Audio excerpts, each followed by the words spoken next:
Saving Mercy. Mercy Temple Chronicles, Book 6. Written by Sierra Graves.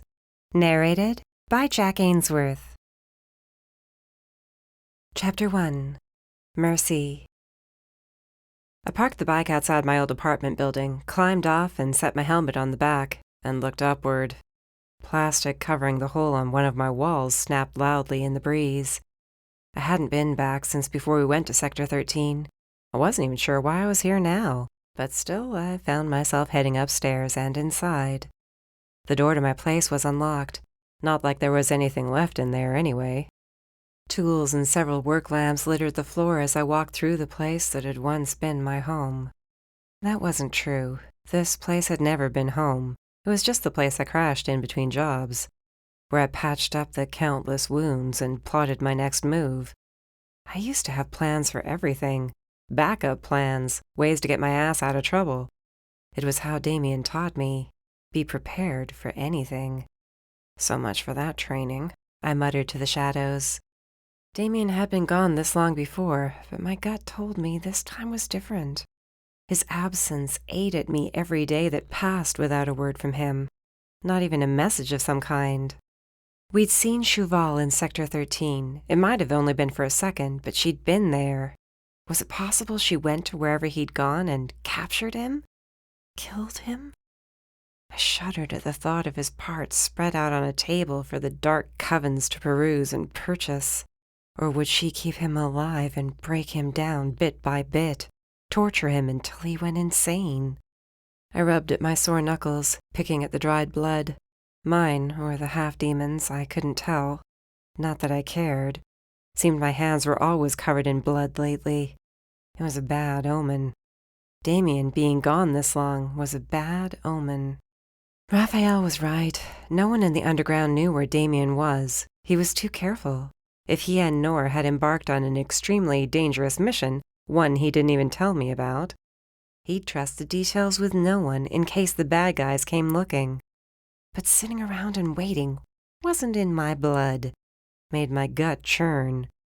I shook out my hands and rolled my neck. "All right, you stubborn bastard," I said.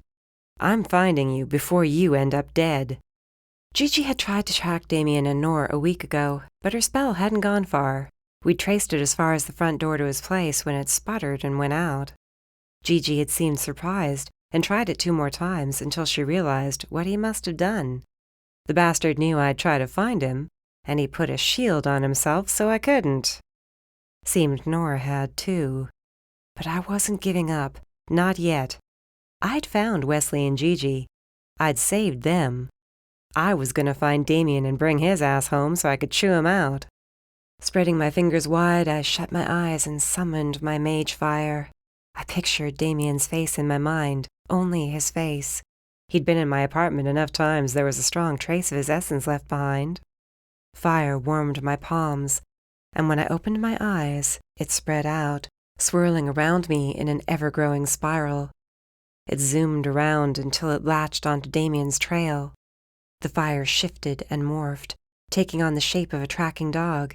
It sniffed around the apartment, knocking over lamps and shuffling tools, until its head perked up and its ears fell back. "What is it?" The fire growled. I expected it to take off after Damien's trail, or maybe sputter out as Gigi's spell had. When it turned toward the front door, I frowned. It lowered itself on its front legs and snarled louder, the flames growing, and with it the hound's form. I peered out the front door and slowly reached for my holstered gun. "Impressive trick," a voice called out from the darkness shrouding the hallway. "Too bad it won't be enough to save you." I squinted, but there was no distinguishing figure from the shadows. "Nothing to say. My, that is not how he described you." "Who?" I asked sharply. "Oh, I'm not sure I should tell you just yet. Think I'll wait to reveal that when you're begging for your life." The footsteps came closer, but the darkness moved with them, preventing me from seeing this new enemy. The hound's flames weren't even enough to penetrate the wall of solid darkness. Shooting into the center mass sounded like a terrible idea. I snapped my fingers, and the hound bolted forward, the fire exploding until its brightness flooded the apartment. The man shouted, and the shadows shattered enough for me to reveal a tall, slender figure holding his hands to his face. The hound slammed into him, aiming for his neck. He grappled with it. The hound yipped as its flames were doused. It was enough for me to take aim. I raised my gun and pulled the trigger as the darkness closed in around the enemy again. He grunted, but there was no thud from a body hitting the floor. The shadows remained. I kept my gun aimed in front of me as more fire burst to life in the palm of my other hand. "That was uncalled for," the intruder rasped. "You're the one breaking and entering," I reminded him, slowly backing away. The missing wall was behind me. I had only a couple more yards to go. Then I'd hit air. The shadows grew, stretching toward me. He wasn't a hybrid. His power wasn't that intense, but he was damned strong. I'd heard of shadow magic like this. I guess the rumor that the fairies had eradicated their evil halves was a lie. He was a nefari. I'd never thought I'd meet one in my lifetime. Not even Damien had run across one. Lucky me. I racked my memories for the stories I'd heard. There was a way to kill them, and it wasn't with the silver bullets loaded in my gun. Iron. I needed iron. Fire would work too, but his shadows acted as a dampener, making it hard for me to keep even a small one lit in my hand. "You could make this simple and agree to come with me without a fight," he said with a light, fluttery voice. I took another step back. The plastic flapped noisily behind me. Close. Too damned close to the edge. "And where exactly would you be taking me, huh? Or should I say to whom?" "I think you already know the answer to that question." He sighed heavily, and the shadows paused in their advance. "He did say causing you a decent amount of pain was not out of the question after what you did to him." Envy. My scar flared with pain. I bit my cheek to stop myself from making a sound. "You can tell him he's more than welcome to drop dead." I took another step back, then stopped. I was out of room. There was nowhere to go. Damn it. "I'm not going with you, and I'm not about to let him get his hands on me." As his dark laughter crackled around the room, I glanced around, searching for anything I could use against him. And there it was, a few feet to my left. Keeping my face blank, I shifted an inch at a time, while the nefari continued his mad cackling. Yeah, no way in hell I was letting him lay his hands on me. I moved another few inches, carefully tucking my gun away. "What's this? Giving up already?" I froze, my hand at my side. I'm not one for giving up. Thought Envy would have told you that much. "He did. He also told me not to fail in bringing you to him." The shadow stretched along the ceiling and parted enough for me to see the nefari merely 2 feet away from my face. My breath caught at the black flames flickering in his dark violet eyes. "You think you can trick me? I'm a fae. I cannot be fooled." I smirked. Maybe not, but you are blind. The last word was barely out of my mouth when I lunged left. He yelled as the shadows closed in around me. They lashed at my legs, wrapping me tightly. It didn't matter. The heavy sledgehammer was in my hands. As he dragged me backward, I flipped onto my back and with a shout of my own swung it as hard as I could at the bastard. His skin sizzled when the iron head of the sledgehammer cut a swath through the solid darkness and hit his side. The shadows around my legs slithered away, and I was on my feet, rearing back for another swing. I couldn't see his head, but I aimed high in hopes I'd hit it. More shadows faded, and the sledgehammer crashed into the nefari's shoulder. Bone cracked. His yell turned into a screech as he staggered away. "You should have listened to Envy," I panted as I hoisted the sledgehammer up for a third strike. "I don't go down easy." "You are coming with me," he screeched and lunged forward. Somewhere over the din of his yelling and mine, someone shouted my name. The nefari charged me. I sidestepped, bringing the sledgehammer around to his skull. His shadows whipped out, wrapping desperately around my arms and legs as he stumbled back, a blank look on his face. The fire in his eyes went out, and then he was falling into the plastic draped over the opening in my apartment. The makeshift wall gave way as the nefari tumbled into it and fell. His shadows clung to me. I scrambled to grab hold of something to stop from going over the ledge with him, but there was nothing to grab, and then my feet were on air.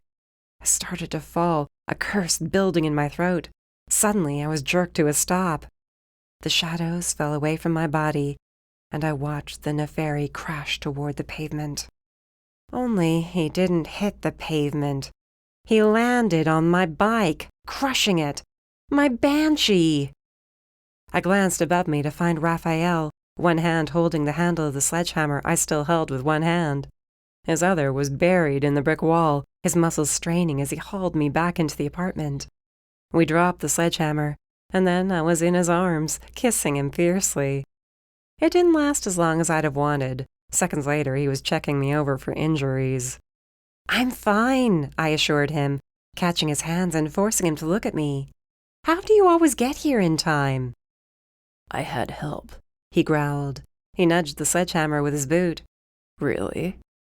Bullets weren't exactly working. As soon as I told him why the nefari was here, Rafael would be dragging me back to his apartment. But we'd agreed no more lying, not even if it kept the other one of us safe. He was a nefari. Envy sent him.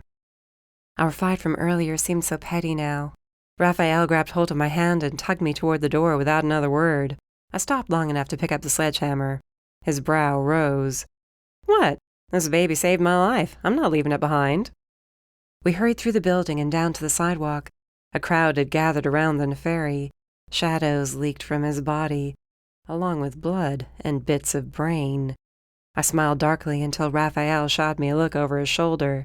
"What? That bastard destroyed the banshee," I pointed out as a pang of loss hit me. "My poor bike. I worked my ass off to get her." "Could have been your life," he uttered. "We need to get out of here in case there are more." Raphael's jaw was set. I didn't argue, and we hurried away from the scene, keeping our heads low. The sledgehammer probably wasn't the best thing to be carrying around the streets, but after that attack, if there were more nefari coming after me, I'd be holding on to it. I didn't have many iron weapons. All these damned bad guys kept taking or breaking them. I really needed to do some weapon restocking soon. Neither of us said another word until we were safely inside Raphael's apartment. I rested the sledgehammer against the couch. "What were you doing there?" Raphael asked. He hadn't moved away from the door. "Thinking," I replied. I took off my long jacket and tossed it over the chair. "Don't give me that look. Not like I could know there was going to be some asshole there trying to kill me." "You know Envy wants to get his hands on you because Shuval wants you," he said, dangerously calm. "This is why I don't want you roaming around the city by yourself." "There's always going to be someone coming after me." "I think you just proved my point." "What point?" I kicked out of one boot, then the other, chucking them across the room. "You are not putting me on lockdown, and I don't need you acting like my bodyguard. You are my boyfriend, my partner, and there's some crazy shit going on out there that I have to be a part of." His biceps tensed as he crossed his arms across his chest, but remained silent. "I'm not going to apologize for trying to find Damien," I went on. "That's what you were doing?" I picked at my nails as I turned around and walked toward the windows. "Yeah, I thought if I had a better trail, a place where he almost died, I'd be able to break the shield he placed on himself. I'd be able to track him." I leaned my forehead against the glass as the night's events finally caught up with me. I shut my eyes as the last of the adrenaline from the bar fight and the nefari attack slipped away, leaving me exhausted. Wrapping my arms around myself, I was not about to let Rafael see how shaken up I was. That nefari had been strong, almost strong enough to take me. If Envy sent one after me, he'd send more, and who knew what else? "Mercy," Rafael said, his voice quiet. I opened my eyes to find him standing only a few feet away. "You have to be more careful. That's all I'm asking. And if you can't do that, then I will find a way to put you on lockdown." "The hell you will. Have you forgotten who I am? I'm Mercy Temple, the bounty hunter, remember? I don't need to be protected. I'm not some weakling. I'm not fragile." "That's exactly why you need to be careful," he yelled back, his calm demeanor shattering. "I'm tired of watching you almost die. Did you ever think of that?" Yeah, you're the deadly Mercy Temple. Everyone's scared of you. Only guess what? Envy isn't. The bastards he's sending after you won't be. They know you. They know you won't back down from a fight, which is why I'm asking you to stop putting yourself in these situations. You can't ask me just to bury my head and, hide? I'm not asking you to hide. I'm asking you to stop being so damned reckless. Shit, do you want to prove Bowen right? What the hell is that supposed to mean? You think he's right? You really think he would have left me behind? I waited for Rafael to answer, but all he did was stare back at me. You are not going to start treating me like some damned prisoner. I will if you don't start understanding how serious the situation is. My jaw dropped. He threw his hands up, then walked away. No, you don't walk away from me. Rafael, get your ass back here. Why? All you're going to do is say the same thing as always. He opened the fridge, pulled out a beer, and twisted the cap off. I don't want to fight with you. Hell, half the time I'm not even sure why you feel the need to turn this into an argument. Because you're asking me to stop being me. No, he seethed as he slammed the bottle into the sink. It shattered. I'm asking you to care about your damned life, like I do. Yes, Damien is missing, and yes, Envy and Shuval are out there plotting their next move. We're stuck here until we have a plan. And no, we don't have one yet. He answered, as I was about to ask if they'd come up with anything. Until we do, all I ask is that you think before you start fights in bars or go off on your own. He leaned on the counter heavily, shaking his head. My mouth opened and closed a few times, but I couldn't get any words to come out. How intensely we loved each other never ceased to amaze me, how raw those emotions were. Raphael's gaze met mine across the room. I told myself a long time ago I would do whatever necessary to keep you alive, he said quietly. I will, no matter what that means. But I'm never going to be safe, I tried again, as he grunted and stormed toward the bedroom. Until Shuval and Envy and all the rest are dead, my life is going to be in danger. You can't expect me to always play it safe. I can, because that's what the old Mercy would have done. The old Mercy was meticulous. She planned. She knew what she was doing. She didn't wing it and hope for the best. The old Mercy stopped existing when she learned the truth about everyone in her life, I argued. He paused at the bedroom door and pinned me with an intense look. Then I suggest you find a way to get her back. We're going to need her if we're to have a snowball's chance in hell of stopping Shuval. Then he walked into the bedroom and slammed the door. I blinked a couple of times and then banged my fist on it. What do you think you're doing? The door flew open and Raphael's eyes narrowed. I am going to bed. Then he shut the door again. And what, you're locking me out of the bedroom? I hit the door until it opened. You started the fight. You sleep on the couch.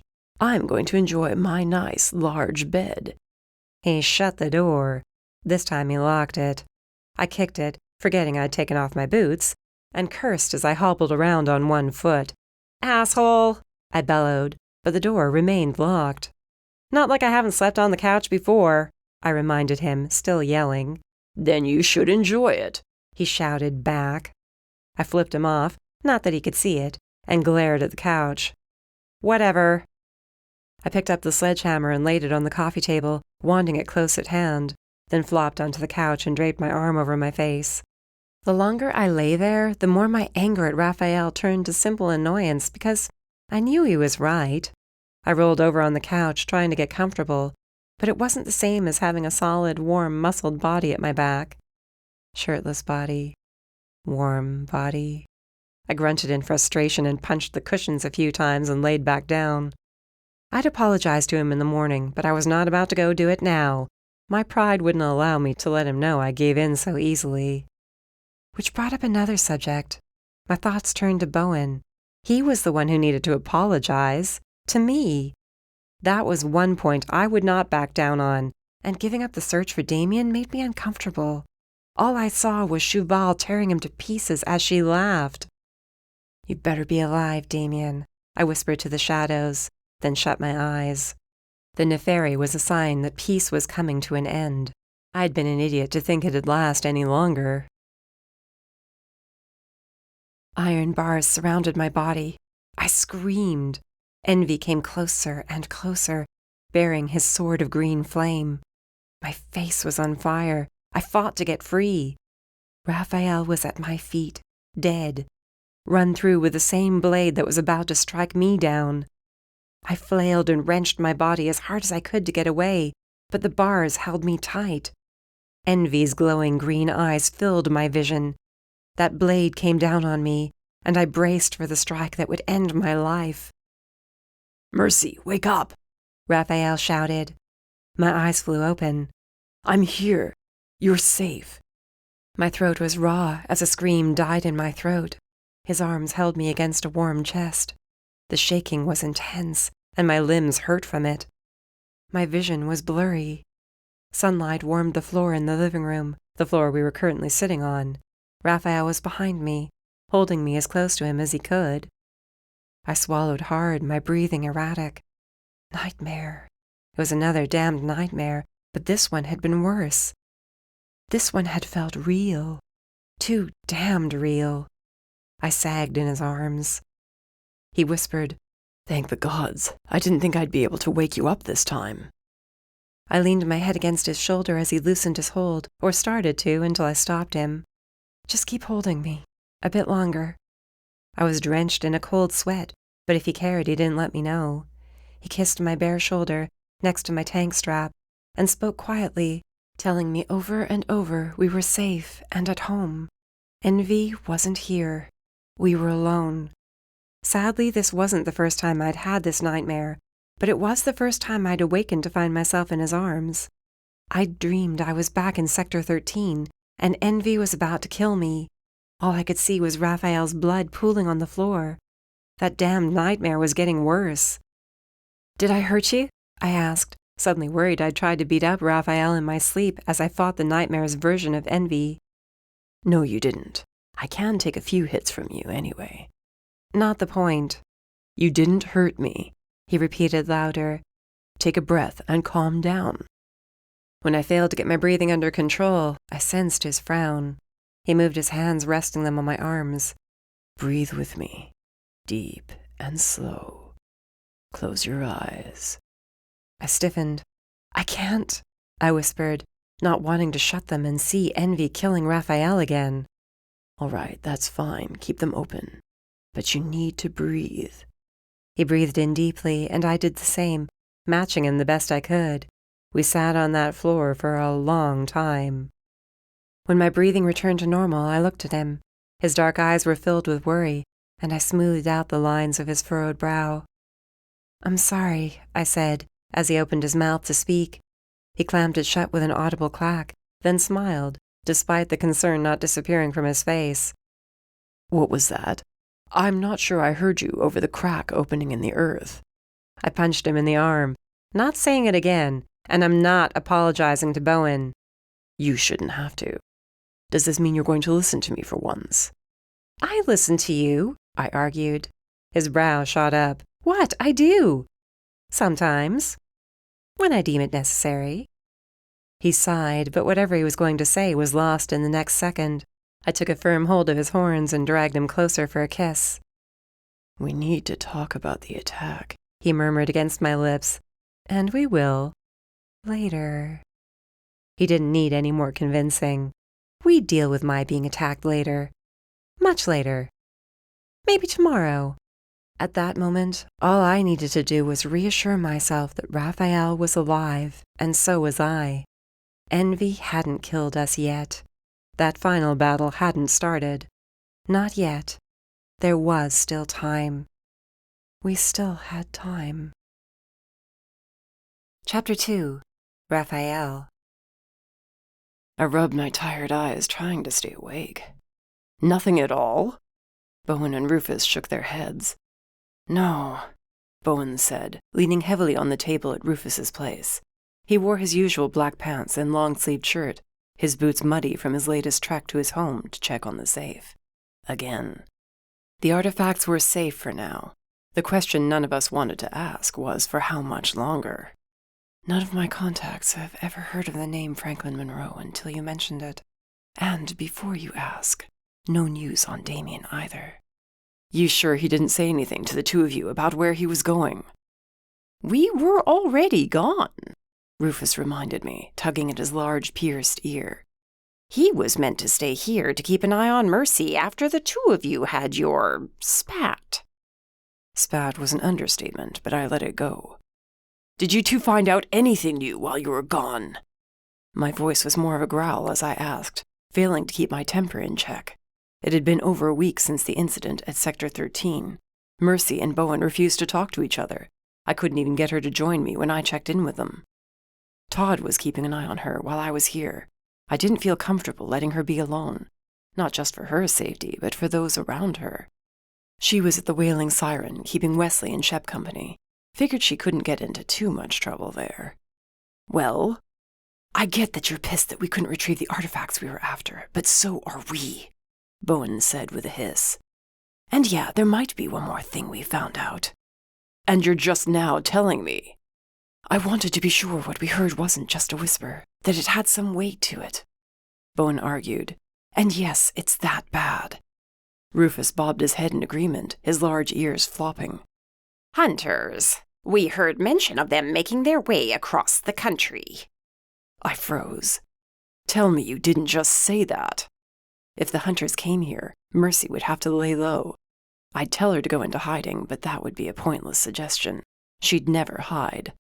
Afraid I did. Rufus walked around the table to the kitchen area to scoop up a bottle of some murky, dark liquid that stank of rotting flesh. Someone let spill there are dragons in the area. They'll be here before long. Are they after Mercy? Not sure, but it'd be best if she kept a low profile for a while longer. I glowered at Rufus's words. He shrugged. We all knew that was a losing battle. Mercy didn't know how to keep a low profile anymore. She was too pissed off about the fight with Envy, and being close to Shuval without the chance to attack her. Damien and Nor were still MIA. Gigi was recovering slowly. And Mercy's temper was quickly getting out of control. If she was pushed too far, she'd have another power overload and hurt herself. Or everyone around her. You should tell her, I said, after a long stretch of uncomfortable silence. Bowen's eyes narrowed. Why? I don't need to see her. How much longer are you going to keep this up? I slammed my palm on the table when he turned his back to me. She's your family, Bowen. You're the only family she has now, and you're choosing to ignore her. Stop being a prick, apologize, and move on. She could do the same. I shrugged. She's not the one who left you behind. The one who risked their own life and has nothing to show for it. Bowen's eyes flared red. Don't push me, demon. Or what? You want to go? I raised my brow as I leaned over the table. I'll wipe the floor with you. You want to be licking your wounds for a week? He hissed. Rufus snapped. Bowen, he's right. Shut it, Rufus. I'm not apologizing. Bowen blurred away, reappeared at the door long enough to tell us he was going out, then slammed it behind him. Thanks to Todd, I knew exactly what they'd been up to since Mercy and I were rescuing Gigi. I simply couldn't decide if Bowen was more pissed at himself for messing up or for leaving Mercy behind. A couple of days after the fight in Sector 13, Todd came to my apartment and we had a nice long conversation about where Rufus and Bowen had gone. They had a lead on 2 more artifacts that were getting ready to be moved. They'd meant to take them in transit, but their plan went to shit. They hadn't stolen the artifacts, but they had managed to catch rumors of more hybrids being spotted. Others were starting to get worried about such strong beings in and around the cities. There was no mention of Shuval, though. Is he always this stubborn? Rufus's laughter came out like a harsh bark. He was a prince once upon a time. Stubborn is a polite way of saying he's got a stick shoved so far up his ass I'm surprised it hasn't sticked him in the heart. He's ticked off at you, too. Maybe more than he is at Mercy. Not like it was my idea to go into Sector 13. I know that. You kept our ugly alive. Rufus set the foul-smelling bottle aside, his dark eyes turning even darker. You're right about us being family. Bowen will see that eventually. And if eventually comes too late, Our being split down the middle is not what we need right now. I know, but what can we do, huh? We're just along for the ride. We were already into May, which technically only left us 5 whole months to get ahead of Shuval's plans and stop her from charging the rest of the ley lines. We now knew more of what she intended to do once they were charged, but we were missing that final piece. The blood moon would rise, and then what? There had to be one final step she intended to carry out that night. No new information turned up on such a ritual, though. Not like we had any hybrids of hers lying around willing to talk. If we hadn't been busy saving those innocents from the cages, we might have been able to capture one or several of her hybrids. Could have beaten the answers out of them. But we'd had our hands full. If Rufus and Bowen hadn't come along when they did, there was a chance none of us would have made it out of Sector 13. We would have been the ones captured. Most of us would be dead. I told Bowen that, told him Mercy was appreciative of his answering her text, but it didn't make up for the fact he left her behind. She didn't need us all trying to keep her safe. She needed us treating her like the mage she was. And as she told me time and again, she was never going to be safe. Not until Shuval was dead and rotting in the ground. You think the hunters will come here? Rufus was back at the table, shuffling through all our notes on the blood moon. Wesley had been able to give us a bit more, but just like Bowen, neither had been there when the last ritual took place. They only witnessed the aftermath, the destruction and death, the overload of power, and not nearly as many ley lines had been charged that time. I do, and I think it's Shuval who called them. She's forcing our hand? She stirs up trouble for those who get in her way. He informed me, not lifting his gaze. Trust me, if the hunters are coming, it's because she brought them here. She wants Mercy to go into hiding, to be forced to run. Then I guess we can't let that happen. He nodded in agreement. We need Damien back. You don't think Bowen knows and is keeping it from us, do you? What, out of spite? No, he's just as concerned for the half-demon as we are. I do find it curious if he is really with your beloved Chief Noor. You didn't know either. There's much I haven't been told. I was accused of eating children and locked away, remember? I stiffened at his choice of words. He was busy studying the papers in his hands, muttering something about the 31st of October and the position of some sort of tree. We knew there was the same tree in every sector as there was at Sector 1462, where Shuval made her horrific sacrifices and used the artifacts. The sacrifice we interrupted had probably been carried out later, while we were busy dealing with the gargoyles. Rufus and I had gone back there a week ago to see if there was any evidence, one way or another. There hadn't been any. For now, we placed a large question mark on that location. As for the rest of the trees in other sectors, there was no way to post people at each one. We could, but it was too dangerous, and our numbers were too small to risk making them smaller. Mercy and I were lucky that night, when Envy had shown up alone, though he'd nearly killed her. For all we knew, Shuval had more hybrids who would show up at the other trees, and we couldn't call in the full force of the feds, not when so many dragons were involved. We had no real evidence Shuval was even here. Now all we could do was keep the 5 artifacts we did have safe, and work on finding the location of the final ritual. Rafael? I jumped with a curse as Todd shimmered into view at my side. Really? What? Can you announce yourself next time? What are you doing here? Why aren't you with Mercy? I half hoped he was about to tell me she was on her way here to finally speak with Bowen and Rufus. Instead, his eyes went wide. Not a good sign. Where is she? Currently, she's beating the crap out of some half-demons. At Shup's? No. She left the Wailing Siren about an hour ago. She's at the Caster's Den, and it's not looking pretty, he was saying. I was already at the door. Wait, Rafael. I meant to give you this earlier. Rufus tossed me a silver object. New sword for Mercy. I promised her I'd get her a new one. I caught the new collapsible sword and tucked it into my pocket. Rufus asked if I needed backup, but I told him I could handle it and took off. Todd led me through the streets of the underground until we reached Caster's Den. I'd never been in here, but I'd heard mages and witches hung out at this place more than the Wailing Siren. Shouting came from inside, and a second later, A body flew out the door and nearly crashed into me. The half-demon spluttered curses as he pushed up to all fours, shaking his head. "Damn psycho bitch!" he snarled, wobbling once he was back on his feet. Blood dripped from his nose. He wiped it on his arm, then charged back inside with a yell. "You going in, or what?" Todd asked. I crossed my arms and waited. A crash sounded, followed by a familiar shout. Glass broke and several people rushed out of the bar. There was more yelling. Then the same half-demon was thrown out the front door a second time. This time his eyes rolled back into his head, and he passed out. Sighing, I trudged up the steps and into the bar. It was lit better than Shep's place, and the bartender wasn't a burly shifter. She was a witch. Eyes wide, she seemed torn between throwing Mercy out and being worried she'd end up on her own ass instead. Patrons in the bar had stupid smirks on their faces. Bunch of drunks enjoying the show.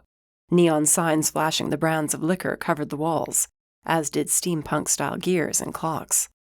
It was a strange array of decorations, but I wasn't there to enjoy a night out. Broken tables and chairs were strewn about the place, and there, in front of the metal-covered bar, was Mercy. She wore all black as usual, complemented by a long jacket. She held another half-demon in a chokehold. He punched at her arm. She laughed when he failed to make her let go. "Mercy." Her head shot up. She grinned. "Rafael, you finished chatting with the boys already?" "No, I wasn't, but Todd came to tell me you were causing a ruckus. Explain, now." The guy in her grasp gave me a pleading look. "And loosen up on him, will you?" Mercy rolled her eyes, but did as I asked. Sort of. The guy sucked in a breath, but when he tried to wrench himself away from her, she dragged him back and bashed his head into the bar. He staggered around, then fell flat on his face with a crunch. "Eck, broken nose. That's gonna hurt in the morning." "Mercy," I snarled. She shrugged. "What?" She glanced past me to where Todd hovered. "Tattletale?" "Not much you can do to me, sister. I'm already dead," Todd said with a wink. "What are you doing? You were supposed to wait for me at Shep's," I reminded Mercy. She picked at her nails, then rubbed at the specks of blood on her hands. "I was. I got bored. Figured I'd ask around to see if anyone had intel on Damien." "We've been over this. If the others don't know anything, no one else will." "Says you. Damien has plenty of connections down here. Someone knows something, and I'm gonna make them tell me." The demon at her feet grunted, but failed to stand up. "Make them tell me when they're all conscious," she amended, then turned to the bar. "I'll have another, please." The witch nodded frantically. I shook my head. "You don't need anything else. You can either accompany me back to the guys, or we're going home." "I need information." "You need to not get arrested." I reached for her arm, but she slipped away. "Mercy, I'm not bailing you out." "Who said I'd get caught?" She didn't know about the hunters, and this was not the place to tell her that tidbit of information. If she knew, she wouldn't be out here kicking random people's asses. I understood her urgency to find Damien, but this was not the way to do it. This wasn't even her way of getting information. The old Mercy would have bribed a few people, thrown some punches, but she would have done it in secret, not in a bar full of witnesses. "We're leaving." She rested her hands on her hips. "I didn't get the information I need." "They're not going to know anything. Let it go." "I'm sorry, what did you say?" "Mercy, this is not the place or the time. You know that. All you're doing is drawing attention and making a mess." I held out my hand to her. "We're going home." The bartender behind Mercy nodded enthusiastically. Mercy shot her a glare. "Fine, I'll go." I waited for her to take my hand, but she moved around me and for the door. "Home, right?" "I'm not ready to go home yet." "You're not going to any more bars," I warned, ready to grab her and throw her over my shoulder if need be to keep her out of trouble. I was worried she'd run into Bowen if no one else. With the mood she was in, she would be more than inclined to punch him than forgive him. I stayed right behind Mercy. Evidently Todd had gone back to Rufus. She walked quickly but didn't try to lose me in the late-night crowd. When we exited the underground, she marched to her replacement banshee and climbed on. I made to join her, but she held out her hand, palm out. "Where are you going?" She shoved her helmet onto her head and started the bike. Away from you. You're going to be pissed at me for that, really? Yeah, I am, she snapped. I reached for her arm, not about to let her pull away. Unless you want to be nursing broken fingers tomorrow, you'll let go right now. I didn't, moving closer instead. You can't just run away from me. She tugged, but my grip was relentless. She climbed off the bike and aimed a punch at my face. I dodged it easily and sensed her glare beneath the visor of the helmet. She angrily yanked it off her head, and her eyes glowed dangerously with her mage fire. Let me go. Now. Not happening. Not until you tell me what the hell you think you're doing. Looking for Damien while the rest of you seem content to sit on your asses and hope for the best, she shouted. He could be in trouble, in a cage. He could be injured or dead, and we're all just sitting around waiting. I loosened my grip. She backed away, her face warring between intense fear and anger. I can't do that, all right? I can't. We haven't stopped looking for him, I argued, but she scoffed. We haven't. Sure as hell feels like it. Whatever, not like you ever cared for him anyway. She put the helmet on, climbed onto the bike. This time I let her start the engine. I'll be home later. I just need some time, she said over the roar of the bike. Time to do what? She revved the engine in response, then accelerated away from the curb. Several cars honked as she cut them off. I had to fight the urge to take off after her to ensure she didn't get her ass in an accident. You want me to follow her? I jumped at the sound of Todd's voice behind me, then nodded. Don't let her know you're there. He saluted, then vanished from sight. I headed toward the apartment, not sure where Mercy would go. Todd would find me when she found a place to stop. Hopefully it wouldn't be some dark alley with her beating the shit out of some other poor drunk. Chapter 3. Mercy. People walked by the patio in groups of 2s and 3s, enjoying the bright, shiny spring weather. Watching them made me sick after a while. I wanted a thunderstorm, some clouds, anything to dull how happy the rest of this freaking sector was right now. Mercy, you're scaring people. I shifted my glower to Rafael. And nothing new about that. A couple walking by the black iron fence of the cafe glanced my way. The woman, clearly a fae, judging from the wings tucked against her body, locked eyes with me. Her jaw dropped, and a look of pity filled her violet eyes. I started to stand, and she hurried away, dragging the guy with her. I chuckled to myself until I caught Rafael watching me, shaking his head. What? She was staring at my scar.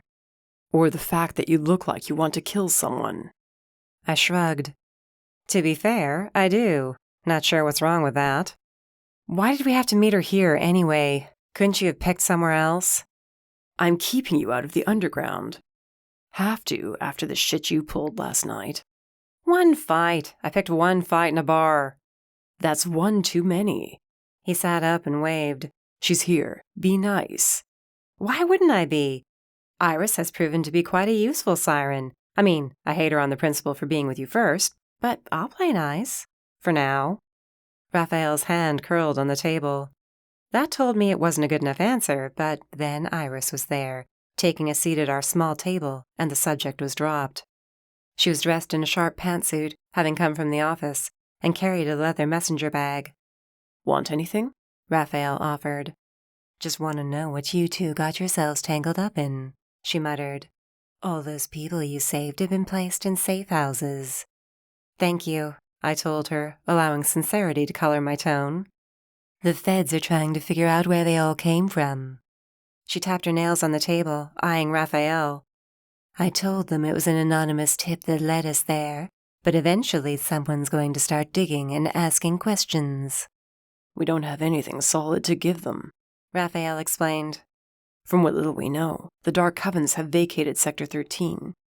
He glanced around, but no one was paying attention. There's no proof of anything we could tell you anyway. Besides, we blew up the hotel, I added in a whisper. Iris's lips curled in a half smile.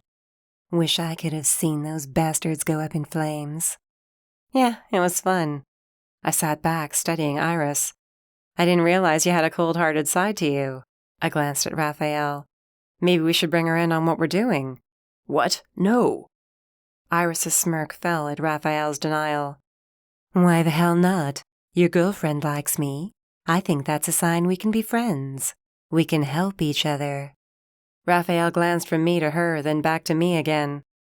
I'm not sure I like the two of you getting along. I patted his arm and leaned in to ask her a question or two. What else are they saying? Any news on Nor? Nothing. For now, they all believe he's dealing with family issues, which we all know is a lie. Iris motioned to my water glass. I waved for her to have it. She drank it down. They're going to start asking a lot of questions about what my team's up to, and why Rafael hasn't been there. And what are you telling them? That you're working on a classified case for Chief Nor, and will be out of the office indefinitely, that I can't reach you, that you have to call me. They believe you? She gave me a sultry smile and a bit of her power brushed over me. I'm a siren. Sometimes men aren't the smartest people around, especially when they're not demons and are susceptible to my charm. I won't be able to keep them off your back forever, though. Is Jeremy giving you trouble? Rafael asked. I'd heard the name before, but didn't know much, except he was a shifter who worked directly under Nor. With Nor gone, he was basically in charge. No, actually. It's kind of strange. He's letting me run the team. Occasionally asks about you, but doesn't seem worried. He did say if I got in contact with you that you should call him. Check in. I turned to him. Should you? Rafael shrugged one shoulder, scratching at his bearded cheek. I was really enjoying his rugged side. He'd almost shaved the beard off when we came back from Sector 13. I'd convinced him not to. His sideways glance told me he knew what I was thinking about.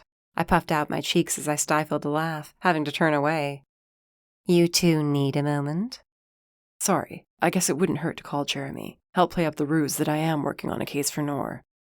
I suggest you do it soon. Iris checked the watch on her wrist. Guess it's back to the office. You know, I said as she rose, if you do want to get your hands a little dirty, we might have a need for you down the road. This fight is only going to get worse, I added in a whisper. We won't be able to fight them alone. Iris nodded. You have my number. If you guys need me for anything, I'm there. Not about to let some psycho get away with whatever this shit is. Eventually, we needed to fill her in on all the details, but that would mean admitting what I was, and that Shuval was a dragonborn too. It'd mean telling her about the artifacts and the ley lines and the blood moon. The sacrifices. I was starting to trust her, but I hesitated to tell her everything yet. When the time came, we'd fill her in. Then we'd see what kind of person she was. Iris gathered up her bag and left the cafe. You continue to surprise me.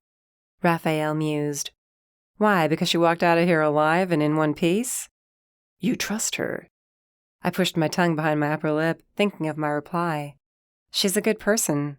A bad person wouldn't be keeping your secret, and she wouldn't have shown up to help the ones we saved. I think when the time comes, yeah, I can trust her. Rafael took my hand. Want to get out of here?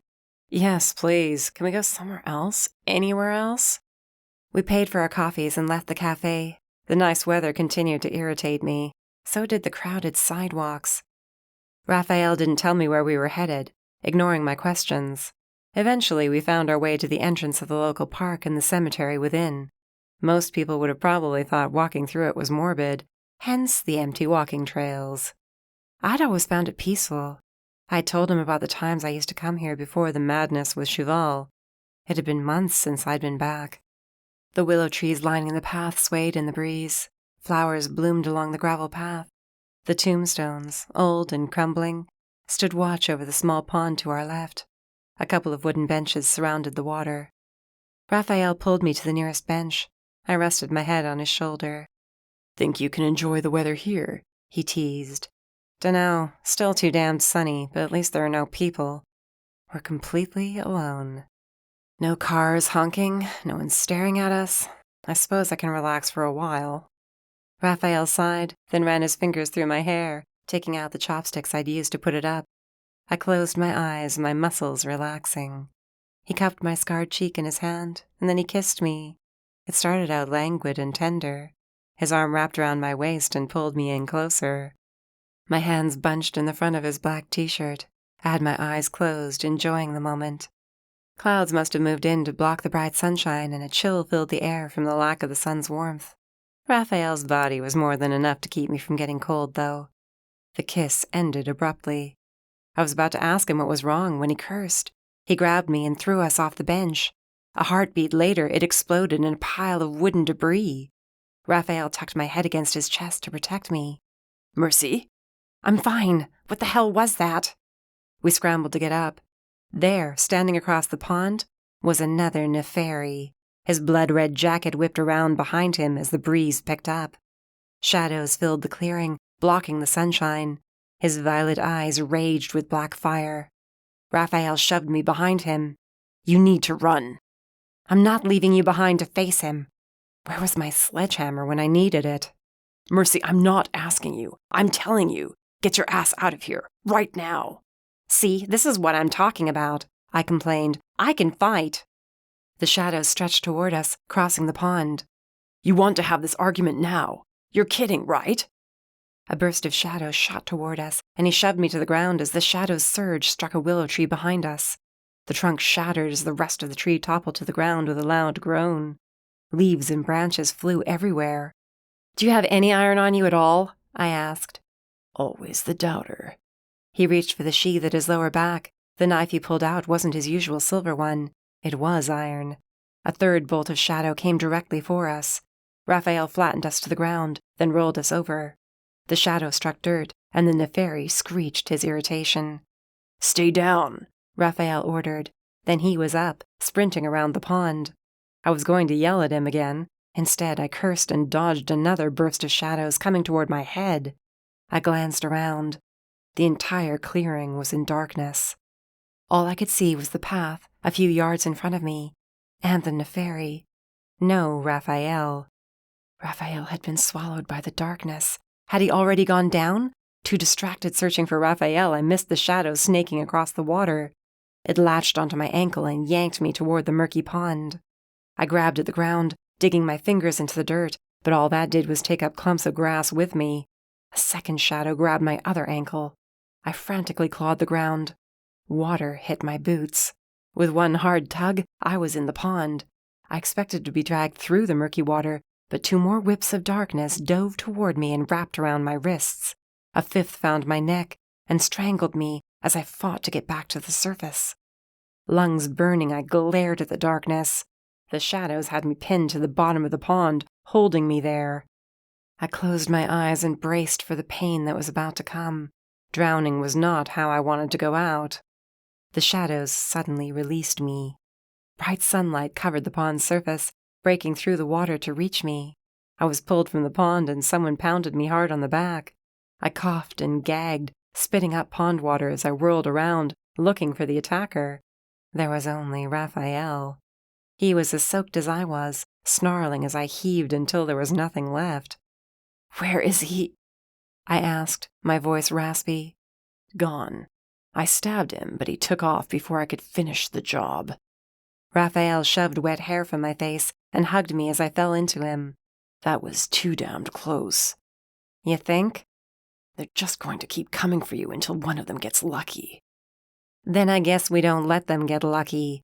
I sat back. You okay? His brow furrowed as he rested his forehead to mine. I'm not the one who almost drowned, but yeah, I'm fine. Let's get out of here.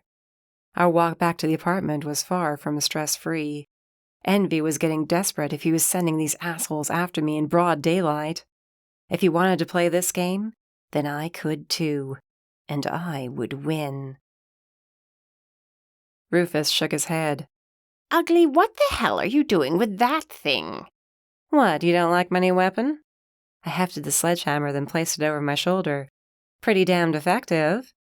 He gave Rafael a worried look. She's a bit on edge. You think? They've tried to kill me twice. I'm not going anywhere without this baby.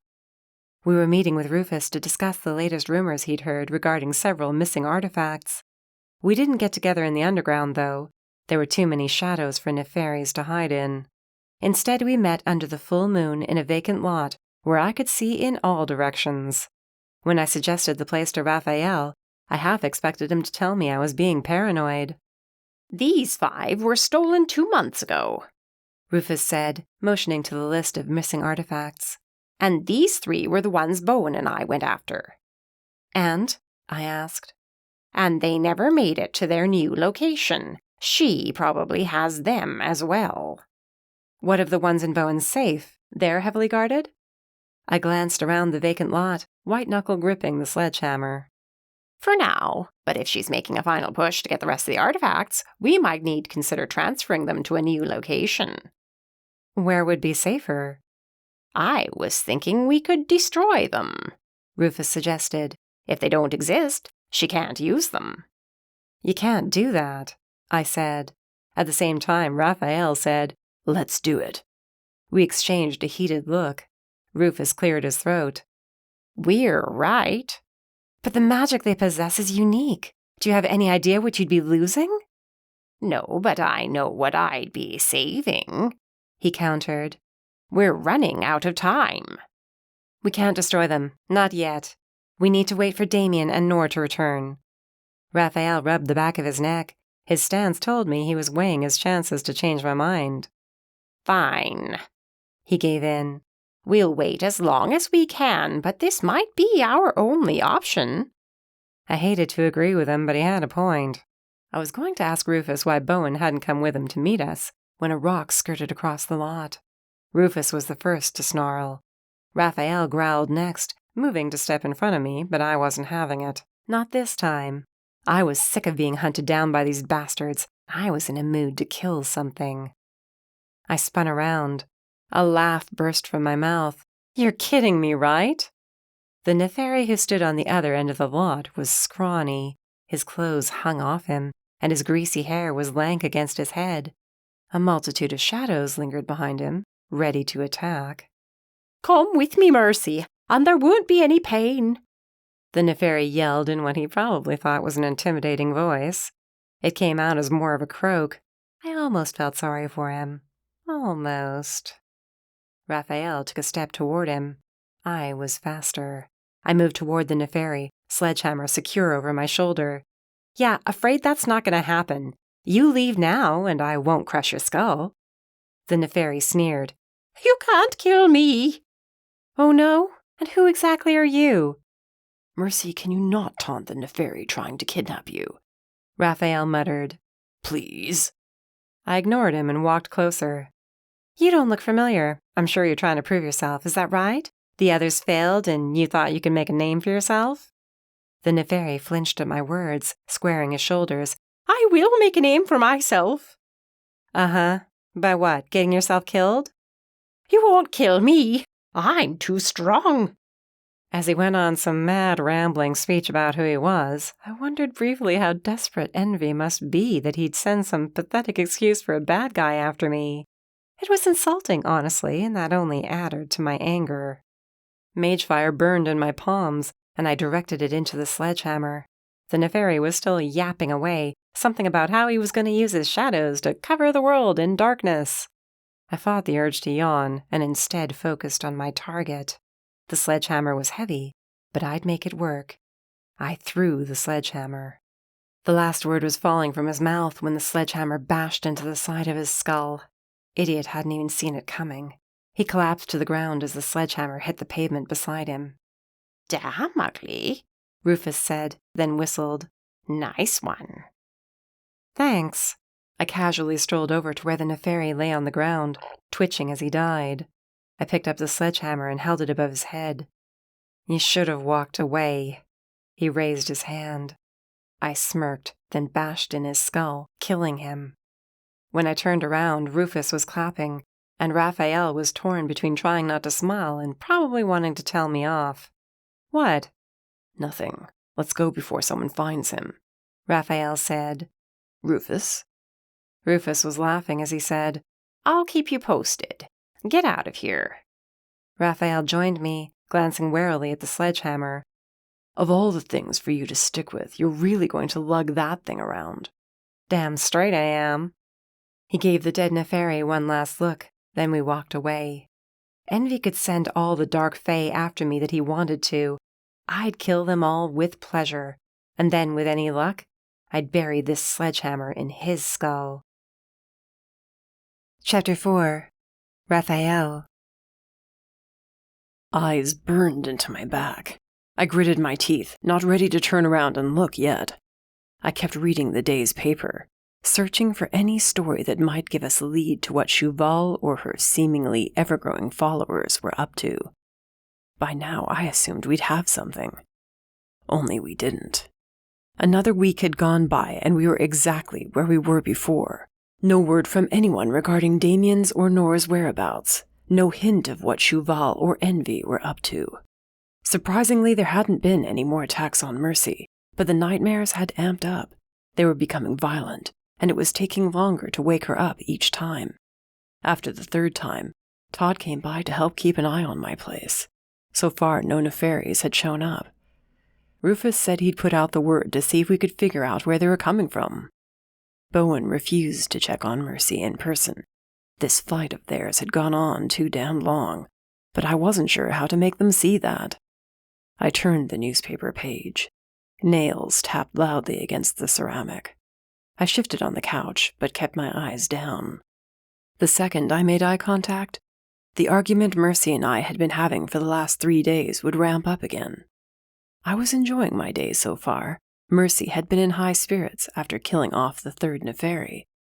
But her good mood didn't last long. Her optimism was quickly replaced with annoyance and impatience.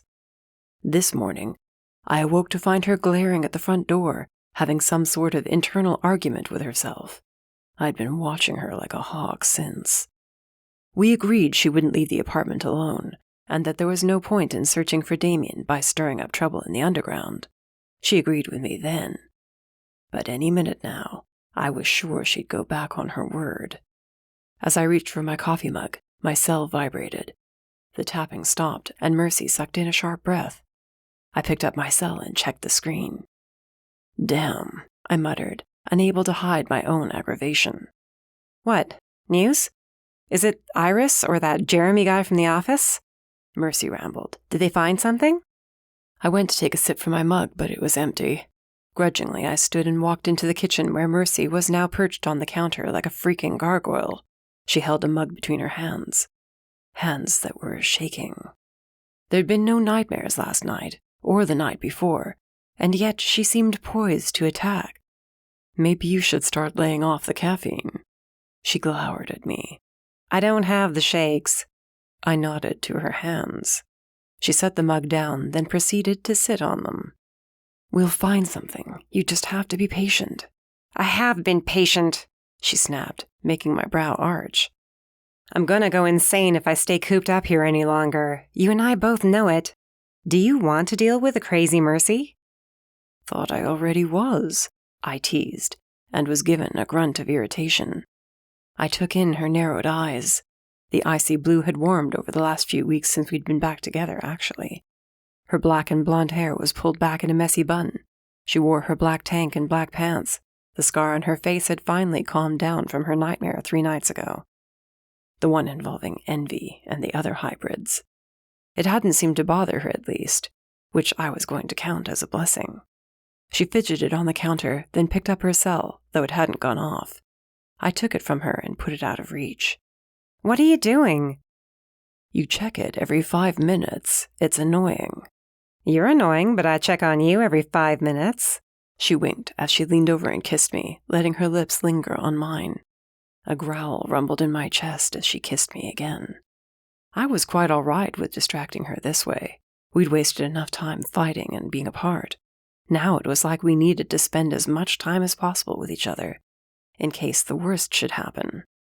We inched toward the possibility that one or both of us would die in the upcoming battles. Hard to be prepared when we faced so much uncertainty. I had just lifted her off the counter when her cell buzzed. She cursed and struggled to get around me to get it. I caught her hands, scowling at her and placing her back on the counter. What? Could be Damien. Or it's probably nothing. I didn't let her go. She slumped forward, her head hitting my shoulder as she grumbled and cursed some more. You're like a junkie. A few days with no fighting and you're chomping at the bit for something to go wrong so you can charge out there and attack someone. She straightened so fast she nearly connected her head with my chin. That is not true. I simply want to know what the hell is going on. We know what's going on. Nothing. And? Doesn't that worry you on some level after the stunt we pulled? Or after the last nefari attacked? You'd think if Envy wanted me that badly, you would have sent them by now. Instead, it's been quiet. No attacks. No nothing. It's weird. I don't like it. I sighed and smoothed the loose strands of her hair from her face and kissed her again. You don't see me running around like a crazy person. I don't know what to do now, she muttered and looked away. I can think of plenty of things unless you're bored with me, I said, then laughed when she nibbled her bottom lip. You know, if I were any other guy, I might be offended. You're lucky I know you so well. She rolled her eyes, grabbed my head, and kissed me. But then she hopped off the counter and snatched up her cell. Nothing, just a damned storm report. She tossed her cell into the nearest chair and stomped around the apartment, glared at the front door, then at me. I waited to see if I'd have to race her to the door when she blew out a breath and marched away. You should be enjoying this. It's like a mini vacation, I insisted. I'm not used to vacations. I picked my coffee up, then returned to the couch and newspaper. Didn't you say after our flight you took some time off? She nodded slowly. And? And how did Damien deal with you going stir-crazy then? I might have started a couple bar fights. More than a couple, actually. I leaned back, shaking my head. What? Don't give me that shit. It's all this pent-up energy. It has to go somewhere. So you went and picked fights with drunks. Sounds familiar. She shrugged. It was either that or start tracking down some hybrids and see if Shuval came out of the shadows. This time I did glare at her, and she smiled back at me. No. Oh, come on. We have no idea if Damien's alive, or Nor for that matter. There's been no word from the Dark Witch covens. We told our contacts to be on the lookout for this Frank person, but we've had no new leads. On anything. She finished her rant, her arms tense at her sides. I didn't reply, so she picked it back up. We're supposed to be stopping Shuval, and all we're doing is sitting around twiddling our thumbs. I'm telling you, if we don't do something soon, something bad is going to come for us.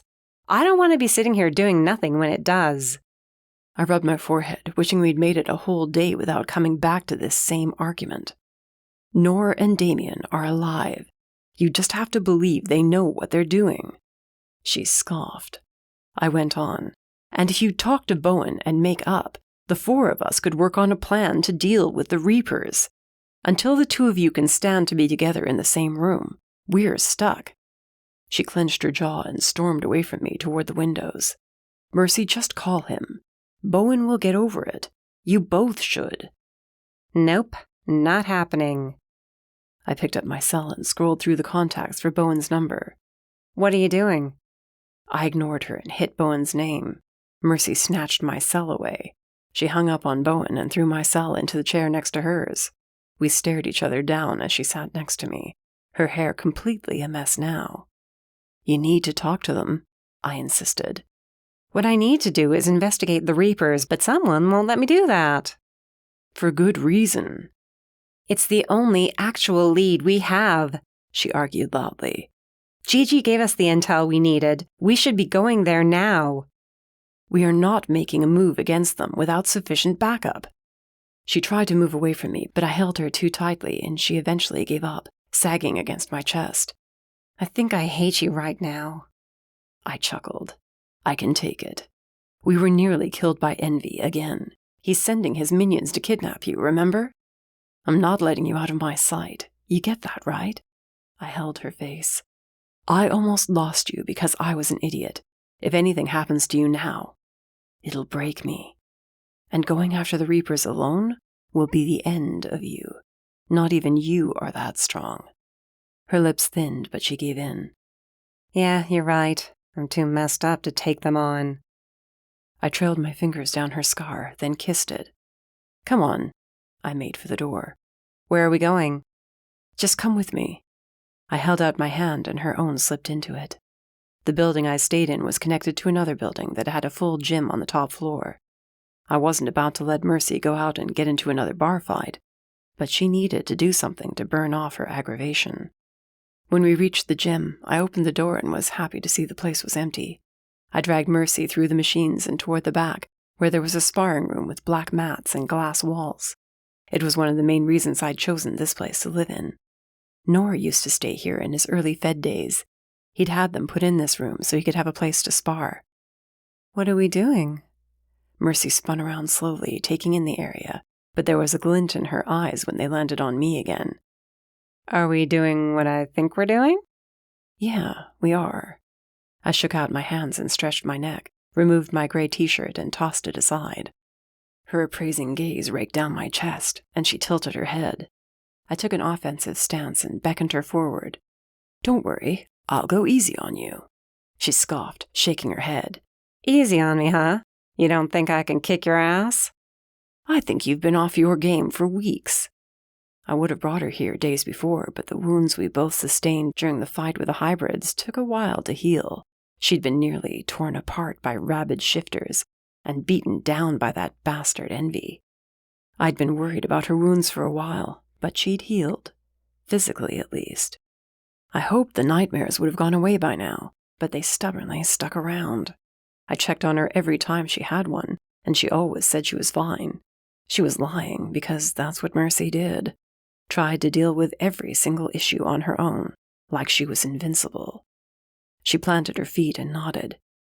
Guess it's time I prove you wrong. I waited for her to make the first move. If nothing else, this would kill some time, and with any luck when we returned to the apartment, there'd be a message from Nor. Damn, I muttered as I walked into the kitchen holding my side. Mercy giggled, or tried to, but the sound was cut off with her sharply inhaled breath. This was followed by several curses of her own.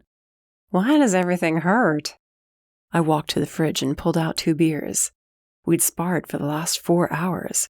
Shit, longer than that, I realized, as I glanced at the kitchen clock. It started out rough. I had Mercy on her ass at least 4 times. Then she finally gave a war cry and threw herself at me. I had to pay better attention then. She'd pinned me more times than I was willing to admit, considering how damned small she was. She winked, as though she was thinking of our final bout, one that had me on the mat, again, and left her cackling like a psycho. She laughed again now, then stopped and winced, holding her stomach. Ha! I muttered. She stalked closer, stood on her toes, and barely let her lips brush against mine. I was ready to pull her in closer, but she slipped away, and I growled, annoyed. I'm going to soak. You should ice that shiner of yours. Gingerly, I touched my left eye, snarling louder. She kept on laughing until the bathroom door closed. I grabbed an ice pack and took it with me to the couch, cringing at how sore I already was. Tomorrow morning was going to suck. But it had been worth it. A sparring session had been just what Mercy needed. She was more relaxed than I'd seen her in days. Now, if it only last for just a few days, or longer, I might not get cabin fever along with her. I placed the ice pack on my face as I rested my head on the back of the couch and shut my eyes, content to doze for a while. Someone whispered my name, next to my ear. I sat up with a snarl, only to come face to face with Todd. He sat on the coffee table cross-legged, grinning. If he had been solid, I would have decked him. "What are you doing here?" I muttered, tossing the ice pack on the couch. He frowned, studying my face. Checking in. What happened to your face? Sparring with Mercy. Checking in? You have news from Rufus? Todd shook his head. Bowen sent me. Said you called him, but it only rang twice. He was worried something was wrong with Mercy. And he sends you instead of calling me back? Said he did, but there was no answer. I checked my cell and realized Todd was right. Why didn't he come over himself? I glanced up to catch Todd giving me a pointed look.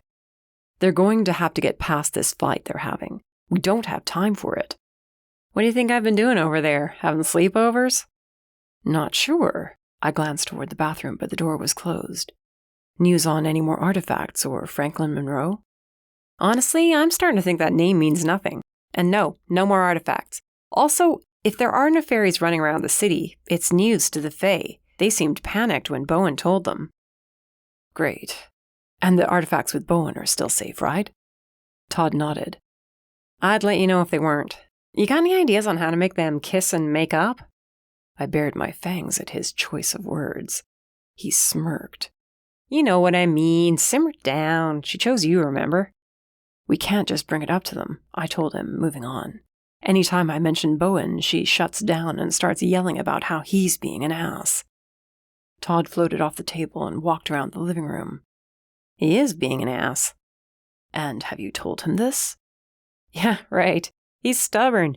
He's still trying to make it all about how Mercy did something stupid when he and Rufus nearly got killed themselves too, he admitted. If Mercy had gone with them, they might have gotten what they were after. Then he needs to tell her that and admit he was wrong. He's treating her like she can't do anything to help anymore. That she's going to go off and get herself killed on purpose. Granted, I'd had a hard time not doing the same. At least I hadn't done it to her recently. Todd raised his brow at my words. And? She's not, I argued hotly. From what I can see, she has her moments. He cares about her, that's all. If he cared, he'd be here, instead of sending you. I'm not saying you're wrong, but Mercy could always come and bust down his door, too. I pushed to my feet, knowing I was going to have to force the issue. With Damien and Nor still missing, the last thing we needed was our tiny group at war with each other. All right, go back to Bowen and get him and Rufus to the Wailing Siren by 10 tonight.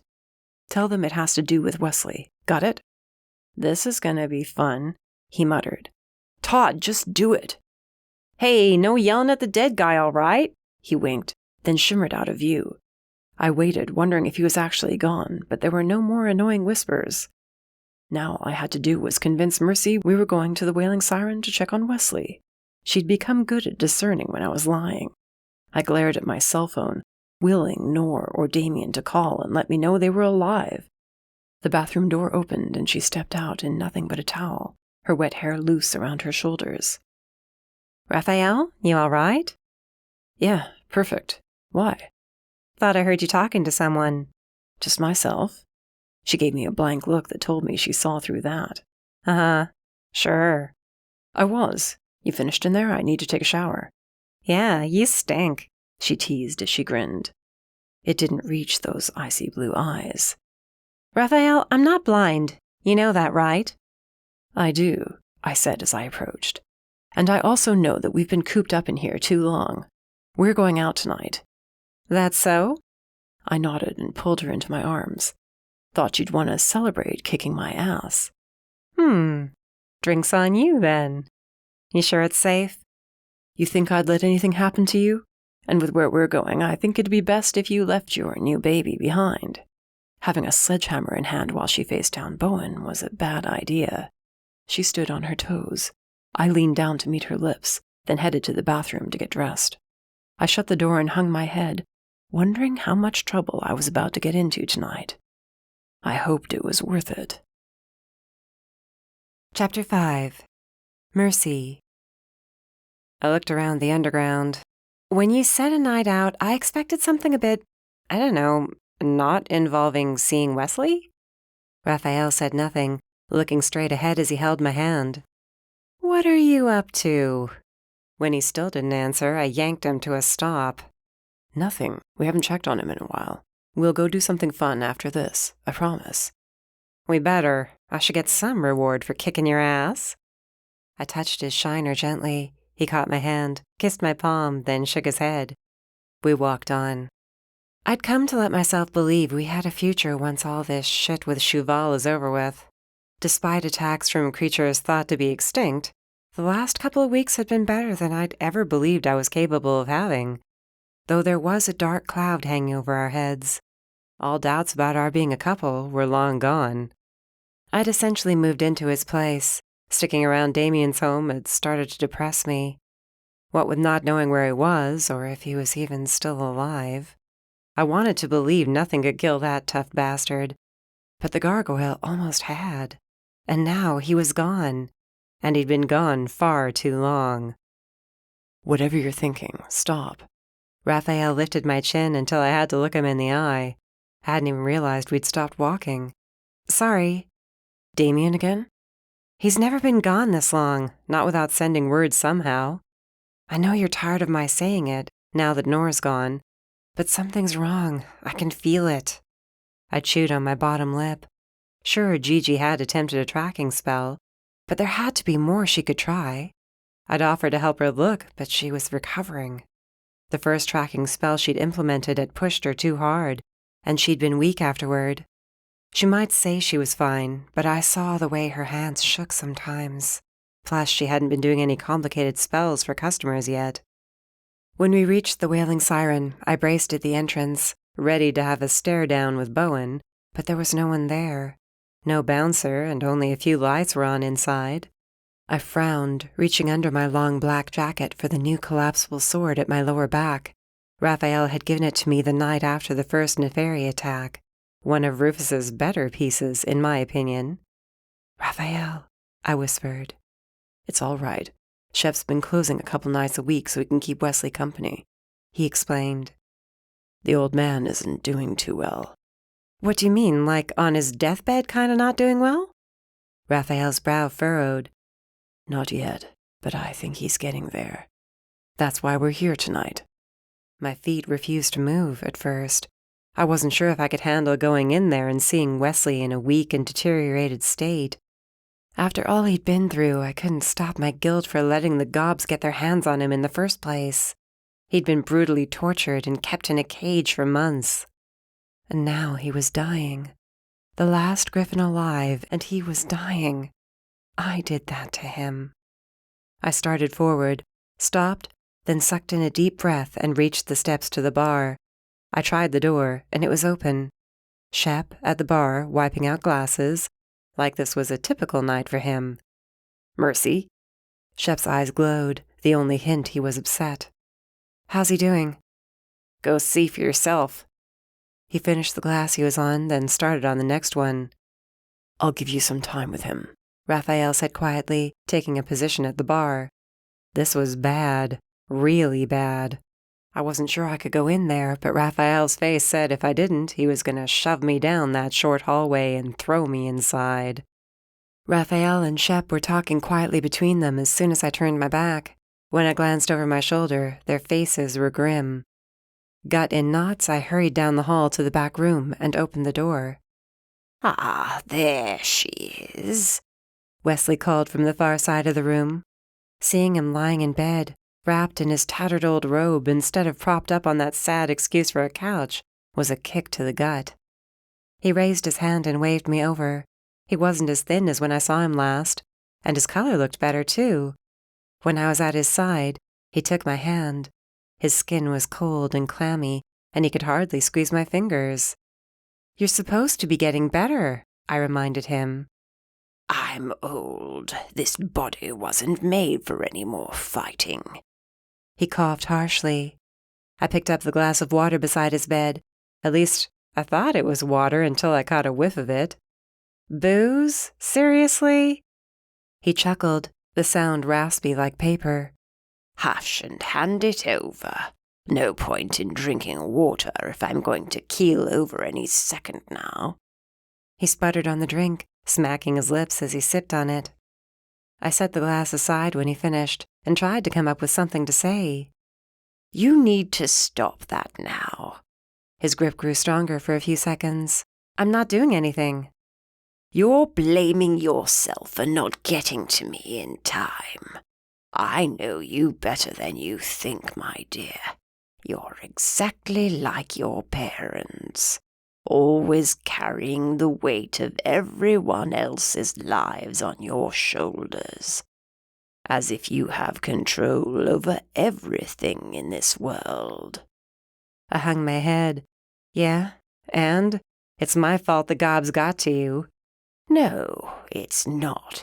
It's that bitch of a dragon's fault. She did this to me, not you." He checked me under the chin. I looked into those blind eyes that saw so much. "I'm not long for this world, but I don't want to go out until I know you have everything you need to stop her." "You can't do that. There's too much we don't know," I argued. "True, but I can ensure you have the right people fighting beside you." He coughed again, harsher this time. I helped him sit up. He struggled to breathe. I was gonna yell for Shep when the door opened. Wesley, Shep said you... Bowen jerked to a stop. Mercy. Rufus was behind him. I glared at Bowen. Then Wesley was coughing again. I was having trouble holding him upright. Suddenly, Bowen was there, helping me. Rufus came closer, his eyes filled with sorrow, a look I wasn't used to seeing on the hardened goblin's face. Wesley calmed down and sat back against his pillows. Right, I'll wait until you two are finished talking. Bowen turned to go. Wesley snapped his name and the vampire stopped, his shoulders hunching. You'll do no such thing. Wesley cleared his throat roughly and reached for Bowen. Bowen had no choice but to take the Gryphon's hand and be dragged back to the bed next to me. The urge to throat punch him grew with each passing second. But I wouldn't start a fight. Not here. Not in front of Wesley, who sounded like he was ready to die any second now. Bowen's arm brushed against mine. I raised my lip in disgust and willed Wesley to get on with it so I could leave.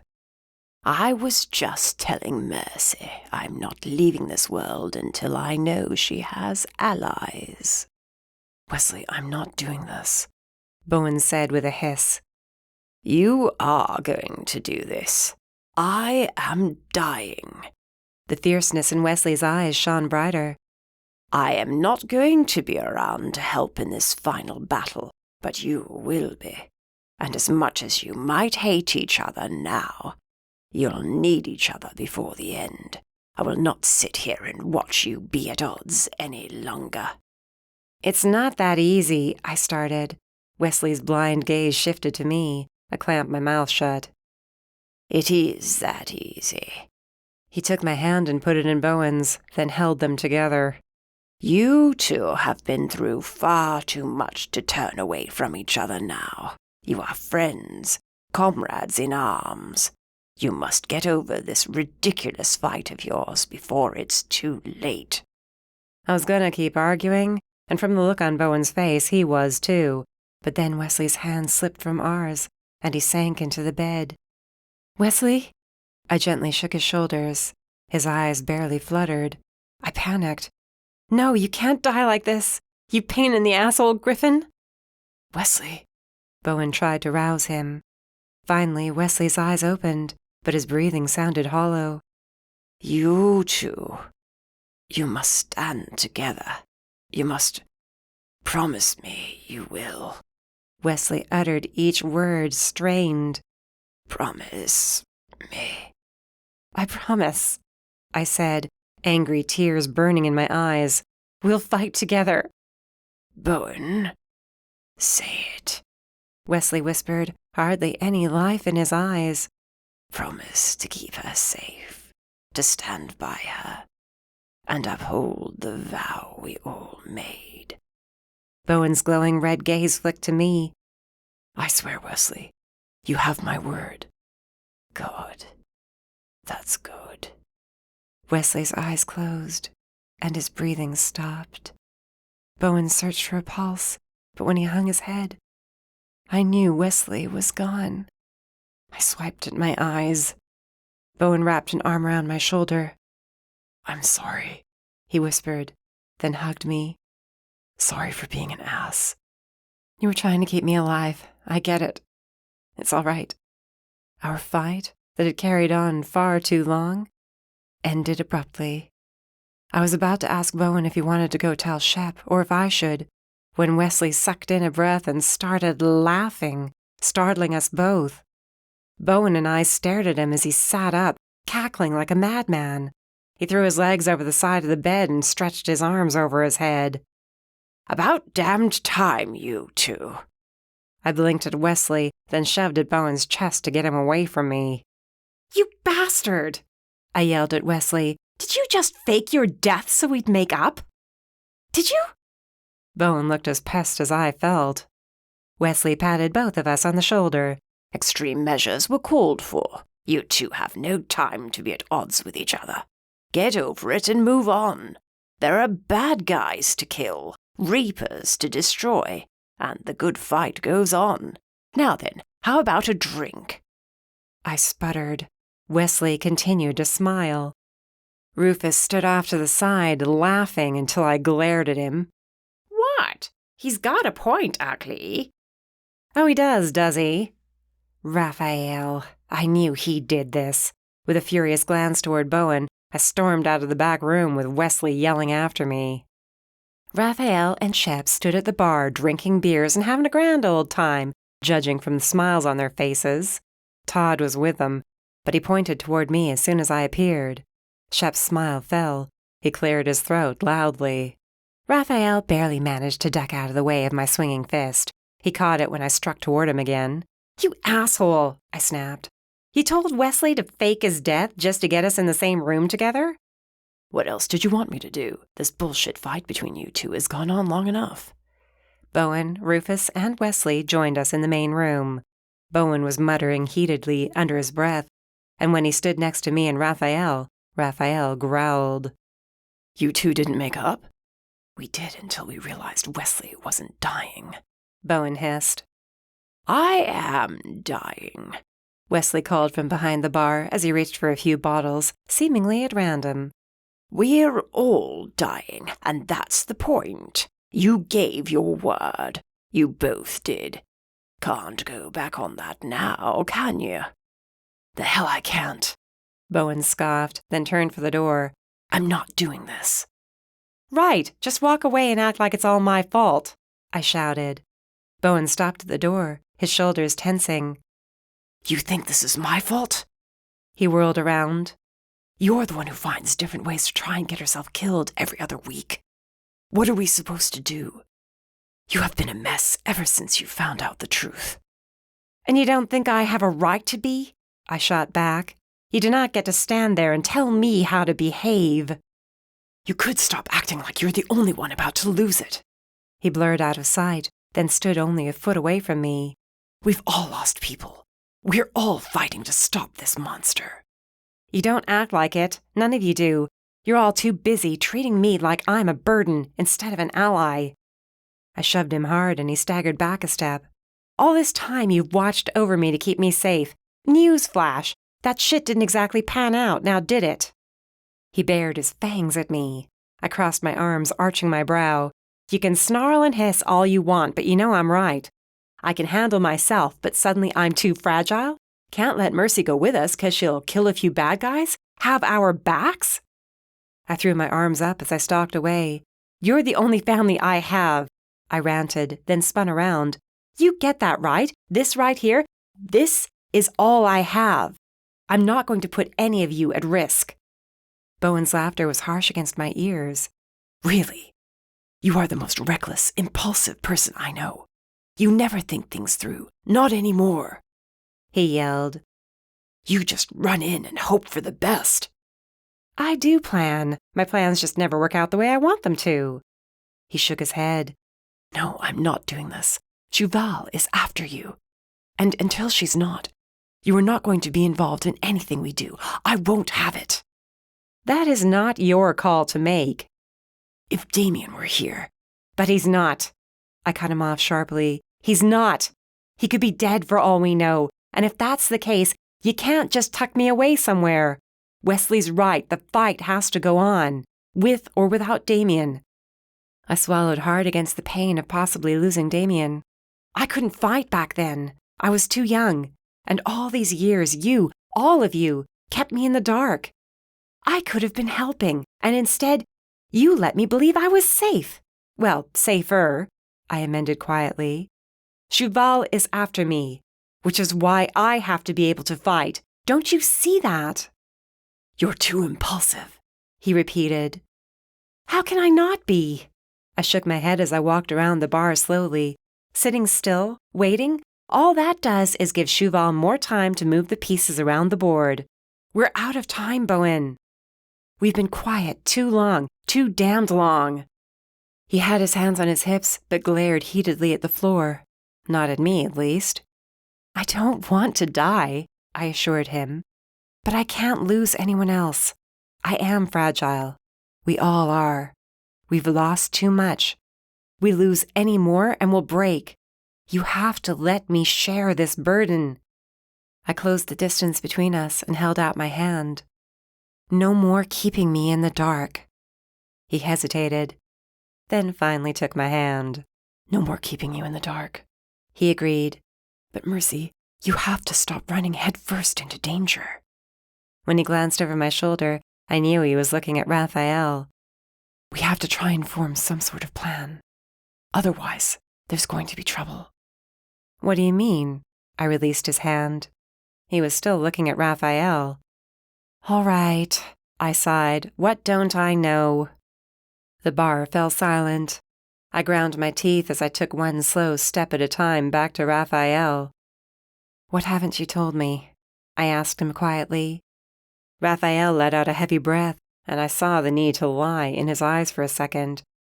Then it was gone and his face turned serious. Hunters. Wait, here? Not yet, but there's word they're coming this way. It's possible Shuval dropped a rumor there were dragonborn here in order to stir up trouble. Bowen's right. You can't be as reckless as you have been in the past. Don't argue with me, he growled when I started to do just that. I know you've been good this last week, but your record speaks for itself. No more random bar fights, no more tracking down individuals on your own. You'll always have someone with you, and as much as you're going to hate it, if we tell you to stay behind, then you must listen to us. That does not mean, he went on, talking over my cursing, that we're going to keep you out of the loop. Better not, I muttered.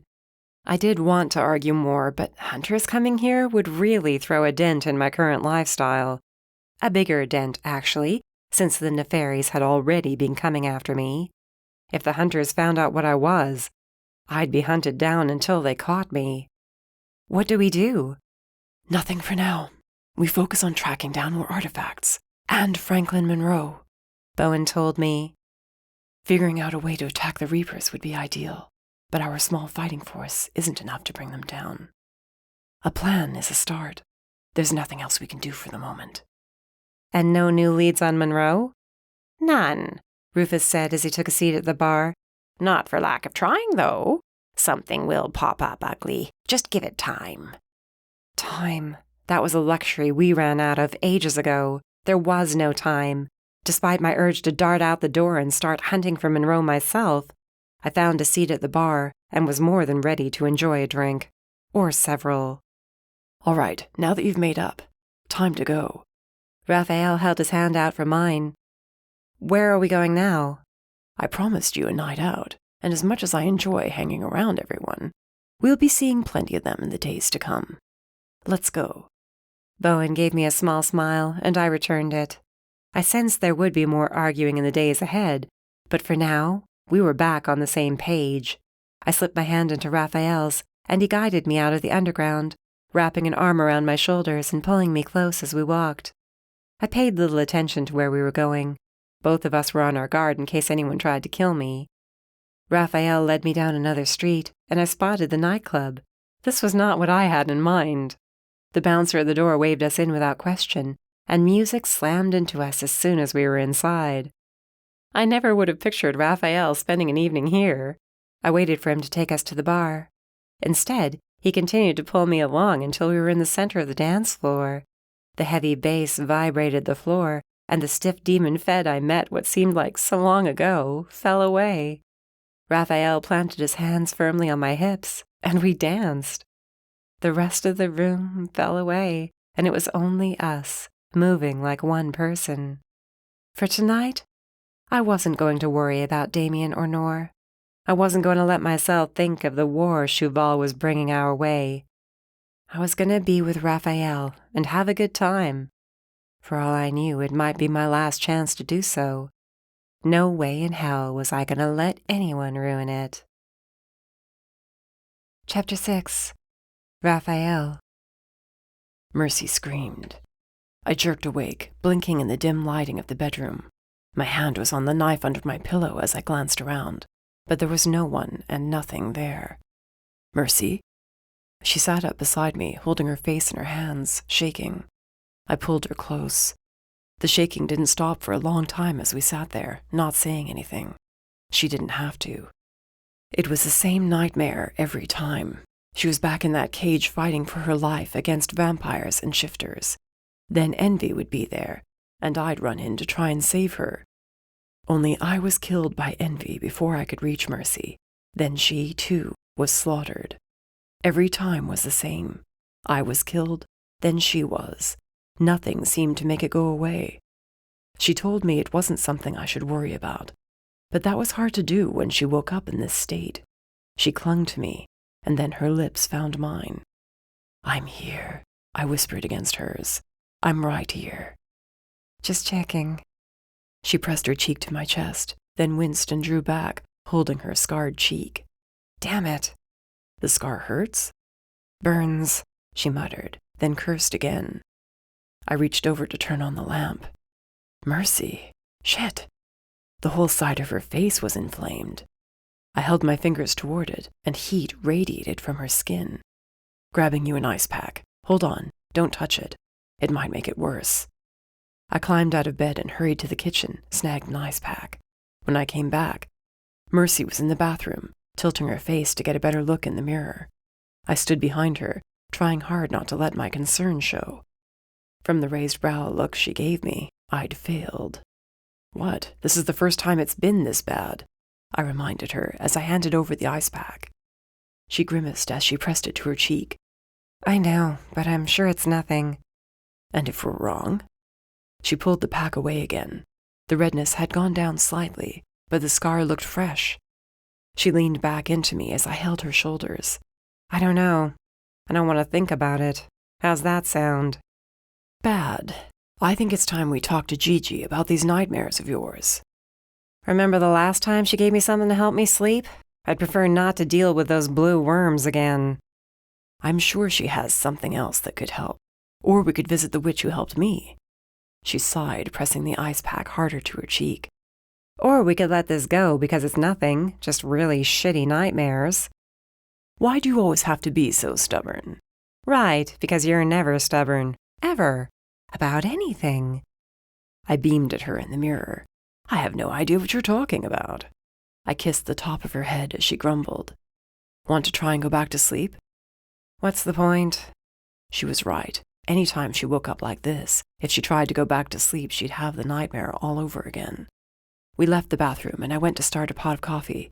Last night had been the most fun we'd had outside in a while. I'd wanted her to wake up this morning feeling refreshed and energized, not like she'd been kicked in the gut again.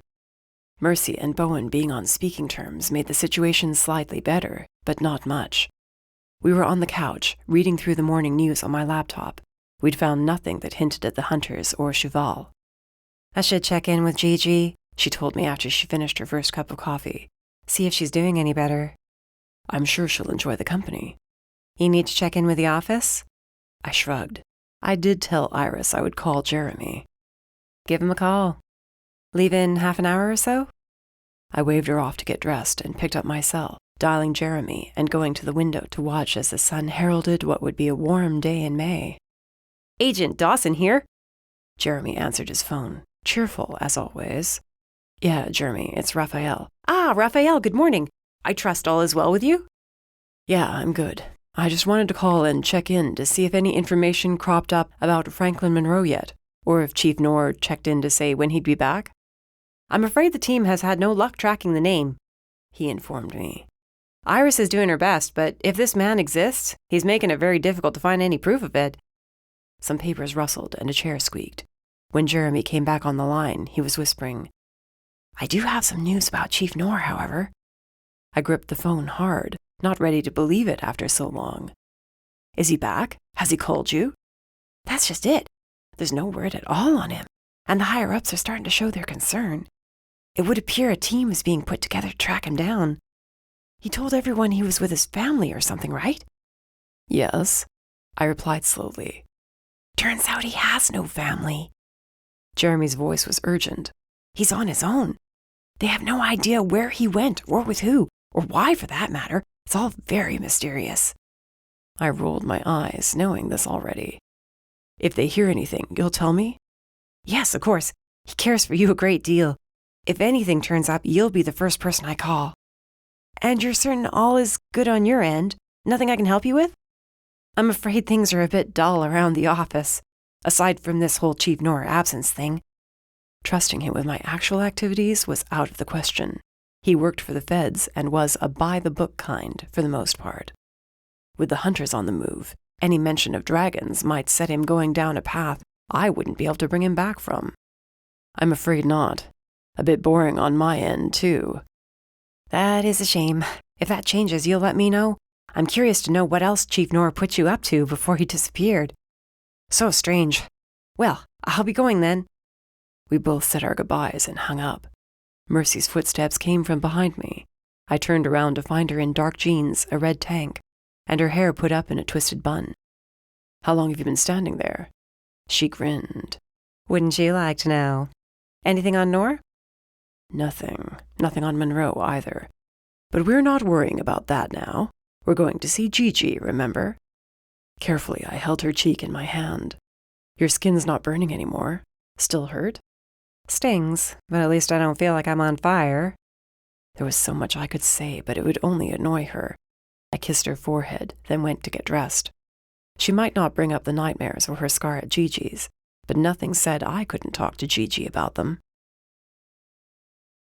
Nightmares? Gigi exclaimed, and Mercy spun around to nail me with a glare. Traitor, Mercy snapped, setting down the crystal she'd been tossing from one hand to the other. You're gonna get it later. Gigi caught the crystal Mercy had been messing with and set it aside. Why didn't you just tell me yourself? She examined Mercy's scarred cheek. Stop giving him shit. This looks like it hurts. I crossed my arms and waited for Mercy to answer. She'd been downplaying it before we left. If she lied to Gigi, she'd pester her until she came clean and told her the truth. Yeah, hurts like a bitch. Mercy muttered. Happy? No, why would I be? Not you, him. I frowned. No, I'm not happy. I'm not happy you wake up almost every night from this nightmare. And this morning you were in so much pain you could hardly stand it. They're getting worse, and you know it.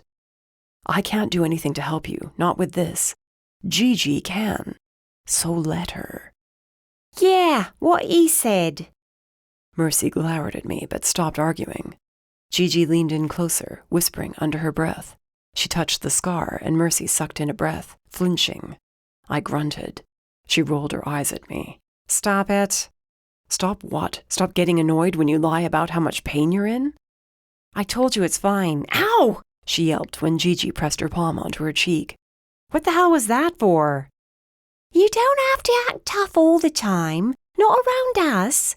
Get over it, she said as she closed her eyes, not removing her hand from Mercy's face.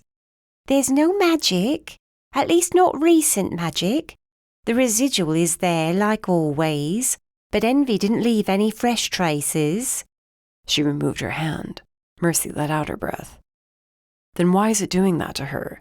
I asked, as Mercy worked her jaw, turning her back to us. The nightmares she's having could be caused by an outside force of some kind. Gigi returned to the chair at the small table in the center of the room. I can give you some charms to hang around your apartment. It'll help block out any ill-intended magic. Bastard. Mercy shook her head as she turned back around. Envy can't simply leave me alone. Sending Dark Fae to take me isn't enough. Now he has to find a way to amp up the crazy.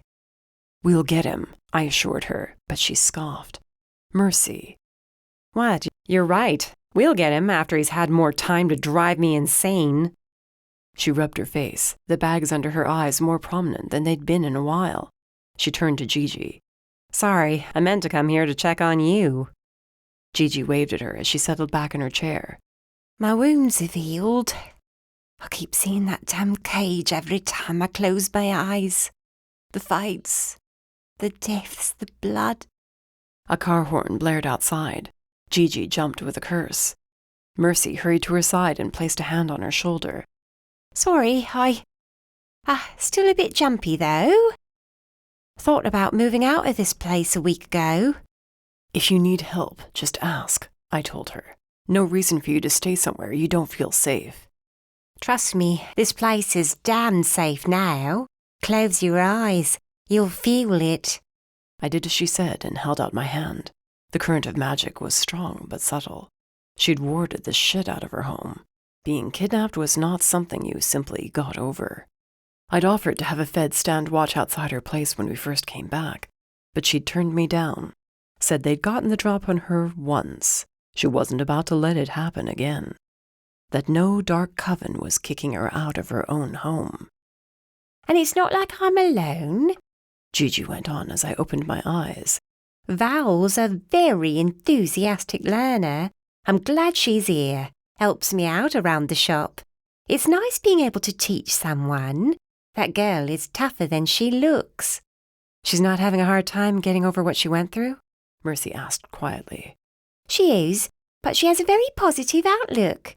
She's terrified of vampires and shifters now, but I'm sure she'll get over it. Gigi folded her hands on the table, her smile falling. It's not Val who worries me now. What do you mean? Mercy sat down beside her. It's Onyx. I haven't heard anything from her in 2 weeks. Nothing. Maybe she just can't get away, I suggested. But Gigi's worried look told me that wouldn't be enough to stop Onyx from reaching out. You think they found out about her? It's possible. Are you worried she'll talk? Gigi glanced at Mercy, then away. I don't know. They might just kill her. And then we'd be out of the only contact we had with the Dark Witch covens. The last I heard from her, the Dark Covens vacated Sector 13. No one was left after the attack at the hotel. But where they are or what they're doing, I've no way of knowing unless I try to go back in or Onyx contacts me. And don't worry, she added when Mercy appeared ready to yell at her. I've had enough of dark witches to last me a lifetime. I walked around the shop as Mercy and Gigi talked quietly. I didn't really listen in, since Mercy was asking Gigi how she was really doing. There was talk of meeting with Gigi's coven to see if they would be able to offer any assistance. But Mercy told her until we had some definite information, she didn't want them getting involved. There were too many unknowns, and with the hunters possibly coming here, all it would take was one witch to say something about dragons, and we'd be in a worse spot than we already were. If Onyx didn't reach out to Gigi soon, we'd have to find another set of eyes to track down the Dark Covens and figure out what they were up to.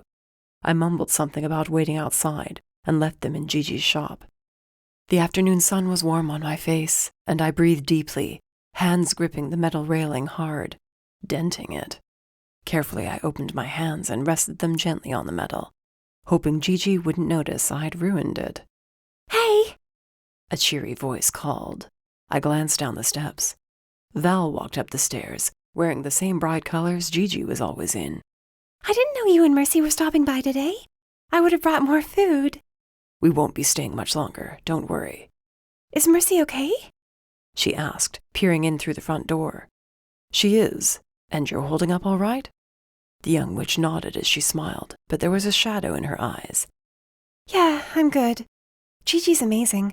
I'm learning as much as I can from her. She fiddled with the bag. You've been in situations like that before, right? The fight at the cage, I mean? A few.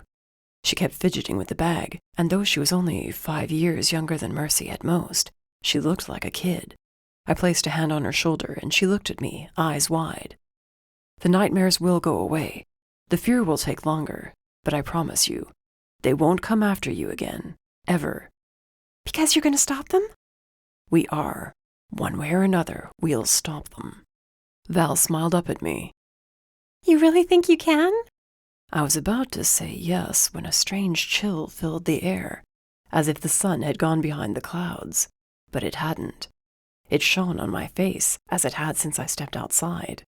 Val's eyes shimmered for a brief second, then they were back to being filled with worry and hint of fear.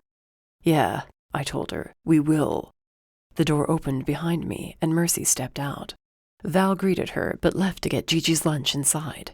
I watched her go, unable to shake the strange uneasiness. What's with the frown? Mercy ran her fingers over my brow. You okay? You get any weird vibes from Val? I thought I did at first, but if there's something off about her, Gigi would know. Val was raised a dark witch. Could just be the dark magic clinging to her. I supposed it made sense and let it go. You up for some breaking and entering today? She laughed as we walked down the steps to the sidewalk. And where exactly are we busting into? Nor's place. The higher-ups are starting to wonder where he is. You really think he left behind a handy note that says, "Hey, Rafael, on the off chance you break into my apartment after I've been missing for a month, this is where I went. Oh, and by the way, I'm working with Damien, and I know what mercy is." She had a point, but that chill left me more anxious than before to figure out where they were. I'd been acting positive to keep Mercy from leaving town to find Damien on her own. All the worries I'd buried these last few weeks rose within me, and going back to the apartment to simply wait was not an option. "Hey, we can go to Nor's." Mercy took my hand. "Who knows? We might get lucky. That's the hope. Or we'll get in another fight with those nefary bastards. I could go a few rounds." I scowled at her. She smiled back. We set off down the sidewalk hand in hand. Since we'd walked to Gigi's, since riding double on her new bike was no more appealing to me than riding on her old one, it'd be a bit of a hike to get to Nor's, but that'd give me time to think and wonder about Val. I wanted to believe the young witch wasn't going to be trouble, but a quiet voice in the back of my mind warned me not to get too comfortable. The quiet before the storm had been hanging over us too damned long. There'd been some minor disruptions, but all of that was leading to something far worse. Any second, those dark clouds were going to burst, and I wasn't sure we were ready for it. Chapter 7. Mercy. Nor's place turned up nothing. To be fair, we had checked it out once already. Damien's place, too. But something in Rafael's face back at Gigi's stopped me from reminding him of that fact. He'd been on edge the entire time we searched, eyes darting around as if he expected us to be attacked at any second. To be fair, I did too, but no dark shadows appeared. We were left completely alone.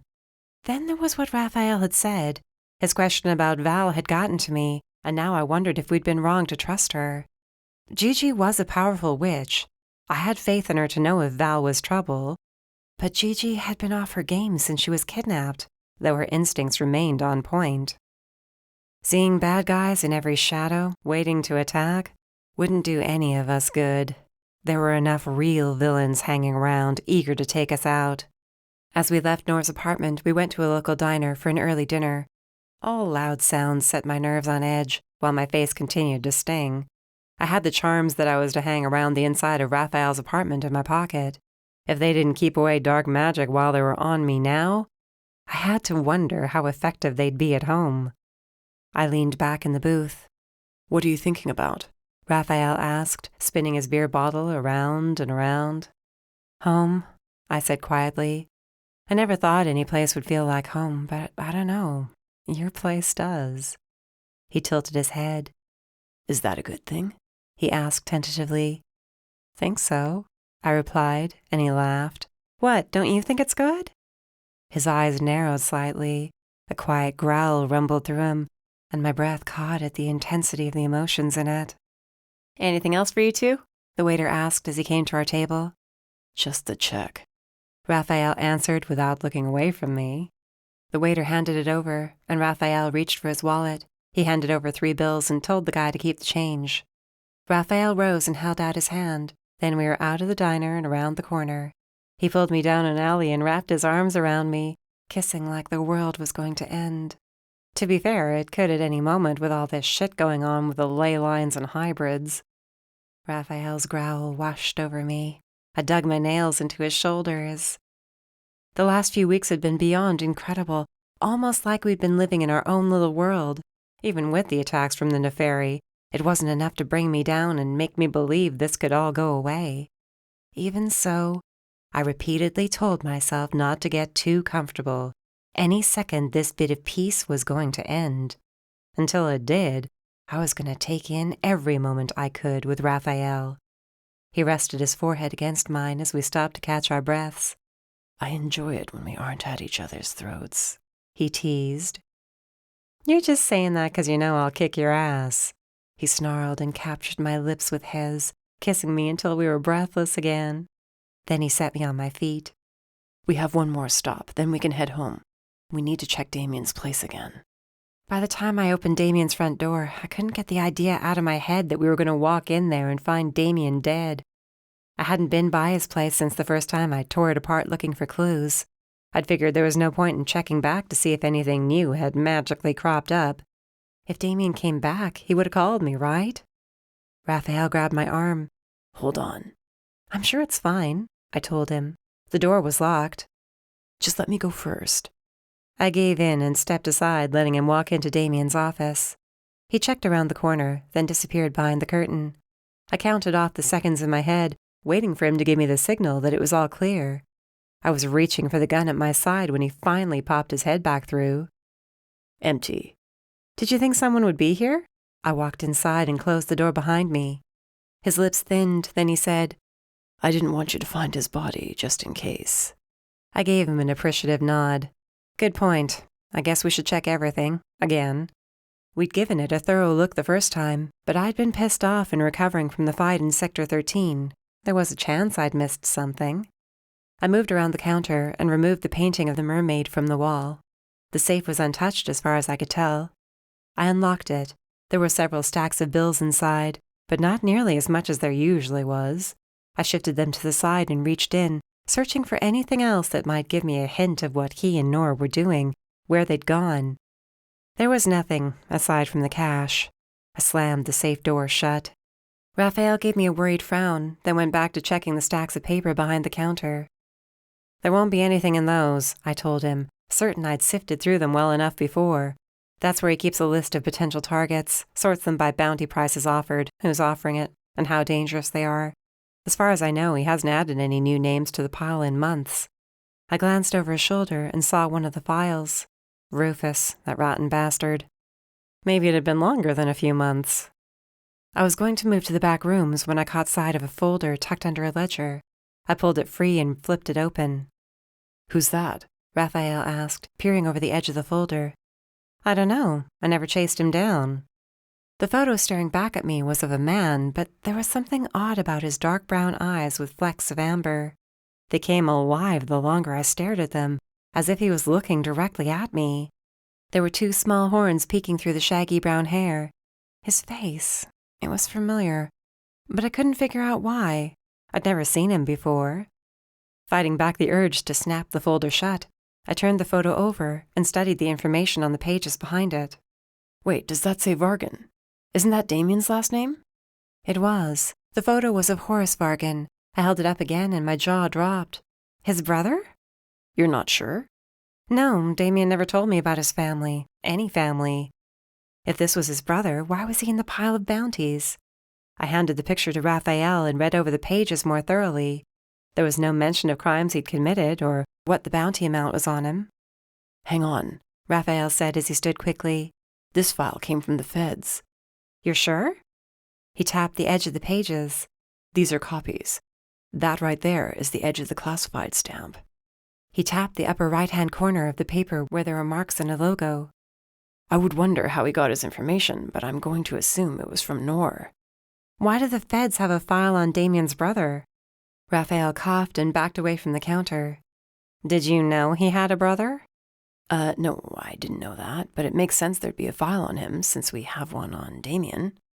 And me, I added with a sigh and slapped the file down. Right. Mercy. I'm not mad, I'm just tired of having this shit dumped on me. I want to know everything and just get it over with. I waited a beat longer, glaring at the file and the photo that slipped free of it. I'm going to check the back rooms. You coming? We tore Damien's living quarters apart, but there wasn't a scrap left behind to give us a hint. Not one damned hint of where they'd gone. Furious, I kicked the couch in the sitting room and slammed into the far wall, putting a hole in it. The coffee table was next. It shattered on impact. I panted and glared as the flames sparked to life at my fingertips. My scar burned and I winced, pressing my hand to it. Rafael came toward me. I backed away. I just need a minute. He let his hand fall and stayed where he was. Without Damien here to lead the charge, we'd have to come up with a plan on our own to stop Shuval, go after the Reapers, and track down this Franklin Monroe bastard. We had to do something. I couldn't go back to that apartment and sit around for Shuval to find us, or patiently wait for the blood moon to rise. Let's go home. Rafael told me after a while. We'll call Bowen and the others in the morning. I sucked in a deep breath and let it out. I was moving toward him when the front door opened. Rafael put a finger to his lips and reached for his gun. I drew mine too, and we moved to either side of the curtained doorway. I strained to hear. 2 voices. No, 3. Male. One of them laughed. I gritted my teeth. Ignoring Rafael's protests, I pushed through the curtain. 3 figures stood near the front door, all wearing black cloaks, hoods covering their faces. I knew who 2 of them were. None of them had noticed me yet, too distracted with dumping gear on the floor. The 3rd figure was against the wall. He grunted in pain. Blood covered his clothes. My anger was slightly dampened by the sight of a wounded person, but I wasn't about to lower my gun, not until I saw Damien's face. You just had to get your ass stabbed, Horace, Damien muttered as he straightened. Not like I planned on it, asshole. The second voice sounded almost exactly like Damien. I'm going to grab the kit and check the place since the front door was... Damien turned and stared at me as he threw his hood back. Mercy! Nor threw his hood back with a curse. The wounded figure, still against the wall but now on the floor, I assumed was Horace, looked at me. Did you say Mercy? As in the famous bounty hunter Mercy? Damn! I could have shot all 3 of you, I glared at Damien. Mercy, you can lower the gun, Damien said, eyeing it warily. You sure about that? You've been gone a month with no word. And lo and behold, you were on that trip with none other than Chief Nor. My finger twitched. Damien licked his lips, his face warring between anger and hesitation. I want answers, and I want them now. Put the damned gun down. He took a step closer. I raised it, aiming at his forehead. He shook his head. What the hell do you think you're doing, huh? How about I'm sick of being left out of the loop, by you and Bowen? I'm not the only one. Rafael stepped out from behind the curtain. From the way Nor stiffened, I had no doubt Rafael was glowering at the one person he thought he could trust in the world. Chief, Rafael said quietly. Odd to see you here. I understand if you both have questions. Did you not get any of our messages? I asked. We left plenty of them. For both of you. Lost our phones. There was a bit of trouble. Damien scowled at me, his gaze on the gun in my hands. You really going to shoot me? Thinking about it. Kneecap, maybe, so your mouth can keep working. Damien took a step closer, and my hand tensed on the gun, but he wasn't looking at it any longer. He tilted his head, his brow furrowing as he studied me, then Rafael. His eyes darkened, and a look I'd seen plenty of times right before I was about to get a lecture appeared on his face. What did you 2 do? Rafael reached for the gun. Mercy, put it away. My brow lifted in protest, but I tucked the gun away. It's a long story, I muttered. As much as I'm enjoying the show, Horace said from the floor, throwing his hood back, bleeding and possibly dying here. Damien gave me a long look that informed me this conversation was far from over, then whirled around to deal with his brother. I need the med kit. A tiny voice at the back of my mind told me not to help him, but when he removed his brother's cloak and the extent of the wound was visible, I sprang into action. By the time I came back with the kit, Nor and Rafael were having a demon stare down. Horace was unconscious. Damien had his hands on his brother's chest, putting as much pressure as he could on the wound. As I worked with Damien to get Horace stable, it was like we'd fallen back to the good old days when we'd patch each other up. You're going to tell me everything that happened while I was gone. He didn't look at me. His anger flowed off him only to crash into mine. After you tell me where you've been for a month, and why you never told me you have a brother. His hands paused. It's going to be a long night. No shit, I replied hotly, my own hands covered in blood of a man I never knew existed. While sitting next to someone I never thought I could be pissed off at enough that I wanted to shoot him, then bring him back to life just so I could shoot him again. Long night didn't begin to cover what was about to go down. You did what? Damien bellowed. I told you not to leave. I told you to stay here, and what do? You go traipsing off to Sector 13 and... Did you say you blew up a hotel? Technically, that was Rufus. Damien's eyes narrowed. I don't care who actually blew up the hotel, Mercy. The point is, why were you there to begin with? What do you think is going to come from pissing off the Dark Covens? Like you don't have enough trouble coming for you already. I stomped away. I'd barely managed to get out that we had to go there to save Gigi when Damien started shouting. I could only yell back, not sure why he was so ticked off at me for saving my friend.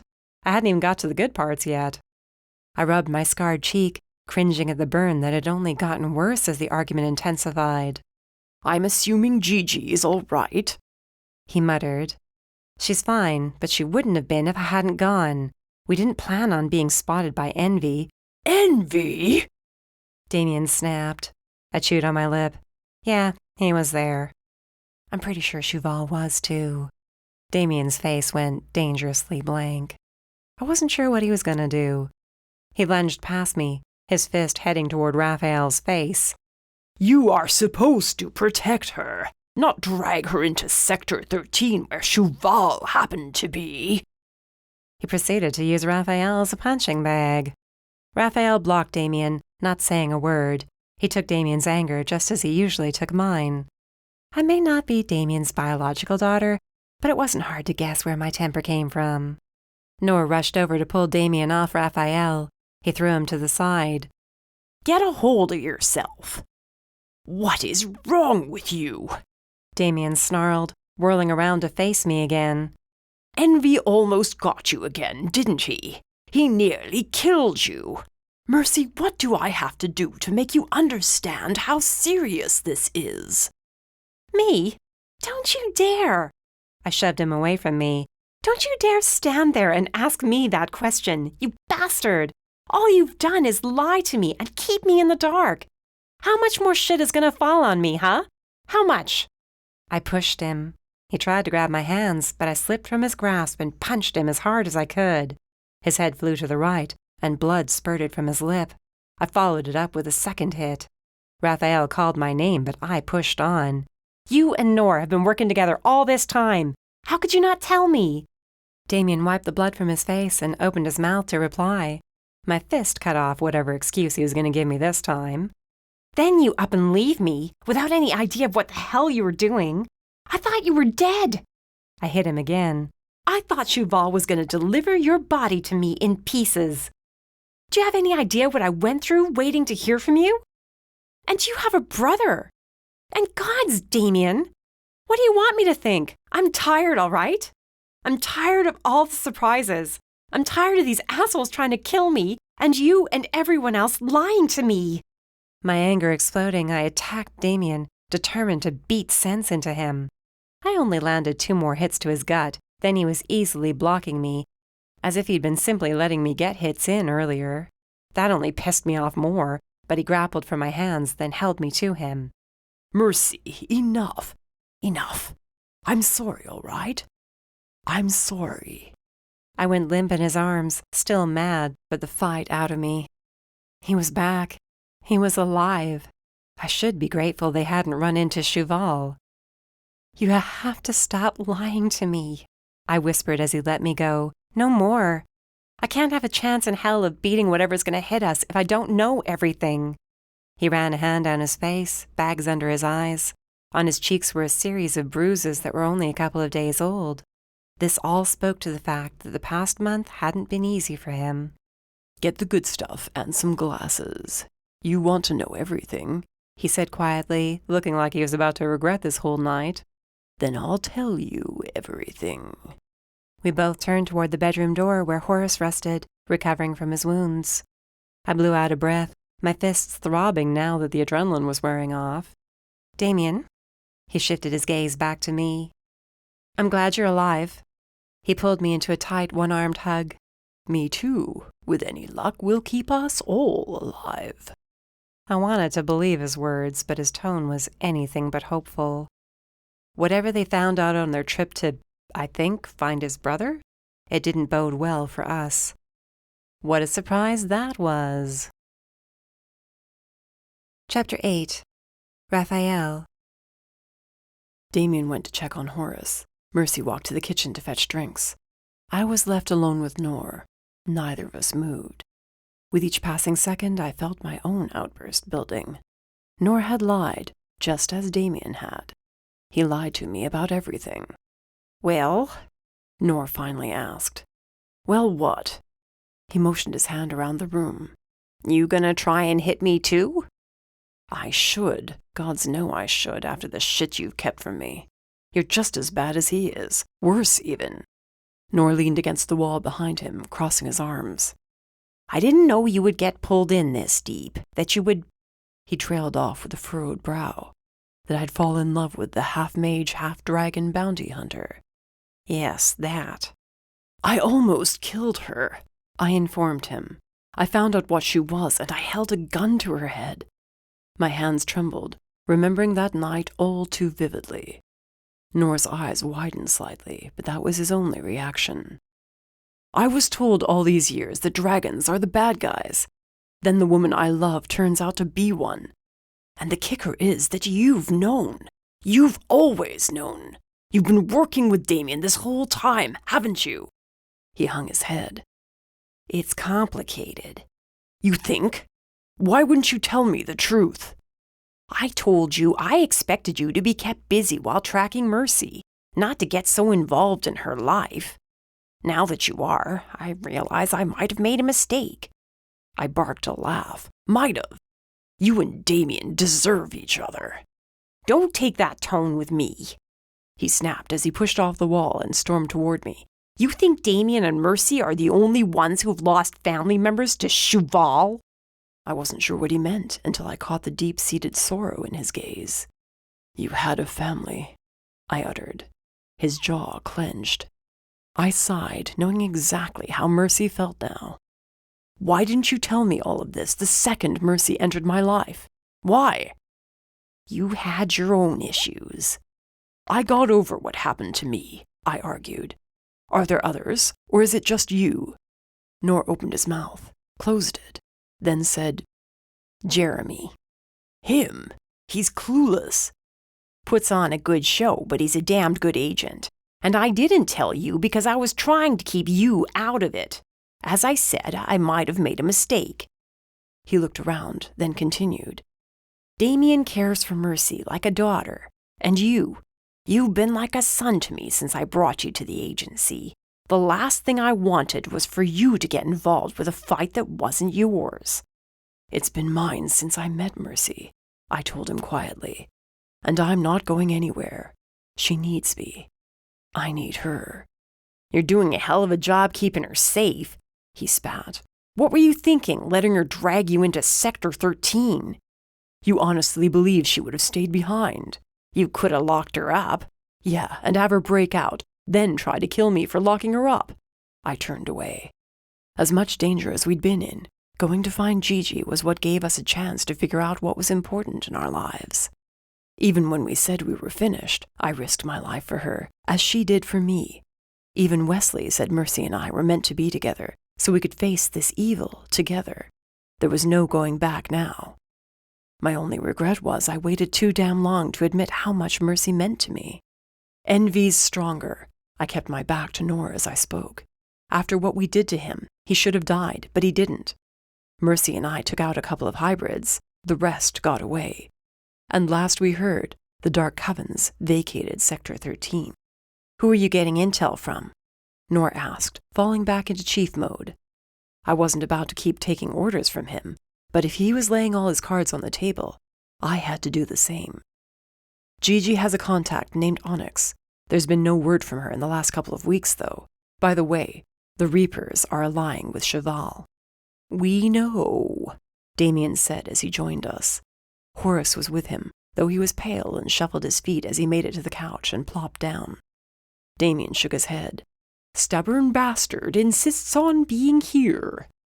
Horace smiled through a grimace as he adjusted his position on the couch. Can't miss out on all of the fun.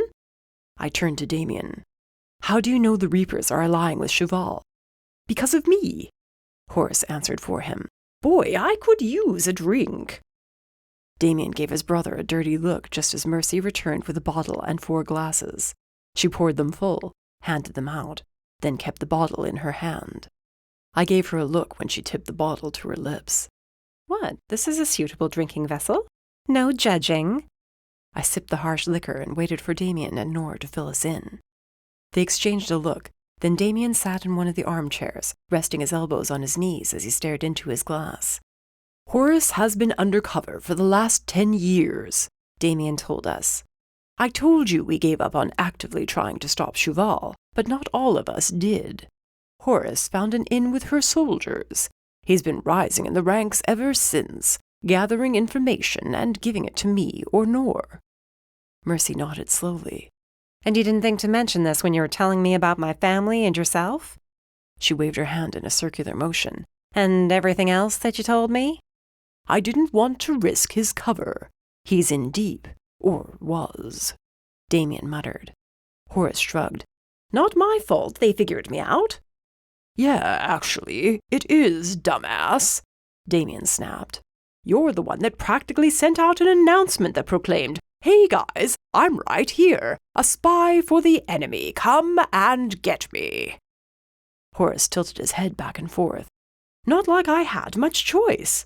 You did, that's the problem. Mercy stepped between them, blocking them from each other.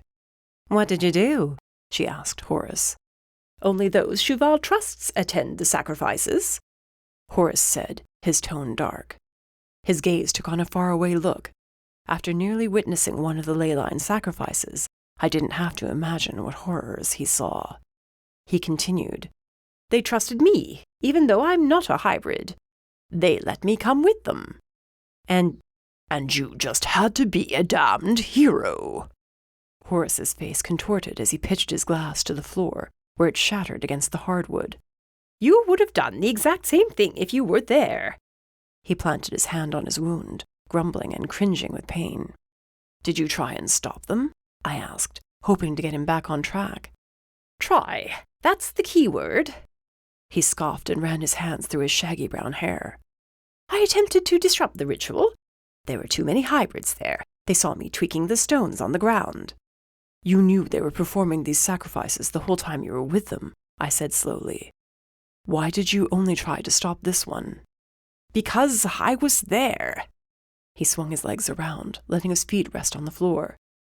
And because I had just learned how many artifacts Shuval had already used. How many lives had been lost to her madness? How many? Mercy demanded. None of them answered her question. Her grip on the bottle turned white-knuckled. I said how many? That night marked number 42. Horace replied, his tone rough. 42 artifacts she's used to power the ley lines. Mercy's face paled, making her scars stand out as she turned to me. We have 5. Which means she's only missing 3 more. The realization was disconcerting. Damn it, how had we missed so many? We were just too late to the game. There was no chance of catching up and stopping her. Once she finished charging the ley lines, she would be ready for the blood moon. She'd turn who knew how many of her followers into hybrids. I turned to Nor and Damien.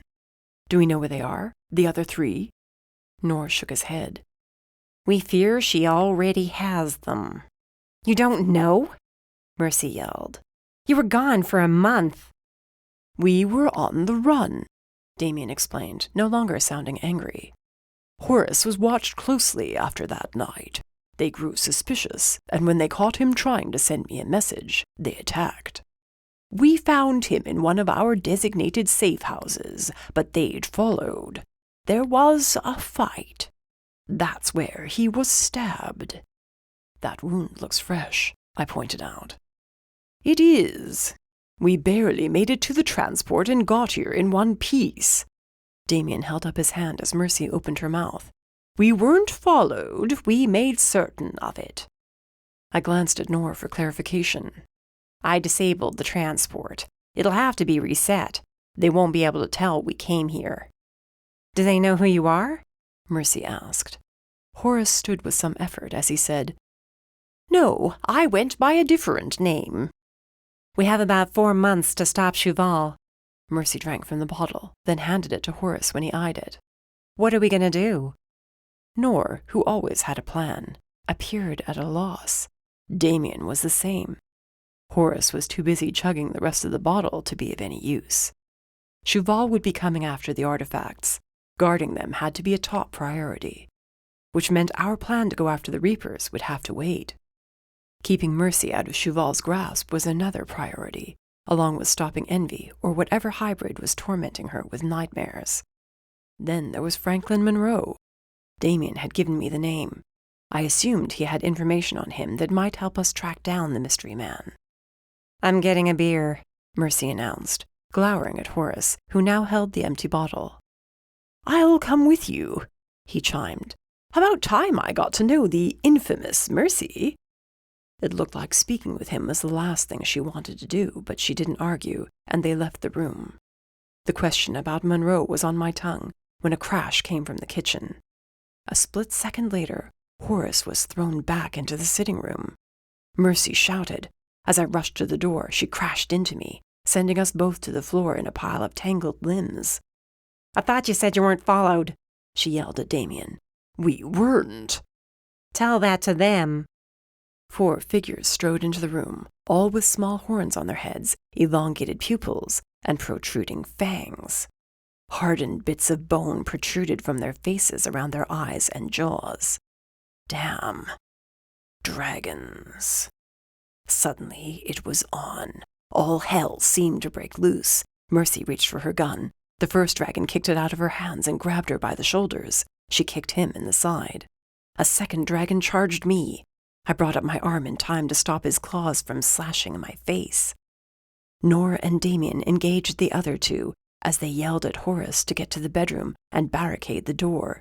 He darted toward the other room. I caught a fist in the face. Snarling, I bashed my horns into the dragon's face. He staggered back. I followed it up with a fist, then a kick to his gut that shoved him into the one fighting Mercy. You good? I asked her. Before she could answer, her attacker was back on her. The other one was now in front of me again, his ugly face scowling, teeth gleaming. Mercy pulled a dagger from her boot and aimed for the dragon's throat. I ducked under the punch from the one in front of me. Bastard moved fast, and his claws embedded in my right shoulder. Rafael! I wrenched my shoulder free. Warm blood oozed from the wound. There was no time to see how bad the damage was, as the dragon brought his other hand down on my left shoulder. With a yell of pain and anger, I wrapped a hand around his throat and slammed him into the wall. Damien was shouting for Mercy to guard the door to the bedroom. I bashed the dragon into the wall again and again, gritting my teeth as he continued to claw the hell out of my arm. I rammed him into the wall one final time, and he finally went limp. I dropped him to the floor and whirled around just as Mercy sprinted toward the hallway that led to the bedroom. She tackled the dragon ahead of her. He kicked her in the face. As she rolled away, I lunged forward and pinned the dragon to the floor. That's it, Mercy snapped. I spotted a flicker of fire out of the corner of my eye. Move. Her voice was steely. I rolled off the dragon. He threw himself toward me. Mercy blasted him in the chest. He shrieked as her mage fire burned him. She hit him a second time, her eyes alight as she unleashed hell. When he finally stopped moving and screaming, she lowered her hands. Feel better? I asked as she hauled me to my feet. Not even close. She spun around and was ready to blast the other 2 when the one I thought I'd knocked out crashed into us. His fist connected with my face and his knee with my gut. Mercy raised her hand to blast him, but he was far stronger than he'd been minutes ago. He held us both to the floor. His claws began to elongate. Mercy screamed as they dug into her chest. I strained to push him away, but he didn't budge. His eyes glowed a dark gold color. His bones shifted and popped. His body was changing. He was shifting.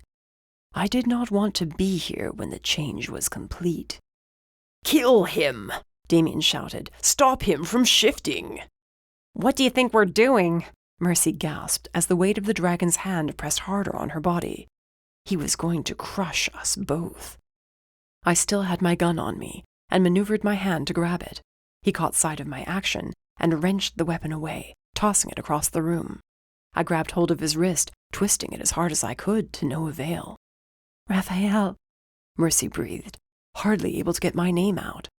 Something metallic brushed against my arm. I glanced down.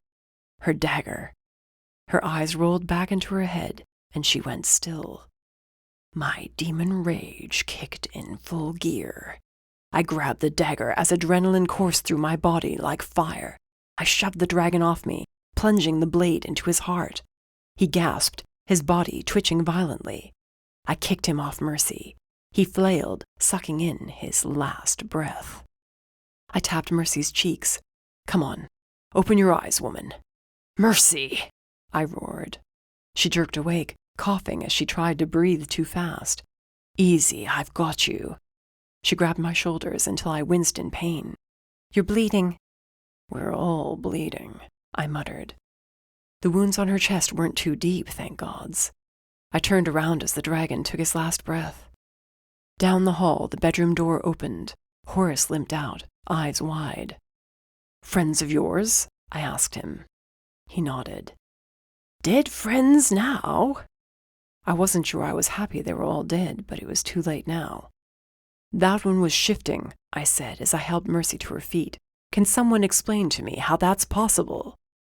"Guess we forgot to mention that part." Damien kicked the dead one next to him. "Shuval's making it possible for dragons to shift again. Part of her plan."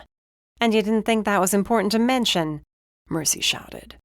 We needed to get rid of the dead bodies and patch our wounds. We could argue later. Somewhere amid the shouting and trying to stem the flow of blood from our injuries, my cell went off. I scrambled to answer it. "Yeah?" "Rafael, it's Joseph," the mage said, sounding out of breath. "I heard you were searching for someone." I held my hand up for some quiet. Mercy and Damien stopped arguing. "Hey, Joseph, you found him?" "Yes, I did. Franklin Monroe has been spotted. As of now, he has not left his current location." "And where might that be?" Joseph hesitated, then said, "Sector 2. The phone fell from my hand. All I could see was the slum I grew up in, all the blood and death I'd witnessed in that hellhole. Mercy called my name, but when I didn't respond, she picked up my cell. I couldn't hear what she was saying. I was too focused on my own thoughts. I'd told myself I would never go back to Sector 2, but now I had no choice. Chapter 9. Mercy. I picked up Rafael's phone. "Joseph?" Joseph Sycamore, powerful mage and one of the gathered. Also, a good guy as far as we could tell. "What's going on?" I waved a hand in front of Rafael's face. He blinked, a steady growl rumbling through his chest, but otherwise he remained perfectly still. "Rafael's gone a bit comatose, or something close to that," I told Joseph. "It's about Monroe. I know where he is.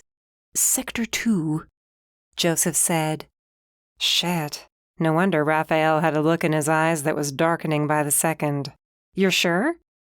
"I wouldn't have called otherwise." It was a night for one crappy moment after another.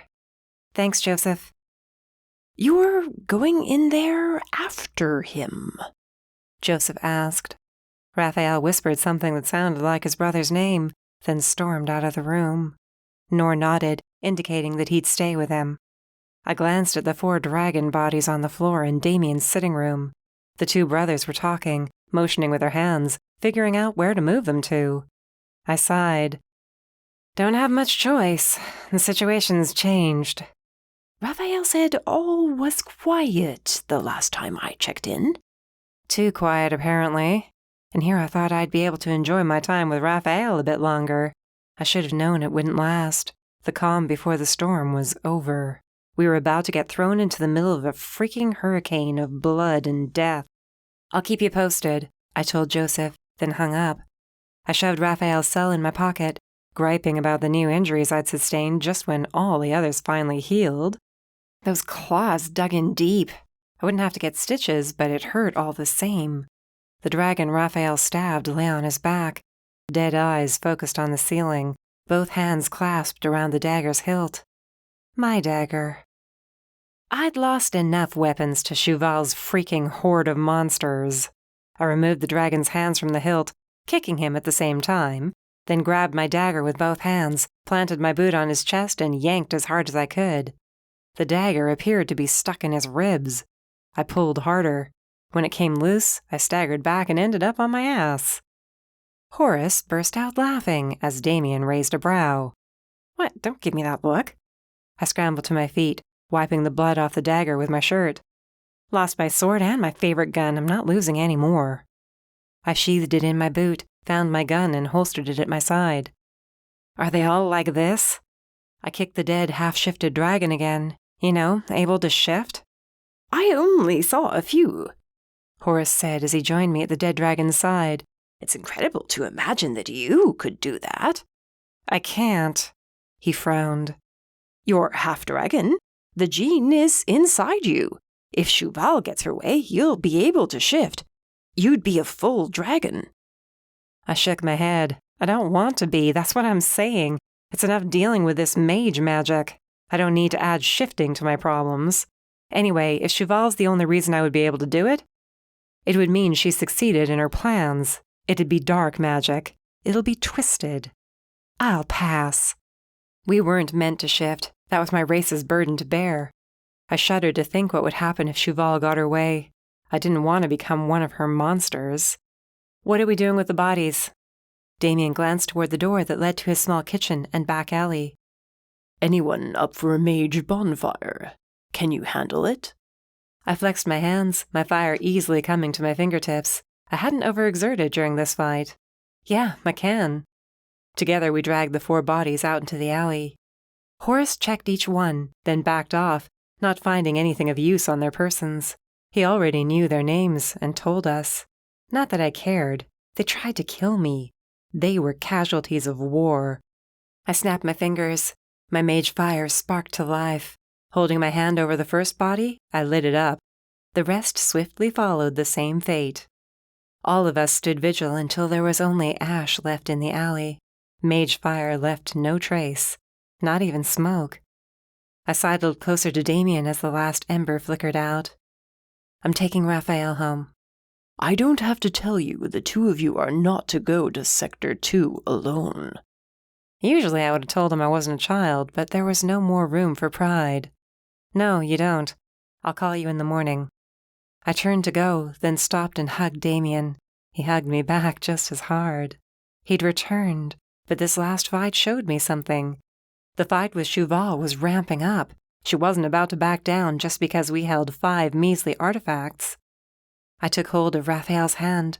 The walk back to his place was long and silent. His hand squeezed mine every now and then. I was worried about having him join us in Sector 2 tomorrow. If we even went tomorrow. Once we sat down and talked about it, I had a feeling Nora and Damien wouldn't want to rush in there blindly. Then again, it wasn't like we had much time to waste. We reached home. I guided him toward the courtyard that was between the apartment buildings.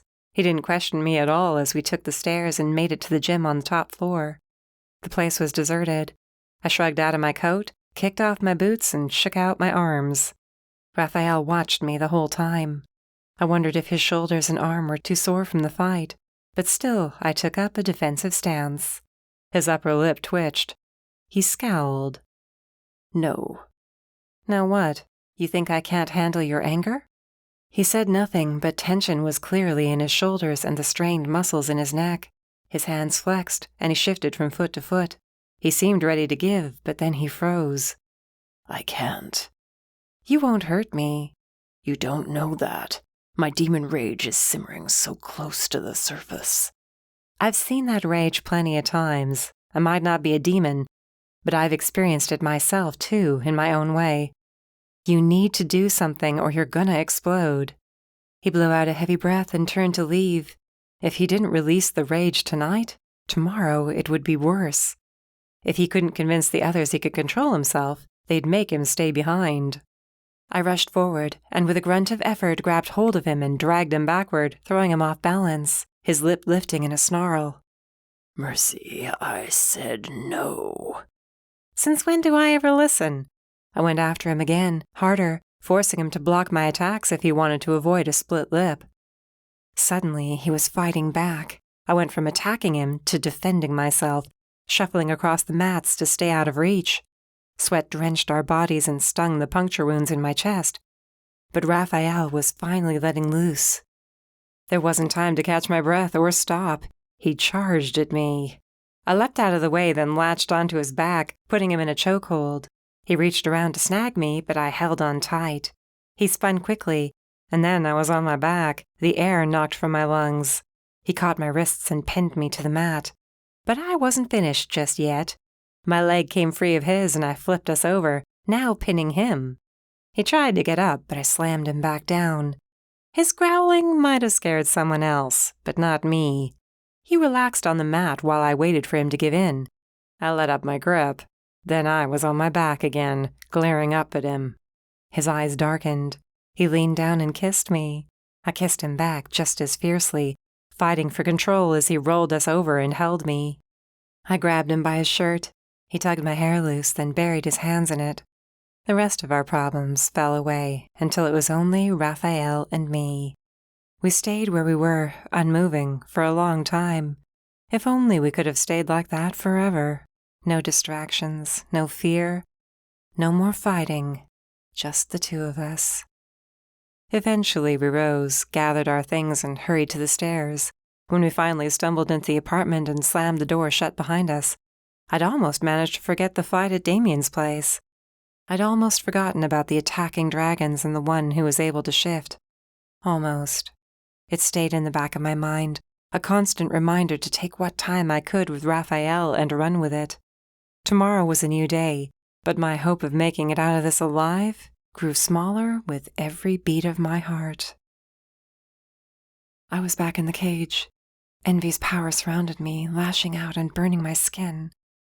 A green flash filled my vision, and then he was there, standing just on the other side of the bars. I shook them to get free, but they held fast. A door creaked open behind me. There were the vampires and shifters, snarling.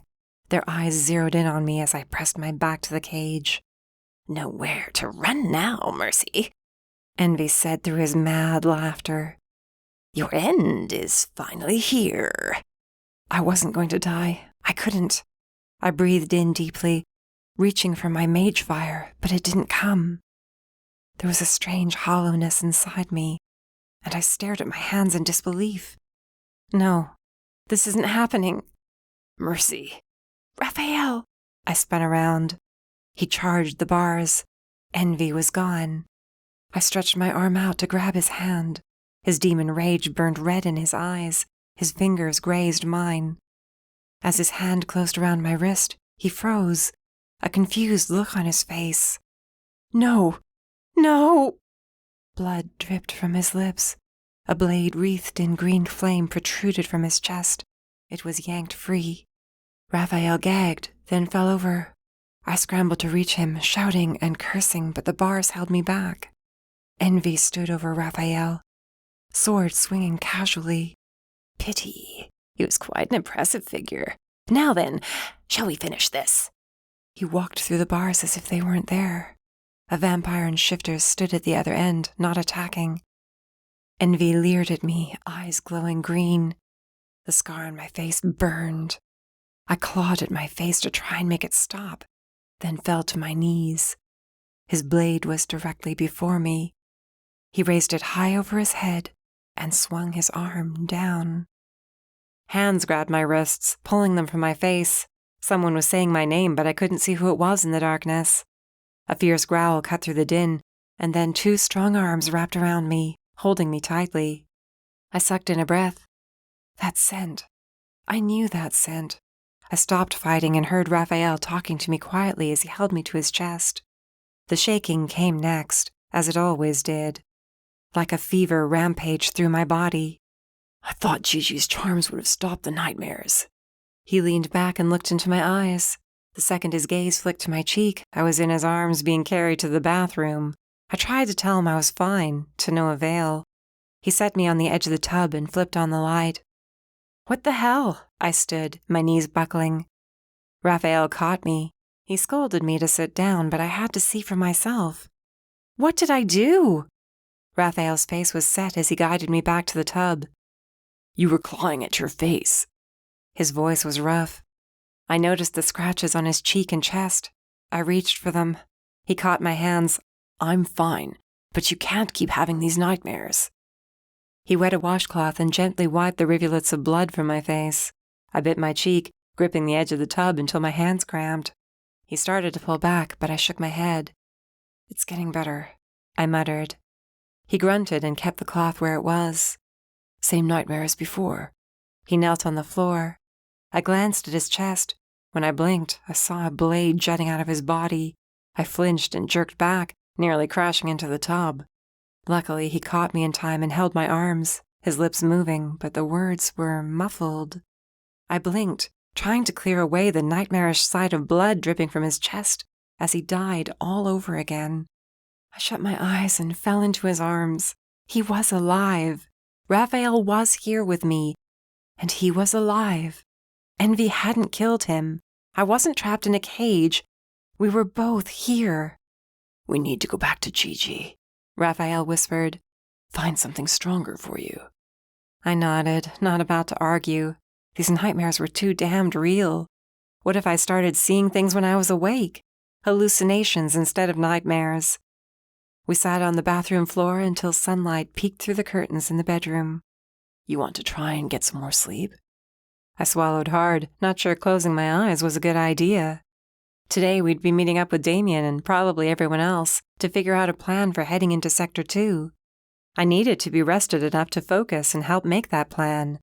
I tried to stand and failed. Rafael picked me up and carried me back to bed, then tucked me in. I caught his hand. Can you stay, just until I fall back asleep? He smoothed my hair from my face and kissed my forehead, then climbed in beside me. I curled into his chest, listening to the reassuring thud of his heart, letting it lull me back to sleep. Envy was not going to kill Rafael, even if that meant I had to hunt him down and tear him to pieces. I would. Chapter 10. Rafael. Mercy hadn't said anything since we arrived at Rufus's place in the underground. It hadn't taken her long to fall back asleep after the nightmare. I'd slipped from the room as quietly as I could and called Gigi. She'd been pissed and swore up and down those charms should have worked. After she calmed down, she promised she'd have something for us as soon as she could. Once I hung up with her, I'd called Damien and told him about the nightmare. He had asked if I thought she could handle going after Monroe. I wasn't crazy enough to try and leave her behind. Yesterday, I'd been worried about how I'd be going on this mission myself. Now, as I watched Mercy's expressionless face while she picked at her nails with her knife, I wondered if finding a way to make her stay behind was such a bad idea. Sector 2 is supposed to have been shut down. Bowen stared at the only map we could find of the place on short notice. It was from 10 years ago, but it'd have to do. As far as anyone's concerned, once the governor cleared it out, it was cut off from the transport and deemed a no trespassing zone. And yet that's where Monroe was spotted. I slid my fingers over the map, trying to keep ancient memories at bay. As far as the feds are concerned, this place has been vacated. Yes, but we don't have eyes on it, Nor chimed in. At least, not consistently. Then there could be something going on in there that we don't know about. Damien rubbed his forehead, glancing worriedly at Mercy, then turned back to me. I shrugged. He went back to glaring at the map. We can get there using the transport. But they were cut off, I said slowly. Damien scowled. And I've been around a long time, Rafael. I know how to get around a blocked transport. Trust me. We'll get in. Once we're there, we'll have to figure out a way to track down Monroe. It's not a huge sector, but if all the buildings are still standing, it's like a damned maze. That I could agree with. The slum had been a bunch of buildings haphazardly thrown together, on streets that didn't make any sense. They wound around in a circle with the main hub at the center. That was where Lucas and the other mages had holed up. I gripped the table hard enough to make it creak. Several sets of eyes landed on me. I mumbled an apology and let go. Would a tracking spell work? I asked. If we had something of his besides just a name, Damien said. But we don't. Do we know what Franklin Monroe is? Damien exchanged a glance with Nor. Horace is the one who gave me the name. He thought he might simply be a mage, but he never got a good look at the guy. Why are we after him then? He's the guy in charge of finding sacrifices, Damien replied, and Mercy stiffened. He tracks them down and brings them to Shuval. We're not sure where he's getting them from. The Reapers. No, he's giving them to the Reapers and Shuval, Damien said. Franklin Monroe oversees tracking them all down. If we want to stop the rituals, or at least hit Shuval where it hurts, he's the man we need to take. Then we beat the shit out of him until he tells us everything. Mercy slammed her dagger into the wall behind. Then why are we sitting around here wasting time? Let's move. We need a plan. Horace says he's a mage, right? I can track him. Use his magic, maybe.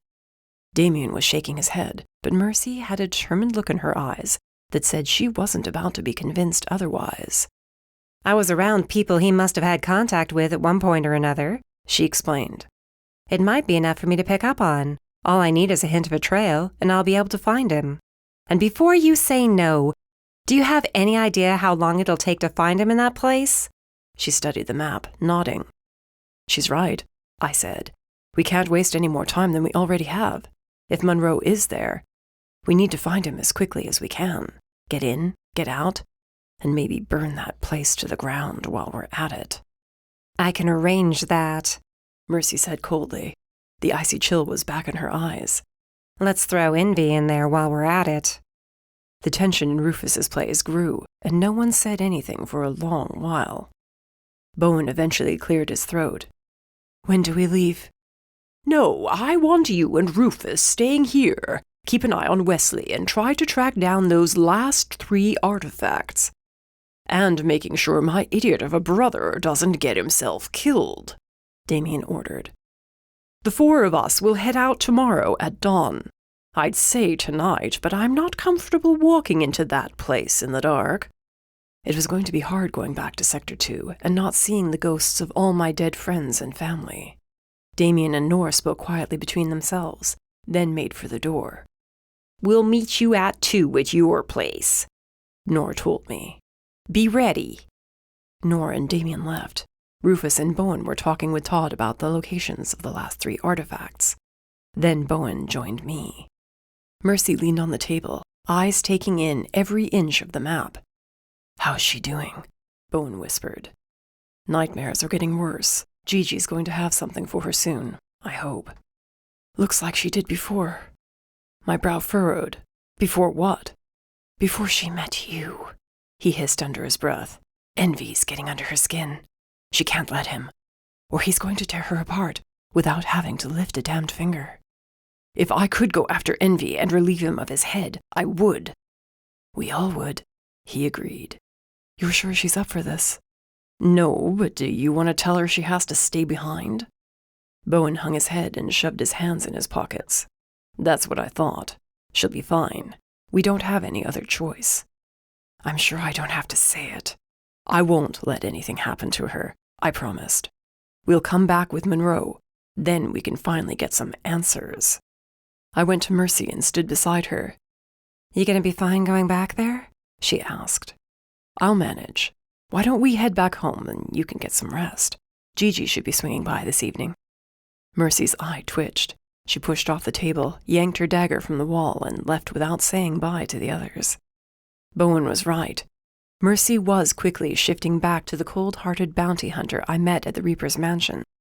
There were no more smiles or laughter, just that icy stare that promised pain and death to anyone who crossed her. I wasn't sure how to get through to her without pushing her and making it worse. I'd give her space and hope she would talk to me when she was ready. As we left the underground, Mercy slipped her hand into mine and held on tight. She said nothing, but it was enough for now. At least I wasn't losing her. Not yet.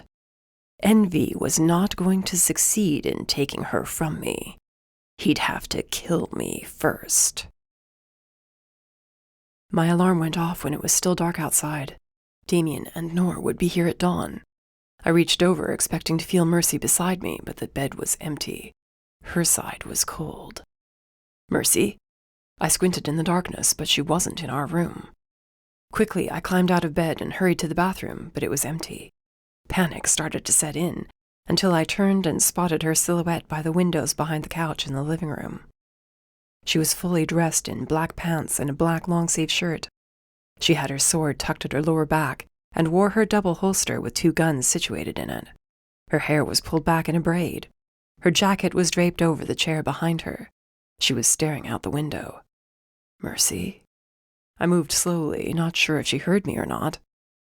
Sun should be up soon, she replied. I know. When did you get up? I had to stop myself from scolding her when I saw the bags under her eyes. Did you even sleep? I was sure she'd been asleep before I drifted off. Can't sleep. All I see is his face as he plunges his sword through your chest. The potion Gigi gave you didn't do anything? Dunno. Didn't take it yet. You were supposed to, so you could get sleep. You need to be sharp for today. I'm fine. I'll sleep once we get back with Monroe. Arguing with her wouldn't have done any good. I backed off and hurried to get ready. As I geared up with my gun and daggers, I told myself there was nothing to worry about. Mercy and I had gone plenty of nights without sleep. We'd fought in worse conditions. True, but those were times we'd had an idea of what we were walking into. Sector 2 could be crawling with hybrids for all we knew, or other outcasts and cutthroats, all of them ready to kill anyone who came through the transport. My cell vibrated in my pocket. I pulled it out. Nor and Damien were waiting for us downstairs. I glanced out the window, the sun's rays barely peeking over the horizon. Mercy slipped on her jacket. In the early light of morning, I caught a glimpse of the scar on her face, bright red and angry looking. Ready? She asked. Yeah. Let's go get this bastard. I followed her out the front door and locked it behind me. Less than half an hour later, Mercy, Damien, Nor, and I stepped out of the transport and stood in Sector 2. I didn't have to read the transport sign to know where we were. The air smelled the same as it had the last time I was here, when I'd been fighting for my life, when I watched my brother die. The small town lay 1 mile down a dirt road. The same massive mansion resided in the very center. We didn't stay by the transport long enough to take in too many details. Nor motioned us off the dirt road and into the trees. We'd used magic to cloak us as we took cover in the trees. 2 men came running down the road. Mercy tensed, her hand reaching to her lower back. Damien shook his head. She glared but didn't draw her weapon. So much for the place being abandoned. The 2 men examined the transport, then glanced around. After a few seconds, they set off back toward town. Hybrids, I whispered to Mercy. No, didn't get that from them, she replied, closing her eyes. But there are hybrids around here. Amulets on, everyone, Damien instructed. Mercy and I exchanged a wary glance, then draped the amulets over our heads. I didn't ask Damien how he procured 4 amulets like the ones Mercy and I had used to get into the witch convention. All we knew was they wouldn't last nearly as long as those had, and were extremely fragile to other magic. Any disturbance could make them stop working, but they were better than trying to sneak around in cloaks. Guess the place wasn't vacated, I said as we set off through the trees. You think they're here to guard Monroe? Mercy held up her hand. A shudder rushed over her, and she staggered back. Not just Monroe. What do you mean? Who's here? Is it Shuval? Damien demanded. She shook her head. Hybrids. A lot of hybrids. Envy? She shook her head again. No, but almost as strong. There's a current in the air. You think you can still find Monroe with them around? Damien's lips thinned. He scowled at my question. Mercy's eyes fluttered closed, like she was having trouble keeping them open. If there was too much magic around, She might not be able to do anything. It's why we came here, right? She uttered. I can do it. Just give me a minute. We remained silent, hidden in the trees. We were close enough to town now that voices reached us. They didn't sound unhappy or in pain. Mercy pointed. Stay with me and stay close. I'm not sure how long I can keep this up. Mage fire burned in her eyes and her face shimmered. If she continued to use her magic, it'd disrupt the charm hiding her identity. You have his trail? I do. It's faint, but I'd recognize that stench anywhere. Let's move. With Damien in front and Nor bringing up the rear, Mercy whispered instructions, and the four of us stepped out of the trees and onto the dirt road. I braced for an attack from any direction. We hit the main road and followed a familiar trail. I had to stop myself from halting and staring in disbelief. People flooded the streets. Happy people.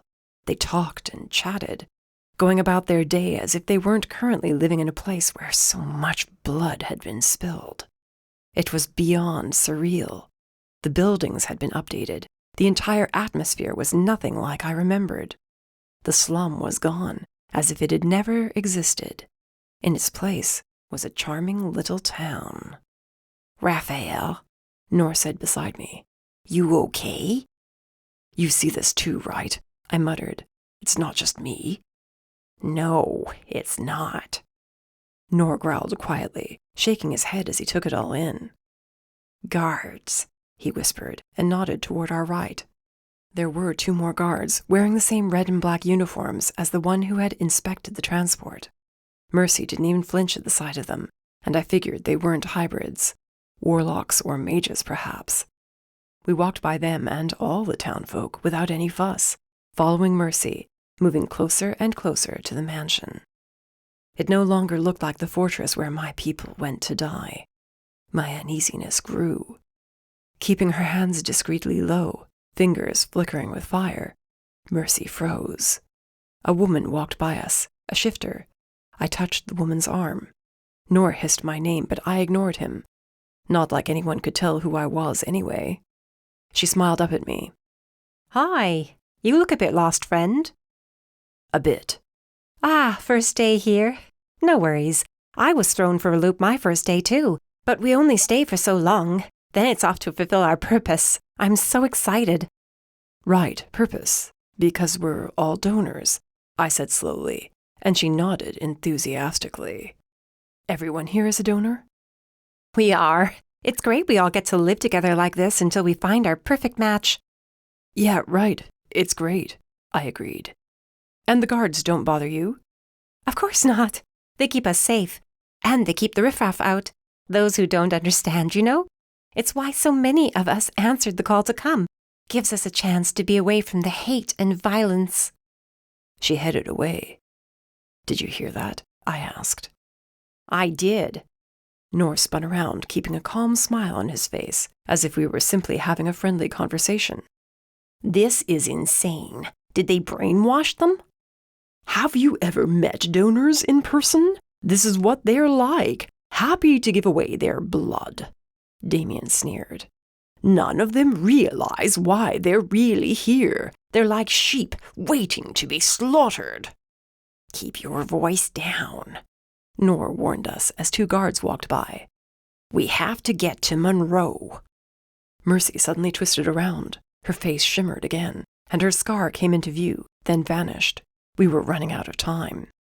He's this way, but I think we might have a problem. What is it? Nefari. They're here.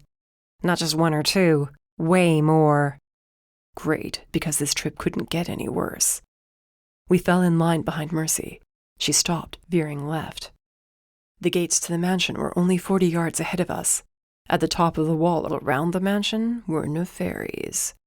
There was still no sign of the hybrids. I assumed they were all safely inside those walls. She led us away from the mansion and back into the trees surrounding the town. Mercy, where are we going? Damien asked quietly when we were far away from the main road. He's here. Trust me. The magic from her amulet had almost completely vanished now. But she pushed on ahead. Abruptly, she stopped and placed her finger to her lips. Then she pointed straight ahead. Slowly and quietly, the four of us crept through the trees until a clearing appeared. There was a transport there, one I'd forgotten about. It had been broken and out of use for as long as I could remember, but it clearly worked now. And standing just in front of it, tapping his foot impatiently, was the man Mercy was motioning to. Franklin Monroe was tall and slender with a black beard that hung to his waist. His robe was black with white threading and red satin hems. He lifted his head to tug on his beard. I spotted the tattoo on the back of his hand and swallowed a furious snarl. The mark was the same one worn by Lucas and his mages. Lucas, the man who ran the demon slum when I'd been here. Franklin Monroe was one of them. The governor had asserted they'd all been wiped out or thrown in prison. It appeared he'd missed one. 4 guards in black and red uniforms stood close by, keeping watch. The transport glowed to life, and the 4 of us hunkered down in the underbrush, waiting to see who would step through. The second the robed figures emerged and lowered their hoods, I had to snag Mercy to stop her from charging out of the trees. "About damn time," Monroe snapped, then seemed to remember who he'd spoken to and lowered his head. "My apologies. We were supposed to have this meeting an hour ago." "We were held up with other matters. Also, it's not as if we enjoy returning to this dreadful place. It was bad enough when we kept demons here." Quinn Nolan of the Gathered sighed heavily and ran his hands down his robes. "I will not apologize to you. I will save such words for those worthy." Monroe's jaw clenched. "I'm sure the Reapers would love to hear your excuses." Reapers were here too? Mercy's anger became visible in the flames at her hands. I whispered for her to put them out. The magic hiding her face shattered. I dragged her backward. She cursed softly. I clapped a hand over her mouth. I'd get hell for it later, but I'd rather have that than a fight on our hands. Quinn Nolan and Franklin Monroe continued their stare down until the transport lit up again. Quinn and the 3 mages with him moved aside. Another robed figure exited. This time, when the black hood was thrown back, Nor had to grab me and slap his hand over my mouth. His glare said he'd knock me out if he had to. It was Lucas, damn him. Lucas, the mage who killed my brother. Lucas, who was supposed to be dead, stood in that damned clearing, alive and well. "What are we standing around for?" She grows impatient to begin the next ritual. "The Reapers are here to finalize terms. So are the Coven leaders," Monroe said. "We will not keep her waiting for long." Lucas nodded. "Fine, let's get to it. I need to take a new batch with me when I leave." The group set off through the trees, toward the mansion. Every instinct in me shouted to follow, but there was no way we'd get inside. Nor and Damien had to tear Mercy and me away to stop either of us from losing what little control we had. How we got back to the transport and back to Sector 21, I couldn't even remember. What I did remember was the face of that villain, and that I was going to have the pleasure of killing him this time. Chapter 11. Rafael. "Sit down," Nor ordered, but I ignored him and kept walking. "Rafael." "He's there," I snapped. "Lucas is there, alive. He's in Sector 2. Why the hell is he alive? The governor said he was dead. He said they were all dead." "I don't know, but we can't focus on him right now." "The hell we can't!" My bellowing voice echoed in Shep's place. Everyone stilled. Everyone except Mercy. She came toward me and took my hand firmly in hers. I clenched my jaw. "I need to go back. We need to kill him." "We will. I swear to you we will. But that can't be our focus just yet. We need Monroe." Which meant going back to Sector 2. We needed a plan to kidnap Monroe and get him out of there without anyone knowing we had him. First, we needed answers to several burning questions. I moved away, but Mercy's grip on my hand held. She cupped my cheek, that cold look in her eyes promising me blood, promising me revenge. I leaned into her touch and shut my eyes. Don't go into a demon rage, all right? Save it for Lucas. My lip lifted in a snarl. The door swung open behind us. The second I saw Joseph Sycamore, I lunged. Mercy couldn't hold me back. I grabbed him by his robes and slammed him into the wall, cracking the wood planks. He shook his head, dazed, then looked at me, confused. Rafael? Did you know? I shook him. Did you know? No, what? What's going on? Rafael, put him down, Mercy demanded. My hands twisted in Sycamore's robes as his eyes widened. He stank of fear. Sweat kneaded his brow. Rafael, put him down. We can't get the answers we need if you kill him. I leaned in closer, baring my fangs. I wanted to tear him to shreds for being part of the gathered. But he wasn't Quinn, and he wasn't Lucas. He'd been our ally, at least so far. I loosened my grip and shoved him into the wall, then stormed away. Mercy followed. With the help of Damien and Noor, Sycamore shakily made it back to his feet. I'm all right, he said. Now, could you please explain to me why he's trying to kill me? Where's Franklin Monroe? I thought that was why you called me here. It is, Damien told him. He's running Sector 2 as a farm for donors. Except the donors don't realize they're about to be sacrificed. What? No, Sector 2 has been abandoned, cut off from everyone else. You might want to ask Quinn Nolan about that. My hands fisted. I took a step forward. Mercy moved with me. I took another. She did too, keeping herself in my path. I'd have to go through her to get back to Sycamore. Part of me hated her for it. The other part shouted at me to shut it and listen. Sycamore paused in straightening his robes. Quinn? You saw Quinn? And others from your order. Tell me, why would he have said that he and the others in your order used to keep demons there? At Damien's words, Sycamore turned pale and spluttered. That's not... I mean, they hadn't. They never did. I have no idea what you're talking about. We don't use donors. We tried to put a stop to what was happening in the slums. Try again, I growled, so harshly my words came out garbled. I know nothing of Quinn's activities in Sector 2, Sycamore insisted. If he had business there, it's news to me, probably to the rest of the gathered, too. You're sure about that? Mercy crossed her arms. I am. And why should we believe you? Sycamore rubbed his forehead, but there was only fear and honesty in the man's eyes as he hesitantly approached. I understand your mistrust of the gathered. I do, but do you trust me? I almost said no, but he'd helped us to get all those captives out of Sector 13. It could have been for show, but the first time I met this mage, I sensed he was a good man. He just happened to be surrounded by corrupt mages who were siding with the enemy. Yes, I finally spat, struggling to get my rage under control. Don't have much choice. You do, Mercy. You do have a choice. If you say you don't trust me, then I will turn around and leave. But, Sycamore said, holding up his hand, if you want, I will help you stop Nolan and Monroe. Stop those people from meeting an untimely end. He held out his hand and waited. Mercy didn't move to take it.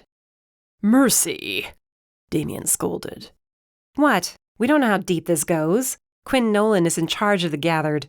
I'm not about to trust another freaking person until I know for certain that he's not working for her, too. I'm sorry, Sycamore, but I can't. You are exactly like your father, he mused, and Mercy scoffed, marching away from him. It's true. Stubborn, determined to protect the innocent at any cost. He was a good man, and he was my friend. If I had known the true battles he fought, I would have been by his side. Sycamore followed her to the bar where she leaned heavily on the counter. If Quinn Nolan is helping Shuval, I will find a way to stop him. He will not get away with this treachery. What are you going to do? Walk up to him and execute him? I'm not an assassin, but I will have the backing of the gathered. They will listen to me. I simply need to know when and what to tell them. Rafael, it's your call. No, it's not. Yeah, it is, actually. Her eyes were on me. It's your home. Your people were killed there. You decide our next move. Instinct told me to go back to Sector 2 and kill them all, but without any information on how the mansion was guarded, or the entire sector for that matter, we'd be going in blind, probably walking into a trap. And we needed Monroe alive, for a little while anyway. If we could get in, then out with him, we could make him talk, plan an attack that would work. Nothing, I said to Sycamore. Right now, you do nothing. Our priority has to be Monroe. Then what do you need from me? We need a way back inside Sector 2 without alerting them we're coming, Nor explained. The mansion is heavily guarded by nefaries, probably hybrids too. There's a chance Shuval could be there. Sycamore whistled. You don't ask for much, do you? Can you get us in or not? Sycamore snapped his fingers. I might have a spell that will cloak you. It will not last long, however. If Shuval is there, I can't guarantee it will work on her. We'll be what, invisible? You'll be shadows, my dear. It's quite a spell. I'll teach it to you as I cast it. Mercy looked uncomfortable, but she didn't argue. Her magic had been working, but she'd only been using small spells. Simple mage fire. If she tried anything stronger, the curse would kick in and stop her, as it had every other time. Familiar anger flared to life in her eyes, but she kept it to herself. The curse prevented her from being as strong as she should be. Times like this was when it bothered her the most. When she should be able to do this type of magic and not worry about it backfiring. Once it's cast, then what? Damien asked. Then you have a limited amount of time to sneak inside and snag your target. I suggest you don't linger. Rafael, you'll stay behind, Mercy said. I'm sorry, what? You are going to stay behind while we kidnap Franklin Monroe, she told me. It's not up for discussion. The hell it's not. You can't ask me to stay behind. I'm not asking. I'm telling. The second we get inside, if you see Lucas or Quinn or anyone else who might have been responsible for the deaths of your people, you'll lose it. Tell me I'm wrong. I started to do just that, then stopped and whirled away from her. I told myself I could keep it together. But even as I pictured that cursed place where Antonio died, the rage rushed back. I bashed my fist into the wall, putting a hole through the wood. I shook the blood from my knuckles as I hung my head. Sucks, doesn't it? Mercy muttered. She was smiling, though there was no real amusement in her eyes. Yeah, it does. Just this once. We can handle it. I dragged her into my arms and kissed her, not caring the others were there watching. You swear to me you'll be careful, that you'll come back. We're only going after one man. Mercy, give me your word, or I'll pull a Mercy and take off after you all anyway, I warned. She stood on her toes, grabbed my horns, and brought my head lower. I'll come back with Franklin Monroe. Then we'll figure out a way to officially shut down Sector 2 and kill Lucas. I wrapped her in my arms, unable to shake the trepidation in my gut that this was not going to be a simple in-and-out job. There were too many unknowns, too many enemies patrolling the mansion. It could be warded against the kind of magic they were going to use.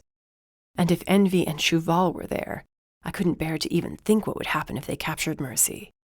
Shall we start planning? Sycamore suggested. Rafael, I want you to tell me everything you can about Sector 2. You're sure it'll help? Doubt they've kept it all the same.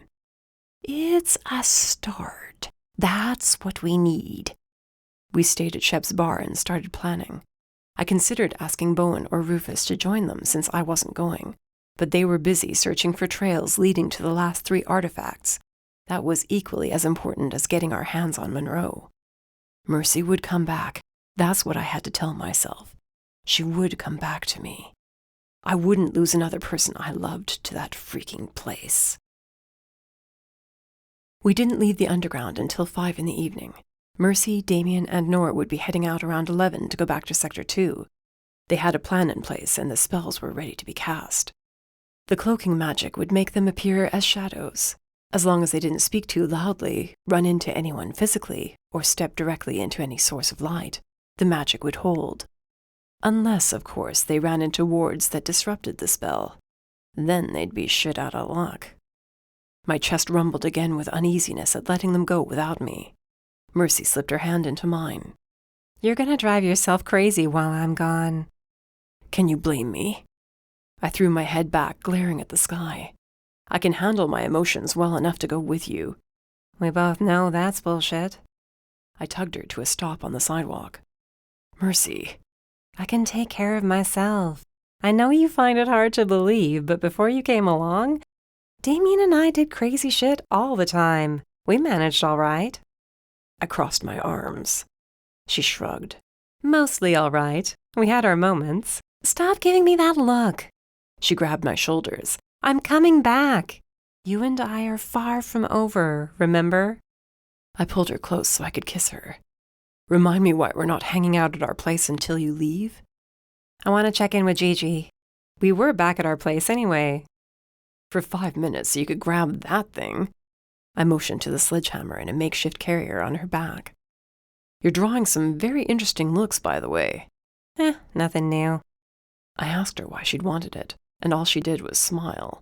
If nefaries were there tonight and they caused trouble, they were about to have their heads bashed in with Mercy's new favorite weapon. We reached Gigi's shop. Val was sitting at the counter, nose in a book. She perked up at the sight of us. Mercy! Hey Val, is Gigi here? Yeah, she's in the back. Onyx is here too. She is? Mercy rushed into the back without waiting for an answer. I followed. Onyx was indeed here, looking rough around the edges. She was alive, though, and from the way she and Gigi were hunched over the table, whatever news she brought with her wasn't good. Onyx, did they find out about you? No, thank the goddess. But it's been close a few times. That's why it took me so long to get back. The Covens? Onyx nodded. It's not good. They're sending their best casters back into Sector 13. Something about getting ready for a ritual. What ritual? Mercy shot me a confused look. I was just as confused. I wasn't able to figure out what they're up to without giving myself away. She chewed her lip and glanced at the doorway to the main shop. They're starting to suspect me. I might not be able to make it back to you guys. Are you sure you should even go back then? Gigi shook her hands and held them. I don't want them finding you out and killing you. I said I would help put a stop to this madness, and that's what I'm doing, she argued. Onyx, Gigi started. Onyx shook her head and stood. No, I accepted my fate a long time ago. You have to stop them from whatever they're doing. She glanced at the clock on the wall. I should be heading back. Can you fill them in on what I told you? Of course I can. Gigi hugged her. Be safe, sister. Onyx passed by me on the way out the door. She reached out for my arm and whispered, Can I talk to you? Go ahead. We're good here, Mercy assured me, eyeing Onyx. I left Mercy and Gigi to discuss Onyx's news and followed Onyx to the main shop. I thought she'd stop there, but she led me away from Val, down the steps, to the sidewalk. She continued to glance toward the shop. Onyx, what's wrong? It's Val, she whispered, as if afraid the young witch would be able to hear us all the way down here. There's something odd about her. I can't figure out what it is, but she's not right. Mercy said whatever vibes were getting her, probably from her residual dark magic. No, This is something else. It's in her eyes. I can't explain it, but I'm worried about Gigi being around her.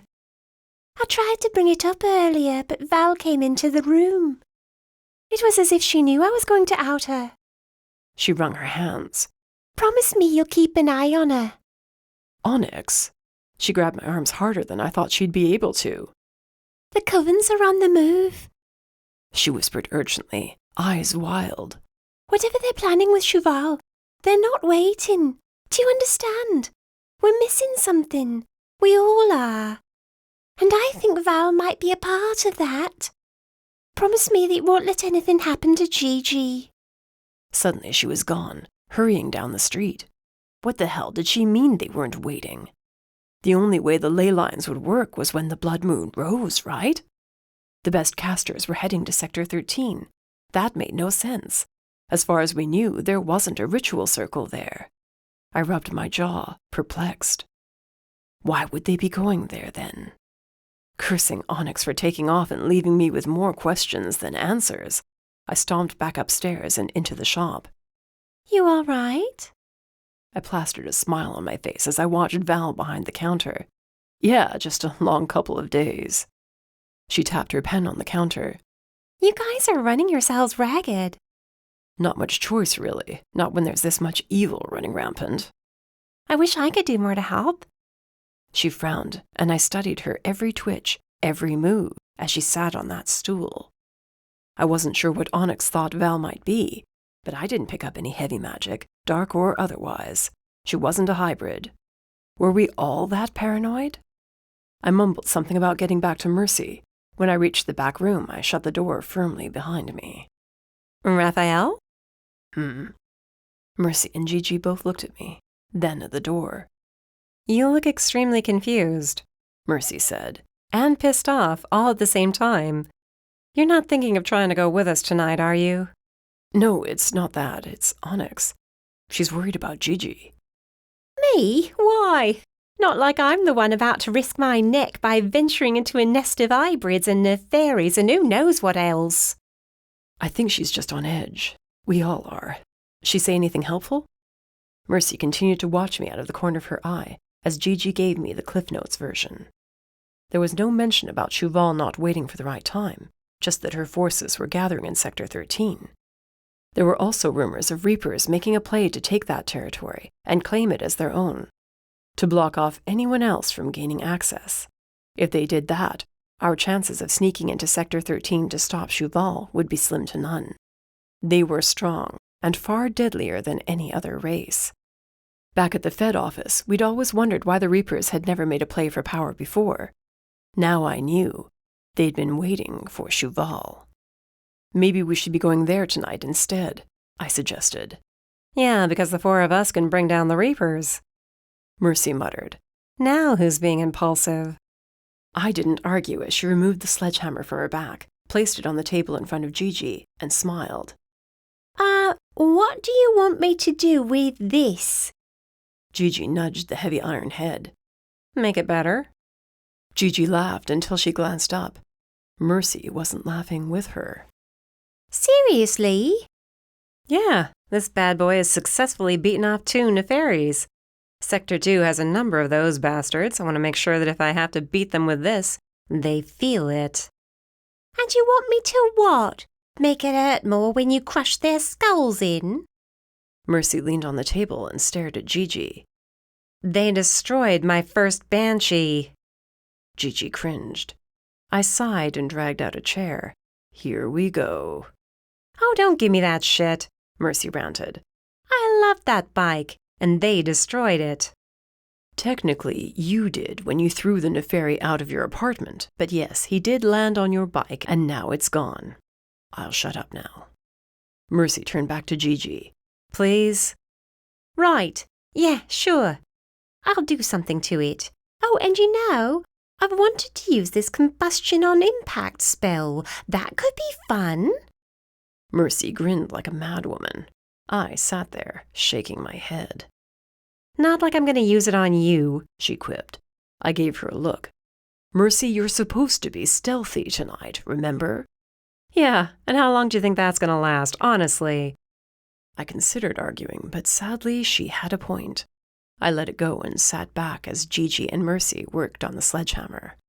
In a few hours, she'd be returning to Sector 2, and I'd be left to wait at the Wailing Siren with Horace, Wesley, Sycamore, and Shep.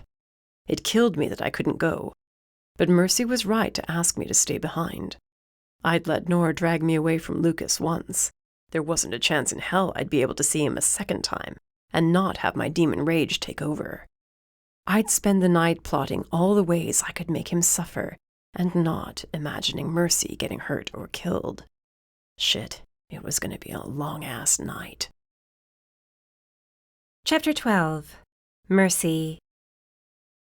Midnight rolled around as we stepped out of the transport and back into Sector 2.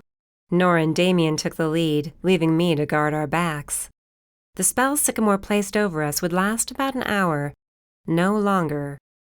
It was a hike to get to the mansion where we believed Franklin Monroe was, but if he wasn't here, we had no time to search the whole place for him, if he was even still in Sector 2. After following his trail the first time, it was easier for me to pick it up when we returned, still faint, but enough remained that I could guide us through the town. Yeah, he was in the mansion, or had been recently. We hadn't come up with a contingency plan if he left Sector 2. I wouldn't be able to figure out where he went in that case, and as far as I was concerned, it wasn't something I wanted to consider. We neared the wall and I pressed our backs into the shadows as a patrol of uniformed guards walked within feet of us. I held my breath and waited.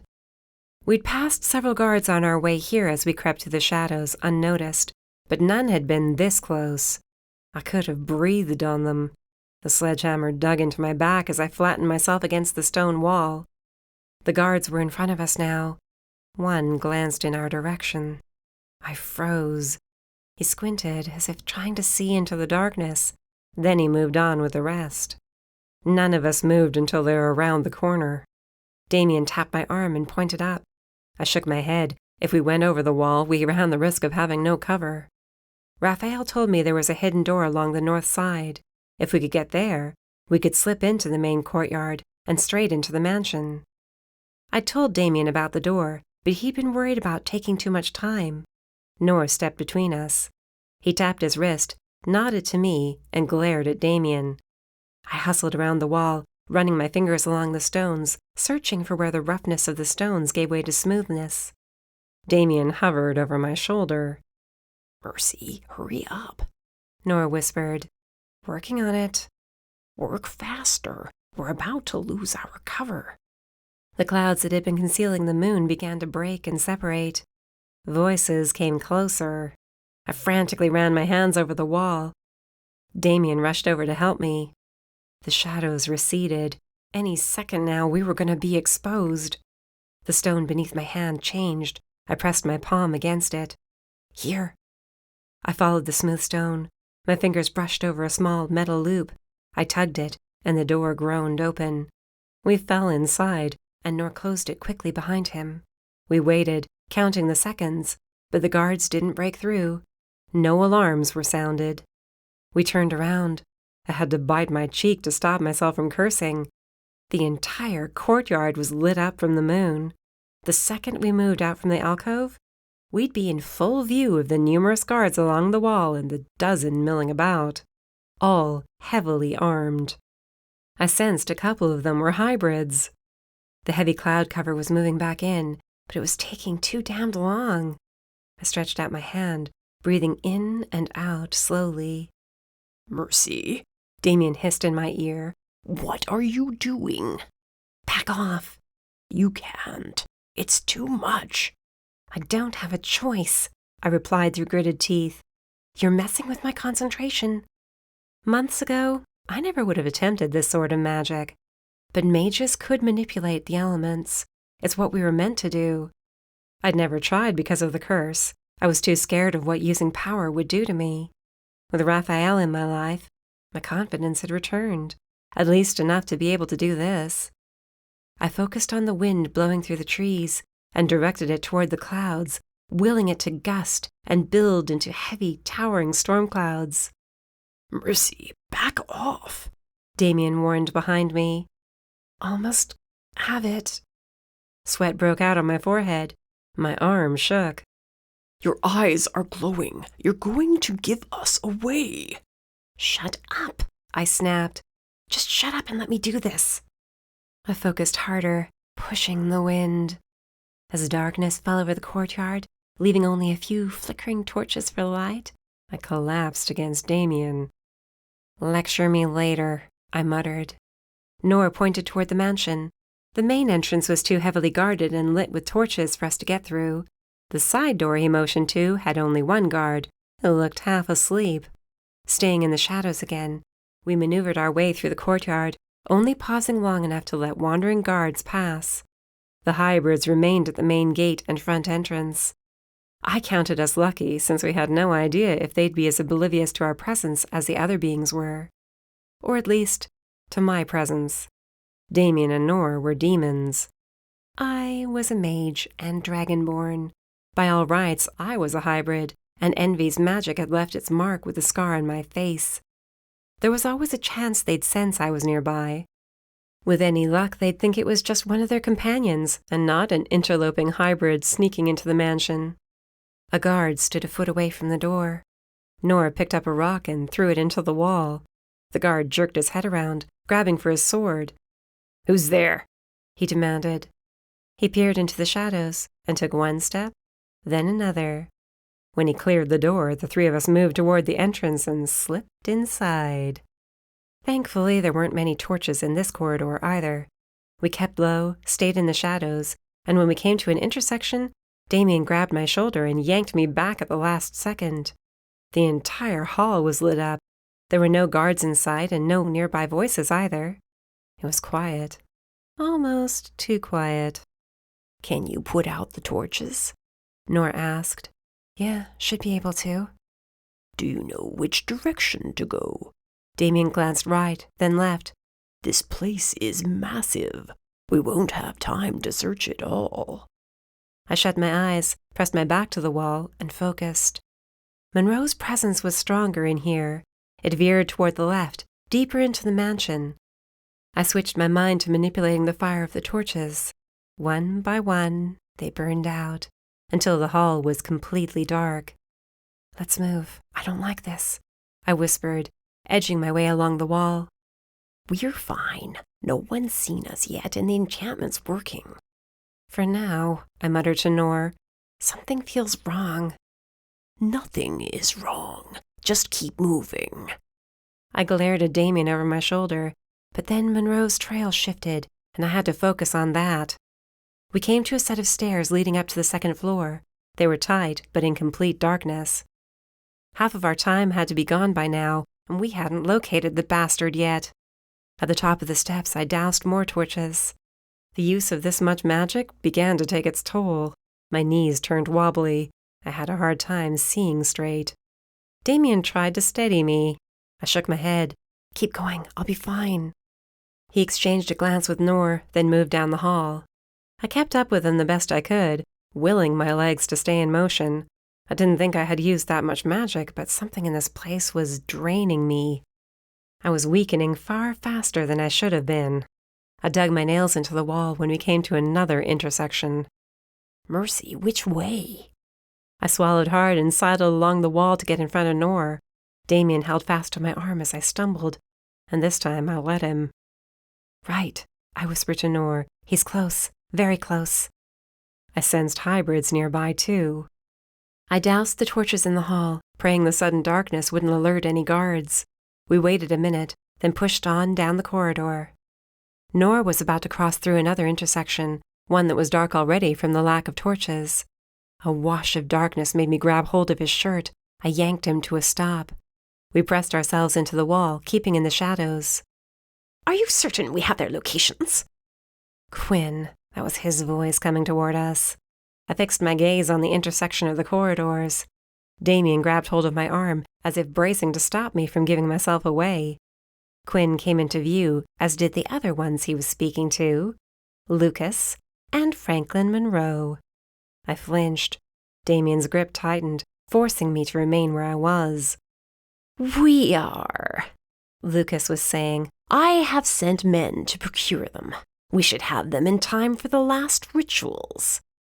And then we will finally have what we've all been wanting. Quinn rubbed his hands together, an evil glint in his eyes. I stared at him, and when his gaze flickered my way, I stilled, not even daring to breathe. His brow furrowed, and he took a step closer, then another. Mentally, I was screaming at myself for being an idiot, hoping I could get to my weapon fast enough. If that is all you require, then I shall turn in, Lucas said. Quinn shook his head. Quinn? Yes, we all should. Going to be a few busy weeks. Monroe, we're good on numbers? We are. I'll double-check in the morning. Good night, then, gentlemen. The sooner we conclude our business here, the sooner the Reapers can return to Sector 13. They might be our allies, but I can't stand having them this close. Quinn complained, as he and Lucas headed back down the hall to our left. They are dreadful, Lucas agreed. Monroe watched them, then glanced down the corridor we were in. He tugged at his beard, but his eyes weren't focused. He whispered under his breath, snapped his fingers, then walked down the hall toward us. When 4 guards followed him, I sagged. They weren't like the guards outside. They were nefaries. This was just perfect. Nefaries used shadows to fight. If we could make them spread that darkness, there was a good chance we'd get Monroe out of there without those bastards seeing our faces. We'd spent 3 hours working on our best chance to escape. Since dragging a man back to the transport with us would be a ridiculous task, Sycamore had fashioned a one-time use portal instead. It would activate when we threw it against a wall and shut behind us. The problem was, it'd only stay open for 5 seconds, and once it was closed, that was it. Nor had the enchanted one-time portal opening coin in his pocket. We hadn't really figured out the details of how we'd snag Monroe. I had been certain there would be guards, but I hadn't counted on them being nefaries. Our time had to be nearly up, and standing in this corridor was only going to ensure we didn't get out of here alive, and certainly not with our target. I unhooked the sledgehammer from my back, while Damien and Nora whispered quietly, trying to figure out their best course of action. We don't have time to plan, I interrupted. If we follow, we see where the guards are, and we get them to use their shadows. That'll give us the cover we need. And why do you expect them to use their shadows? Damien eyed the sledgehammer in my hands. You're not going to do what I think you are. What? No, but I can cause a disturbance in the air. Just trust me, we don't have time. Not giving them a chance to argue further, I stayed against the wall and moved along down the corridor, following in Monroe's footsteps. There weren't too many torches lining the way. The hall ended in a set of double doors. Standing outside of them were 2 of the guards, meaning the other 2 were stationed inside. My fingers twitched on the sledgehammer, debating our next move. Suddenly, Damien cursed. I glanced back. His body shimmered. The second his eyes met mine, I knew exactly what he was going to do and hated him for it. He stepped out into the lighted corridor and flashed a grin. The 2 nefaries immediately stood at attention, falling into defensive stances. Shadows emerged from their hands as they stalked closer to Damien. I could have smacked him, but as the shadows filled the corridor, Nora and I sidled along the wall. I was not leaving without Damien. We'd get inside, snag Monroe, then grab Damien as we escaped through the portal. It was a shitty plan, but it was all we had. I think I got lost, Damien was saying as the darkness continued to spread.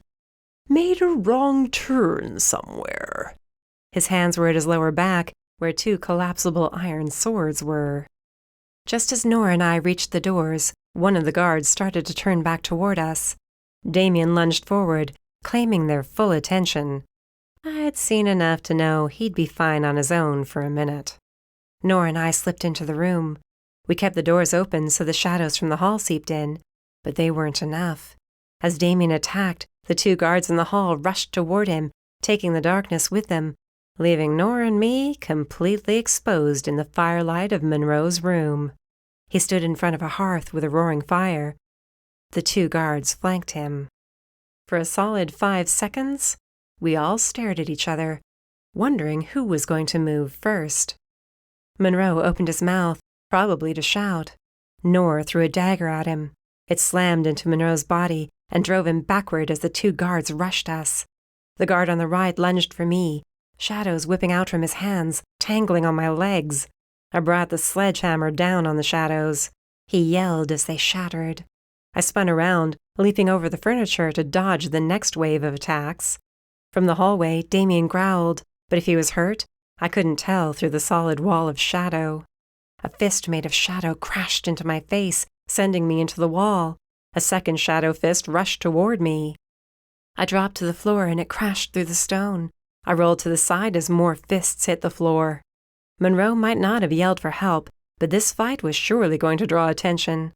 Hefting the sledgehammer over my shoulder, I flipped back to my feet and threw myself at the nefari. The iron head cut through the shadows and crashed into the side of his head. The combustible spell Gigi placed on it burst to life in an explosion of fire. The nefari's head disappeared in a cloud of red mist and bits of bone, while the body was thrown clear across the room. The blast sent a shockwave that tumbled me backward.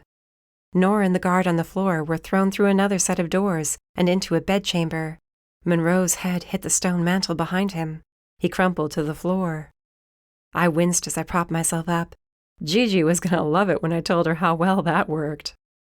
Nor grabbed the nefari and threw him into the far wall, knocking him out. In the corridor, Damien shouted. I rushed into the hallway, swung the sledgehammer wide, and brought it down on a guard's shoulder. His arm exploded. He clutched at the stump. I was ready for the shockwave this time, managing to limit it to a small backward slide. The shadows the nefari had created vanished. Damien appeared, both swords bloody. The other guard was dead at his feet. You're insane. Probably. Let's move. Monroe's knocked out. Where's Nor? Here. The chief replied, hefting the unconscious Monroe onto his shoulder. He dug in his pocket, and just as he removed the coin, alarm sirens sounded. Shouts resounded all throughout the mansion. Nor chucked the coin at the wall. The stones fell away as bright crackles of magic spread out wider and wider until the room was filled with a brilliant white light from the portal. Nor jumped through first, still holding Monroe. Damien reached out his hand for me so we could go together. The seconds ticked away. He went through and was dragging me with him when something slammed into my back. I crashed into Damien. The portal shut behind us, cutting off the angry yells of guards. We landed in a heap of legs and weapons on the floor of Shep's bar. Nor and Monroe stood a few feet away. Hands reached down to haul me upright, and then I was in Rafael's arms. I was ready to celebrate our victory, but when his arms closed around my back, I screamed and shoved him away. The sledgehammer slipped from my grip. Blood covered Rafael's hands. He called my name, but the bar was spinning. Then I was on my knees. Rafael came down with me, holding me up as Damien moved to gauge the damage to my back. I heard something about damned bastards and stitches. Rafael was telling me to hold on. Then I was on the floor, and nothing else mattered. Chapter 13. Mercy. My back throbbed. A hand held mine. I was on my stomach. Rafael was talking. There was another voice. Damien, I thought at first, then realized it was different. Horace. We were back at Shep's. I hadn't simply imagined we escaped from Sector 2, it seemed. That was a relief, but it only lasted a second, as the pain in my back intensified and I grunted. Don't move. Rafael knelt by my head. Lie still. The salve is still working. He kissed my forehead, his face scrunched in a worried frown. You just couldn't make it back without getting hurt, huh? To be fair, we were almost back. His scowl argued that wasn't the point. How bad is it? I attempted to look over my shoulder, wincing as soon as I moved. 4 slashes running from your shoulders to your lower back. Looks like something clawed you. You didn't need stitches, luckily. I rested my forehead on my arms. Yeah, lucky me. Where are the others? I was in the back room where Wesley stayed. The sound of wood scraping on wood made me lift my head. Horace pulled a chair over and sat. They're currently trying to wake that Monroe guy up. Horace informed me. You knocked him out. Not intentionally. That combustion spell packs a punch. So I heard. Nora said it was gruesome. You made one of their heads explode. Rafael said with a cringe, though he was smiling. And arm. Don't forget the arm. I muttered, trying to sit up. Rafael growled and held my shoulders down to the couch. Oh, come on, I'm fine. It's just a bit of pain. I can handle pain. Doesn't mean you have to. Monroe's not even awake yet.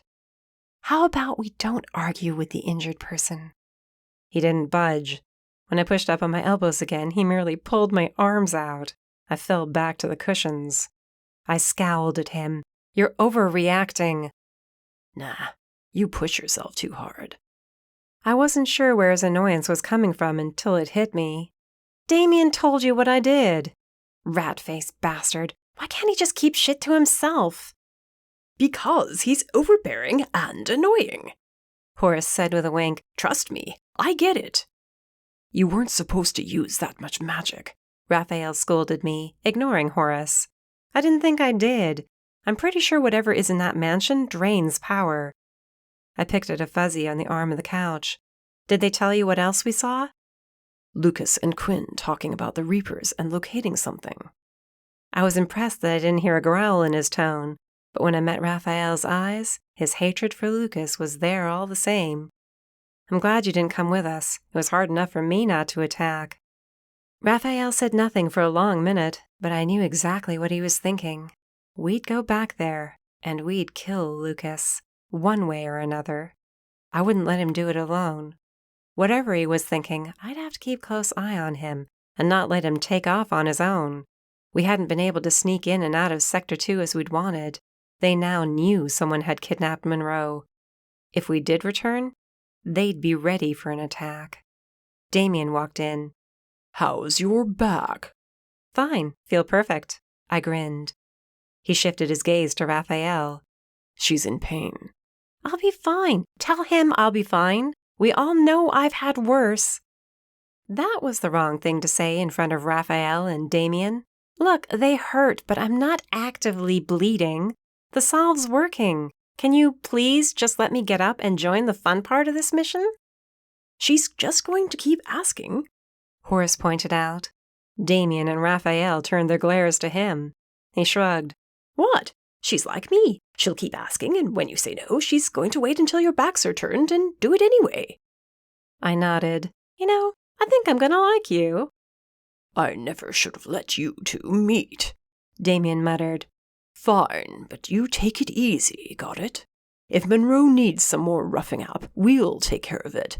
And you are not to talk at all. Why the hell not? I argued. Rafael helped me sit upright. I gasped as the motion tugged open the wounds. Rafael gave me an I told you so look, but I bit back the pain and made it to my feet. My shirt was torn. I'd have to grab a new one eventually, but for now, it was nice not having the fabric brushing over the injuries on my back. No talking, Damien ordered again. I mean it, Mercy. Let us handle this. Fine, but when you fail, I'll be sitting at the bar enjoying a beer, watching, silently. Rafael held out his arm. Always so dramatic. I wrapped my fingers around his elbow. What? I get bored easily. And I was injured. I think I'm allowed to be agitated. What did you think Quinn and Lucas were talking about? He asked quietly as we slowly exited the back room and walked toward the main bar. I don't know for sure. I'd guess artifacts, but could be more sacrifices maybe? Shuval needs 8 more rituals. That's 240 people. There were plenty in Sector 2. Why would they need more? Maybe she needs specific ones? Though it hasn't seemed that way so far, I mused. Monroe better give us something good, was my thought, as we joined Shep, Wesley, Sycamore, and Nor in the bar. Damien and Horace came in behind us. I took a seat at the counter. Shep slid me a beer. I raised my beer in a thank you, then took a couple of large gulps. Monroe was chained to a chair in the center of a cleared area. The windows were all covered to keep anyone outside from witnessing the interrogation session. One that would probably look more like a torture session. Are Bowen and Rufus coming? I asked Rafael. Yeah, should be here soon. Rafael checked the clock on the wall. Be nice if they had a productive night. One could hope. Damien and Nora approached Monroe. They seemed to be debating something when Damien abruptly backhanded Monroe. He merely shrugged as Nora frowned at him. What? It worked. See? Damien motioned to Monroe. His eyes fluttered open. He jerked his arms, then frantically twisted, trying to get free. Damien smacked him again. Monroe stilled, looking around wildly. He tried to yell through the gag, but all that came out was a grunt. I'll take it out, but if you scream, it's going back in. Monroe gulped, then nodded, eyes wide. So much for the frightening mage I'd thought he was. His whole body shook. And the second the gag was out of his mouth, he was pleading. Just let me go, all right? You don't want me. I'm not in charge. He rambled. Damien and Nora stared him down. I mean, I am, but not in the way you think. Please don't kill me. I never wanted to be in there. I was doing research, right? Really crazy research. And then those bastards, Lucas and Quinn, roped me into this mess. It's all on them. Just please. His words were cut off when Damien shoved the gag back in. Damien glanced at me. I couldn't hide my smirk. Hey, you didn't want me to deal with him. Have fun. Damien rolled his eyes at me. All right, Monroe. I'm going to remove this gag again, and you're not going to say a damned word until I ask you a question. Got it? Again he bobbed his head. Damien removed the gag. He opened his mouth, but Damien glowered at him. He clamped it shut with a clack of his teeth. You said you're in charge of Sector 2, right? Monroe nodded, twisting his hands nervously against the chains on the arms of the chair. Who did you report to? Monroe's eyes darted around the room. Lucas. And who does he report to? Shuval. He's been working with her for years to gather the resources required for her rituals. Sacrifices, I snapped. You mean helping her find people for sacrifices. As soon as I said it, a horrible realization hit me.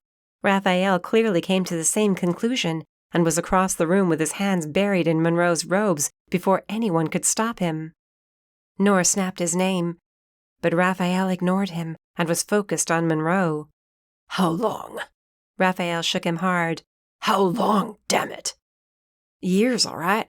I don't know exactly, but it's been years. I climbed off my stool and reached for Rafael's shoulders. Let him go, Rafael. Now. We need him. You can't kill him yet. Rafael's eye twitched, but he backed away. Explain everything, Nora demanded. Those people at Sector 2 are donors, yes? Yes, and they think they're going to keep being donors, Monroe said in a rush. Every few weeks, hybrids have been coming and collecting 30 donors at a time. They take them away and they don't come back, for obvious reasons. Raphael's growl grew louder, but I kept a firm hold on him. When was the last group brought in? Nora asked. A few weeks ago. It's been a while, but we've been filled up. They're probably taking them to other sectors. They don't always use the ones from ours either. It depends. What did you just say? I asked, my voice quiet. What other sectors? The other sectors they're keeping the donors in. How many? Damien raised his hand to hit Monroe when he took too long to answer. 3. There were 3 altogether. Look, I don't know what you're hoping to get out of me, but I don't know much. That I doubt. Damien raised his hand again. Monroe flinched. Wait, just wait. She's going after the last artifacts. He spat. They have most of the locations. Once she has all the artifacts, they'll clear out the donors in Sector 2 and use them to finish the rituals. And what about the other sectors? Monroe shook his head. I swear, I don't know. Why would she need that many sacrifices? She doesn't need to kill that many people, right? Damien and Nora came to stand next to me and Rafael. Onyx mentioned something about those bastards not waiting for the right time, Rafael said. Time for what, though? She doesn't have to time it in order to charge the ley lines, does she? He shrugged. A terrifying notion struck me. This research you were doing, what was it on? Monroe fidgeted in his seat, refusing to meet my gaze. I wrapped a hand around his throat and squeezed until his eyes bugged and he rasped for me to stop. Then tell me what I need to know. I released him just enough so he could breathe. He coughed and sucked in a few breaths, then muttered, Dragonborn. I've been researching their kind, and the power linked to the blood moon. You decided to do all that research on your own? No, I was appointed by Quinn. Sycamore cursed. Who else? I don't know, I swear. I've always been on my own. Then Quinn found me and quietly introduced me to the Gathered. A year after that, Lucas showed up at my home, and then I ended up in Sector 2. Monroe's eyes pleaded for me to believe him, and sadly, I did. There was no deception on his face, only the desperation to live. We're not finished with you yet, I warned, then walked away from him. What the hell are we going to do? This does change things a bit, Damien said slowly. No, it doesn't. Rafael scowled. We bring down Sector 2. You heard him. They have 3 sectors filled with donors. We shut down one, burn it to the ground, and show Shuval we're not letting her succeed. We can't go in there to destroy everything, Sycamore argued. Quinn Nolan could have multiple mages backing him. If the Gathered have indeed been corrupted, I need proof, solid evidence I can bring to the Gathered. I might have support amongst the Gathered, but Quinn Nolan is our appointed leader. I might not be able to sway them without proof. Nor crossed his arms, not looking happy at all with how this is turning out. I think it's time we bring in more bodies to help fight. You want to tell the feds? I asked. No, we can't. We're not going to have much choice soon. For now, I was just thinking of 2 people. Suddenly, we were out of time. Shuval was hunting down the last 8 artifacts, 5 of which were in Bowen's possession. She had 3 sectors filled with donors, ready to be sacrificed. She had allied herself with the Reapers, the Dark Covens, and some of the Gathered. Shit, she'd found the nefaries. The feds weren't going to be enough. The Gathered who hadn't been corrupted might not be either. There was a knock at the door. Shep stomped over to open it. Bowen, Rufus, and Todd entered, looking dejected. I didn't have to ask. It was clear the intel they'd been following had turned up nothing. The door had barely closed behind them when Monroe began shouting. You! What the hell are you doing here, traitor? The room fell silent as we all turned around to see who he was talking to. At first I thought it was Todd, until he drifted out of the way. Monroe's glare landed on Rufus. The goblin didn't move an inch, didn't even look like he was breathing. His hand twitched to the knife at his hip. How long have you been playing both sides? Monroe went on. You can't tell me you trust him. Of all the assholes Shuval has on her payroll, you're working with him? Rufus? What is he talking about? My hands curled into fists. Rufus, answer me.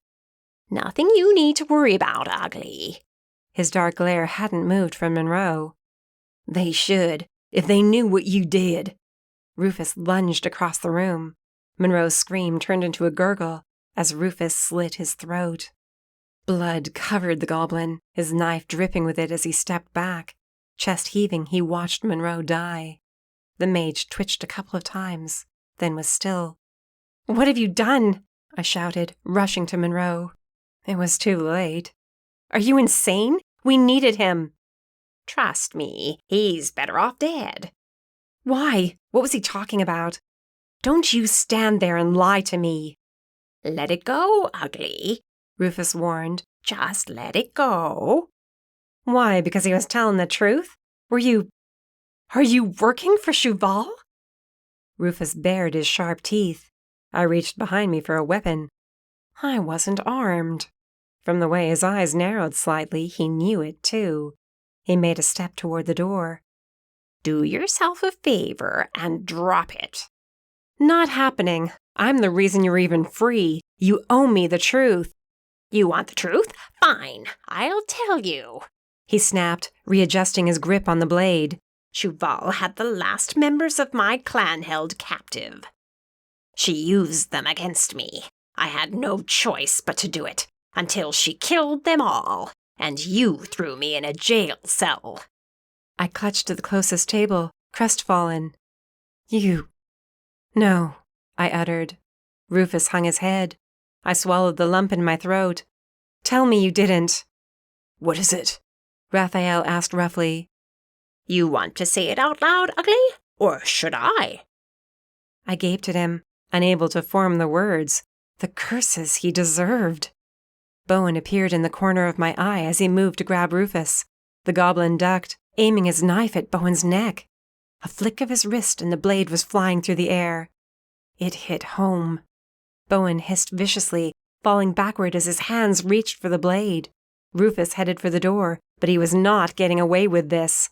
I threw myself at him, tackling him. The wounds on my back reopened. Then the bar erupted in chaos. Rufus kicked me off him long enough to grab something from his pocket. It was small and round. He threw it into the air and smoke exploded, filling the bar and making it hard to see. The others were yelling.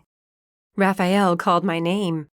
I wasn't letting Rufus escape that easily. I summoned my mage fire and blasted it in front of me. Rufus's shriek of pain as the flames hit home was all I needed to locate him in the smoke. My hand found his shoulder, and then I decked him, sent him flying into a table. The smoke cleared around me as I pushed through it, using my fire to power up my hits. Rufus brought up his arms to block my attacks, but I was too enraged to let him stop me. My fist connected with his face, blood spurted from his nose. He snagged my wrist and flipped me over his body. I was on my feet a second later, wrapping an arm around his neck, choking him. "They were children!" I shouted. "You took children to her for sacrifices! What the hell were you thinking?" Saving my clan, he rasped, clawing at my arm. Had no choice. "There's always a choice, asshole!" He bit down. I screamed, letting him go. He threw his head back, head-butting my face. Suddenly, a second knife was in his hand. Don't make me fight you, Ugly. His eyes shot to the door behind me. Don't do this. How could I let him leave? How could I not? He'd been part of my family, as messed up as it was. I'd trusted him. We all did. My parents did. And he spat on everything we'd fought for the second he agreed to take children to Shuval. I wasn't backing down. He raised the knife, and the Rufus I'd come to know disappeared as someone else replaced him. His eyes darkened until they were a solid black. In the back of my mind, I knew only one of us was walking away from this fight. Smoke filled the rest of the bar, stopping anyone else from interfering. Fire burst to life around my fists. Rufus came at me. I ducked under his arm as he swiped over the top of my head with a knife. I kicked his side, then punched him in the spine. He whipped around faster than I expected him to, and that knife slashed across my arm. There was no time to check how deep he'd cut when he was on me again. I was on the defensive in seconds, fighting to keep my eyes on the blade. My fire sputtered and started to go out from the strain of staying upright. The wounds on my back burned, but there was no stopping. The knife came at me again. This time I barely avoided being stabbed in the chest. You don't have to do this, Ugly. Rufus snarled as I caught the wrist with a knife, stopping it from plunging into my neck. Don't do this. I tuned out his words, twisted his wrist around and kneed him in the groin. I followed it up with a headbutt and let my rage crash into him. I held onto his arm and beat him with my other hand, kicked out his knees, then grabbed him by the throat. I kneed him in the gut. He doubled over for a second. I managed to get both of my hands on his knife-wielding one. He pushed back, cursing and snarling like a wild beast. I remembered the faces of those kids in the cage in Sector 13. How many had he captured for Shuval? How many were already dead? I saw their little faces. I heard their screams of terror as they died. With a scream of rage, I drove that knife into Rufus's neck. His eyes widened, and his hands scrambled for mine. I gritted my teeth and plunged it deeper. Rufus's body stilled, and the light faded from his eyes. I let go of the knife. He fell over, eyes open in death, as his blood stained the floorboards. Mercy! The smoke finally cleared, and Rafael was there, taking hold of me. Are you hurt? Yeah, I am, I muttered into his chest. You didn't have a choice, he assured me. Come on, let's get you patched up again. I killed him. I killed Rufus. He's dead. I think I missed something, Todd chimed in. I forced myself out of Rafael's arms. Rufus was accused of kidnapping and eating children, only he didn't eat them. He handed them over to Shuval so she could kill them. My body went numb as I glared at his lifeless body. And now he's dead too? That's all our lives were now. Blood and death and more blood. It covered my hands. I scrubbed at it harshly until Rafael stopped me. He held the back of my head to his chest as angry tears seeped from my eyes. How many more of us was Shuval going to break and kill before the end? Would any of us even make it? We'll take care of these bodies, Shep told us. See to Mercy. I'm fine. The hell you are. You and Bowen both need to heal. Let's go. For once, don't argue with me. I didn't. I followed Rafael into the back room. Bowen trailed us, holding a hand to his neck, the skin stitching itself back together. He hadn't said a word, but we both looked at each other, long and hard. Rafael went to get healing salve and bandages. Bowen took hold of my hand, then hugged me. You didn't have a choice. Yeah, I did. No, you didn't. Rufus was lost to us a long time ago. You killed one of Shuval's soldiers. That's what he was. Nothing more. You hear me? Don't let this get to you. How could it not? There was nothing more to say. Bowen let it go. Rufus was dead. I killed him. Suddenly, I was very eager to head back into Sector 2 to take out my rage on the enemy. I was going to tear them apart with my bare hands and set that whole damned place on fire. Then I'd go after Shuval and end this for good. Chapter 14. Rafael. They're going to know we're coming. Mercy rubbed at her hands as though she were still trying to get Rufus's blood off. She'd taken a shower at Shep's and was cleaned up, but still, a few hours wasn't going to be enough to erase what she'd done. What's your point? Damien asked. Just saying, if you're going to lay out a plan, you might want to make sure it's a good one. Mercy snapped, rubbing again. I took hold of her hands, but she tore herself away from me. I'm fine, she snapped. I breathed out heavily, exchanging a worried glance with Bowen over her head. He'd had his eyes on her all day, too. It was like we were both waiting for her to take off and get into a fight, or find a way to hurt herself. Rufus's death hit her far harder than I thought it would. That's what we're working on, Damien argued. What about this plan don't you agree with? All of it. You saw the forces they had there. You don't think they're going to amp up the guards now, after what we did? We're going to be walking into a freaking war zone with hundreds of innocent people between us and our targets. Which is why we're going to find a way to get them out. And can you guarantee you can get them all out? Every last one? That we're not going to lose anyone? Because in case you hadn't noticed, we're losing this battle. She shouted, throwing her hands in the air. How many more people are going to die before we get ahead of her? How many more of us are going to get killed? Mercy, calm down. Bowen tried, but she whirled around, ready to hit him. She caught herself at the last second. Her fist fell to her side. Do not tell me to calm down, she seethed. Do not. We have some good ideas, Bowen said quietly. We'll make this work. Yeah, I'm sure our plan will work out. Right. Just as well as everything else has for us so far. Damien glared at her, but she didn't seem to notice or care. She grabbed her jacket from the back of the chair and charged for the door. Damien called after her, but she slammed the door behind her as she slipped out of the wailing siren. I'll go after her, I assured him. Keep talking. Nor came from the back room, holding his cell to his ear. Where are you headed? Where's Mercy? Working on it. Who are you talking to? Calling in the feds already? Only a few. Iris and Jeremy, maybe a couple of the others we can trust. Let me worry about that. Go get Mercy. Once everyone gets here, we'll have to move. I hurried after Mercy. It didn't take me long to catch up to her in the mostly empty streets of the underground. I kept my distance, watching her hands twitch at her sides. Every now and then a curse reached my ears. She shook her head. The more she walked, the more I realized where she was headed. I considered stopping her, but at the same time I wanted to see what she was planning on doing once she got there. Mercy darted up the steps to Rufus's hideout and turned the knob. The door was locked. She kicked it, then banged her fist on it. When that didn't work, she backed up and bashed into it with her shoulder. It took another hit, then the door shattered, and she stumbled through the debris. I waited until she disappeared inside, then followed her up. I peered in but didn't see her. There was a crash, then she was yelling about Rufus being a slob. I stepped inside. Mercy?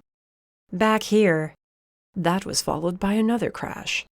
I walked through the small living area and into the back room, a room I'd never ventured into while Rufus was alive. I shoved aside the ragged curtain. My jaw dropped. What is this? Mercy straightened, holding a milk crate filled with small, round objects.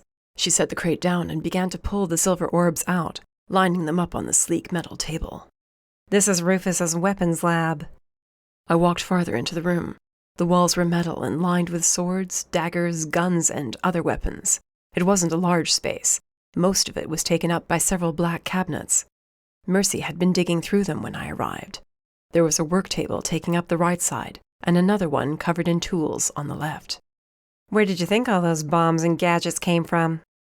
She counted the orbs she'd lined up, then turned back to the cabinet and hauled out a second crate, also filled with silver orbs. What are those? These are the bombs that destroyed Liam Manchester's mansion. Those, she said, pointing to another crate under the work table, are more of what Rufus used while we were in Sector 13. The ones next to those brought down the hotel. She picked up a bag from the floor. These are smoke bombs. There are several boxes of silver ammo, iron ammo, and a few that explode when they strike a target. He made all of this? Yeah, and now, thanks to me, once we use these up, it's all gone. She slammed the crate on the table. How about we not shake the crate filled with bombs? Gently, I removed her hands and pulled her away from the table. Mercy, look at me. Why? You can't keep telling me I didn't have a choice. I did. I killed Rufus, and now we're down one person. We're about to attack an entire sector with, 7 people? I counted quickly inside my head. Probably closer to 10 or 12. Her eyes narrowed. Not much better. How are we going to pull this off? Look me in the eye and tell me this is going to work. You can't. I don't blame you. No matter what plan we come up with, it's going to fall apart. You and I both know it. Then what? You want us to take these bombs, rush in there, and pray we don't kill the ones we're trying to save? The second I said it, I realized the genius of that plan. There were more than enough bombs here to bring down all of Sector 2. The guards and the hybrids, too. We could make this work. We wing it, I whispered. What? You're right. We can't plan. They're going to be ready for us, and we have no way to know what we'll be walking into.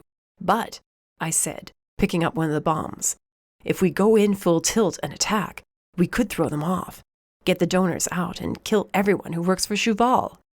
You and Bowen were just yelling at me about not having plans, and now you want to go in there without one? A wicked grin spread across her face. I like it. We gathered up every explosive, smoke bomb, ammo, and whatever else we could, then left Rufus's place. By the time we reached the Wailing Siren, Iris, Jeremy, and 3 other feds were there. Nora appeared to be in the middle of explaining what we'd been up to. At the sight of us, laden with several crates and bags of weapons, Nora stopped talking and frowned. Brought us an arsenal, Mercy explained. We're gonna need it. How's it going here? I asked. Iris walked over to Mercy and held out her hand. Mercy hesitated, then took it. Never met a dragonborn before. Pretty damned neat. Yeah, it'd be better if we weren't all about to be killed by one. Another one. Iris nodded. We'll fight with you, no questions asked. Nor says there are a couple 100 people to save. What's the plan? It's simple, Mercy explained as she handed Iris a bomb. It only has 2 steps. We get the donors out. Rafael and I will kill Lucas. Oh, and then we're going to blow the entire sector up. That's it. That's the plan. You're kidding, right? Damien snapped. Nope, that's it. If you have anything better, I'm all ears. Damien's hands were on his hips as he looked to Nor, then Bowen, Sycamore, and Wesley. Sounds like a damned good idea to me. How many of those bombs do you have? As many as we could find, Mercy said. You ready for this? He asked her. Yeah, I'm awesome, she muttered. I get to kill some shit tonight, blow up a few buildings. All in all, it's going to be a pretty great way to relieve my stress, don't you think? There's one more rule to this plan, I chimed in. Don't get yourselves killed. Silence filled the bar. Then one by one, we all started laughing. It was far from mirthful and held a dark undertone. We were walking into Sector 2 with no real hope of making it out in one piece. Save the donors, kill Lucas, blow the place up. It was all we could hope for. I tugged Mercy aside, leaving Bowen to sort out the weapons we'd lugged here from Rufus's hideout. Horace was chuckling as he dug through another bag. He was certainly turning out to be the crazier of the two brothers. You sure you're up for this? I asked Mercy quietly. Said I'm awesome. Mercy, I'm serious. You just killed someone who is practically a member of your family. I don't want you charging in there if your head's not in it. Rafael, I've never needed to blow up something more in my life, or kill something, she uttered as her eyes darkened. If I don't go in there, I will go crazy. I need to make them hurt. I need to make them bleed. I want Shuval to feel vulnerable for once. Do not ask me to stay behind.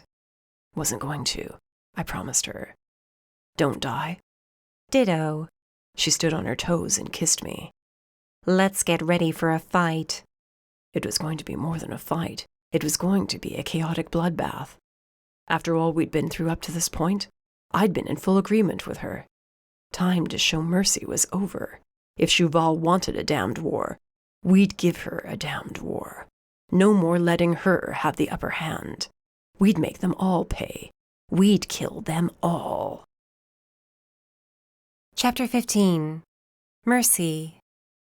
I adjusted the bracers on my forearms, ensuring I had every ammo slot filled. I had my 2 pistols, one with silver bullets, the other with iron. I had extra magazines and holsters at my lower back. I swapped out my sledgehammer for a lever-action rifle. The bullets packed more of a punch. My right arms held the ones that would explode. The ones on my left were some iron and some silver. I had 4 daggers tucked into my knee-high black boots, another sheathed at my lower back, along with my collapsible sword. 2 bandoliers of bombs were strapped across my chest in an X over my black long-sleeved shirt. My hair was pulled back in a braid. I was ready to go. Rafael stood beside me, bearing a shotgun with his own bandolier of bombs and smoke grenades strapped around his waist. 2 short swords were sheathed at his back. We no longer looked like a bounty hunter and a Fed. We were battle-hardened soldiers about to step over the edge into the abyss. The remainder of our small attack force were all heavily armed and silent. We stood in the back room of the Wailing Siren, waiting for Sycamore. Going through the transport would have been pointless.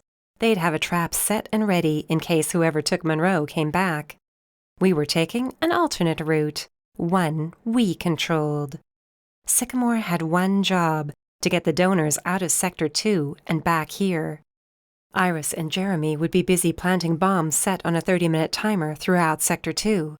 We all had until then to hightail it back to the portal and get our asses to safety. If we didn't make it, we'd go up in flames with the rest of the place. 30 minutes wasn't a lot of time, but it was all we could risk. If we were there any longer, the chances of making it out alive were 0. Sycamore finished drawing the runes on the wall and dropped the chalk. "Is everyone prepared?" he asked. There was the sound of guns being checked, blades being unsheathed, and feet scuffling against the hardwood floor. Wesley was the only one staying behind. Even Shep was coming with us. No one had been able to talk him out of it. Horace and Damien nudged each other. Iris nodded to me as I glanced at her over my other shoulder. Bowen was to my left, staring ahead. Nor, Jeremy, and Shep brought up the rear. The other Feds were tucked in the center of our group. "We're ready," I told Sycamore. As soon as we step through, the countdown begins.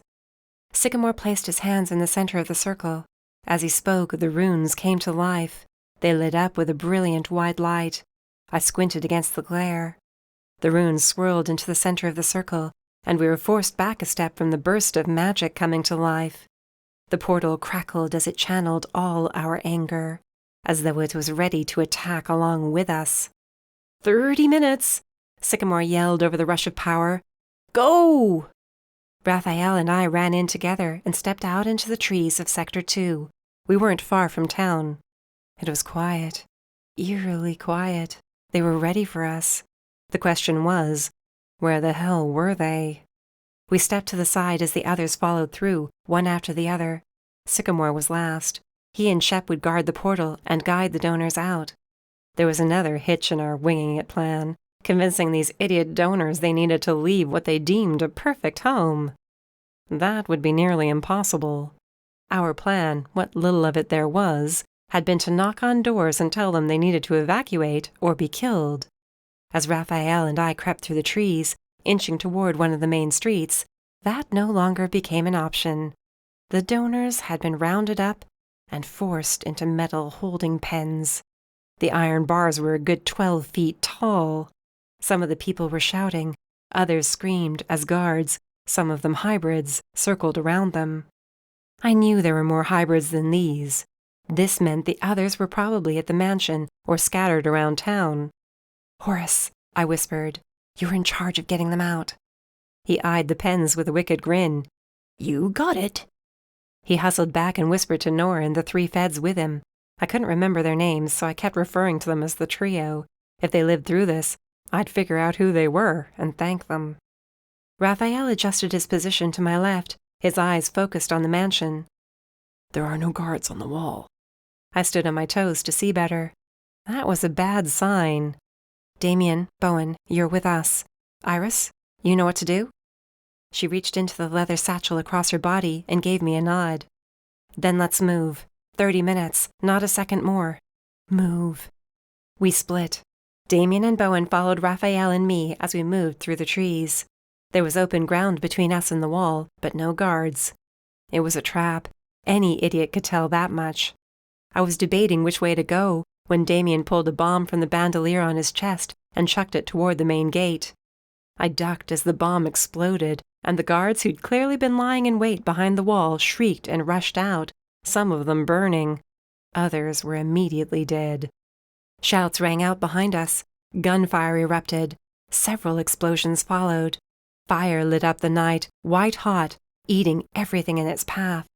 I made sure the rifle was loaded, then looked into Rafael's eyes. There was no time to tell him everything I wanted to. No time for anything now, except death. His hand pressed to the back of my head, leading me toward him, and he kissed me urgently. Then it was over, and he charged out of the trees, blasting his shotgun at the guards. I racked around and rushed out after him. I had the rifle loaded with explosive ammo. Each round that hit penetrated through the first enemy and hit the guard behind him. They both went up in flames, crashing into those around them. Bowen and Damien flanked us, throwing more bombs to help clear a path toward the mansion. I longed to look behind me and see if they were getting the donors out, but didn't have time. We pushed through the enemy and made it to the twisted and shattered metal gates. The courtyard was filled with cries of the dying, and suddenly darkness threatened to close in around us. "Mercy!" Rafael yelled. I reached back to Bowen.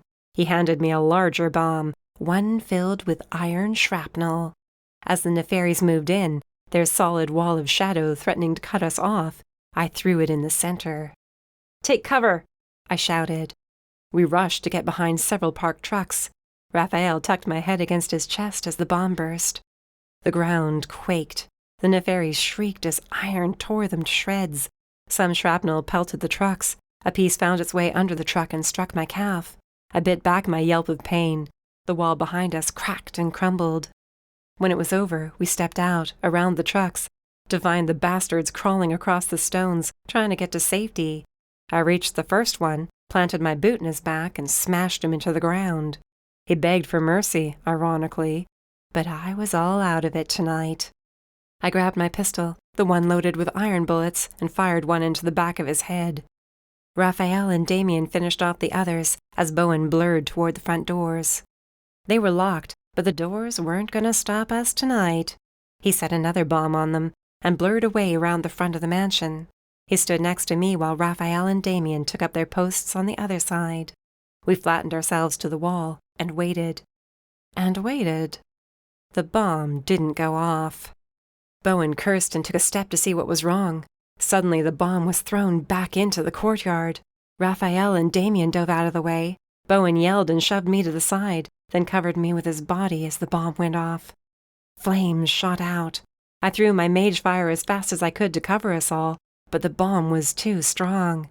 Bowen hissed in my ear as the fire licked at his back. He was able to stand, but he was hurt. The backs of my legs were singed, but otherwise, he took the brunt of it. Damien and Rafael pulled each other upright, both with clothes smoking and burns covering their arms. There was no time to check wounds as battle cries filled the night and hybrids poured out the front door. Bowen grabbed his daggers and blurred straight into their midst, letting them share in the agony they caused him. I fired the rifle until I was out of explosive ammo. I tossed the weapon aside and grabbed my pistols. The iron and silver bullets struck anything that came too close, but we didn't have time for this shit. Mercy, go! Damien shouted over the chaos. We'll deal with them. There's too many. Just go. Rafael, grab her. Get what we came here for. Go! Bowen and Damien would be overwhelmed if we left. Rafael snagged my arm even as I was trying to fight my way back to Damien. I shouted and shoved against Rafael, but he picked me up and rushed us through the front doors. Smoke filled the courtyard behind us, blinding the attackers. Rafael had just gotten us around the doorway when another bomb went off. The door frame cracked and the walls around us shook as dust fell from the ceiling. Stones chipped and flew our way. Rafael grunted. He was hit. I tried to look back into the courtyard, but remembered Damien's words to stop being stupid. We had a job to do, and when you had a job to do, you didn't look back. Only forward. I would return, and they would be alive. They had to be. I checked my pistols, swapped out the half-empty magazines for full ones, then set off after Rafael. The halls were empty for the most part. We came across a couple of random guards which Rafael dispatched easily with the shotgun. The blast should have drawn more to us, but it didn't. I don't like this, I whispered as we crept down a long stretch of corridor. You sure you know where you're going? Trust me, I know. From what you said, Quinn's staying where Lucas's guests used to. We'll go there, find what we need, then find Lucas. He loaded more shells into his shotgun.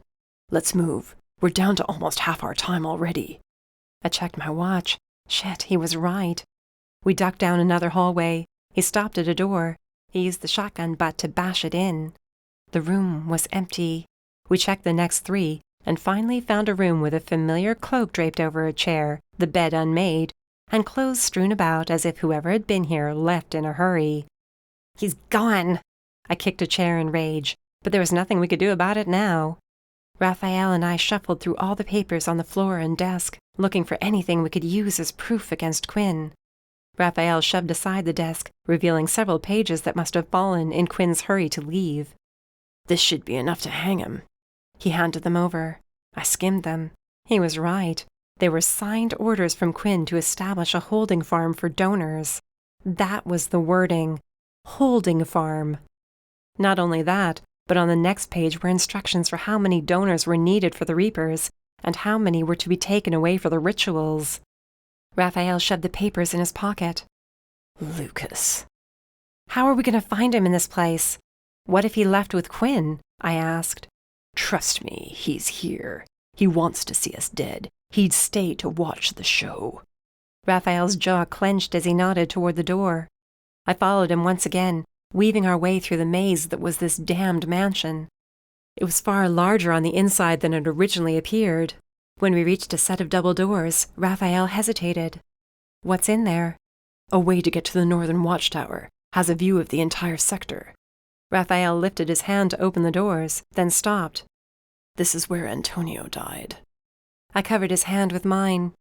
You can do this. You're finally going to have the chance to avenge him. I'll be there with you the whole time. I kept my hand on his. Together we opened the doors. The room beyond was like a throne room. There was a raised platform to my left. Tapestries covered the walls. There were a couple of windows through which flames rose up to block out the night sky. Several explosions had rocked the mansion since we'd been in it, but this room held strong. There were no cracks in the wooden beams overhead, nor in the stone walls. There was no furniture either, not even a chair. Rafael held the shotgun up, aimed and ready. I did the same with my pistols. Slowly we entered. We had our backs to each other, circling slowly. There wasn't anywhere for someone to hide, except the shadows in the corners. The torches weren't lit, neither were the braziers flanking the raised platform. The doors at the other end were wide open, and we picked up the pace to reach them. We were a foot away when they slammed shut and locked. The torches and braziers burst to life as we whirled around. Lucas stood on the platform, 2 nefaries at his side. How had we not seen them at all? How hadn't I sensed them? His power pulsed off him in waves of dark energy. I cringed, wanting to run in the other direction. Rafael, how did I know you'd be here tonight leading the charge? Lucas mused, sounding genuinely pleased to see Rafael. And who's this you brought with you, Well, no matter, you're both going to die, along with your friends. Rafael growled. He squeezed the trigger on his shotgun. Shadows swarmed us. I fired into them with the iron bullets, but emptied the magazine. In a desperate last attempt to get the shadows off me, I grabbed for a bomb, but it was wrenched out of my hands. The shadows disarmed me. Somewhere in the darkness, my hand brushed against Rafael's. He clung to me. Then we were torn apart. The darkness abated. Cold, hard steel was pressed against my neck. Lucas stood behind me, his other hand holding my hair. I tensed to move. He yanked my head back. The sharpened edge of the blade sliced my skin enough to make me bleed. "Let her go!" Rafael snarled.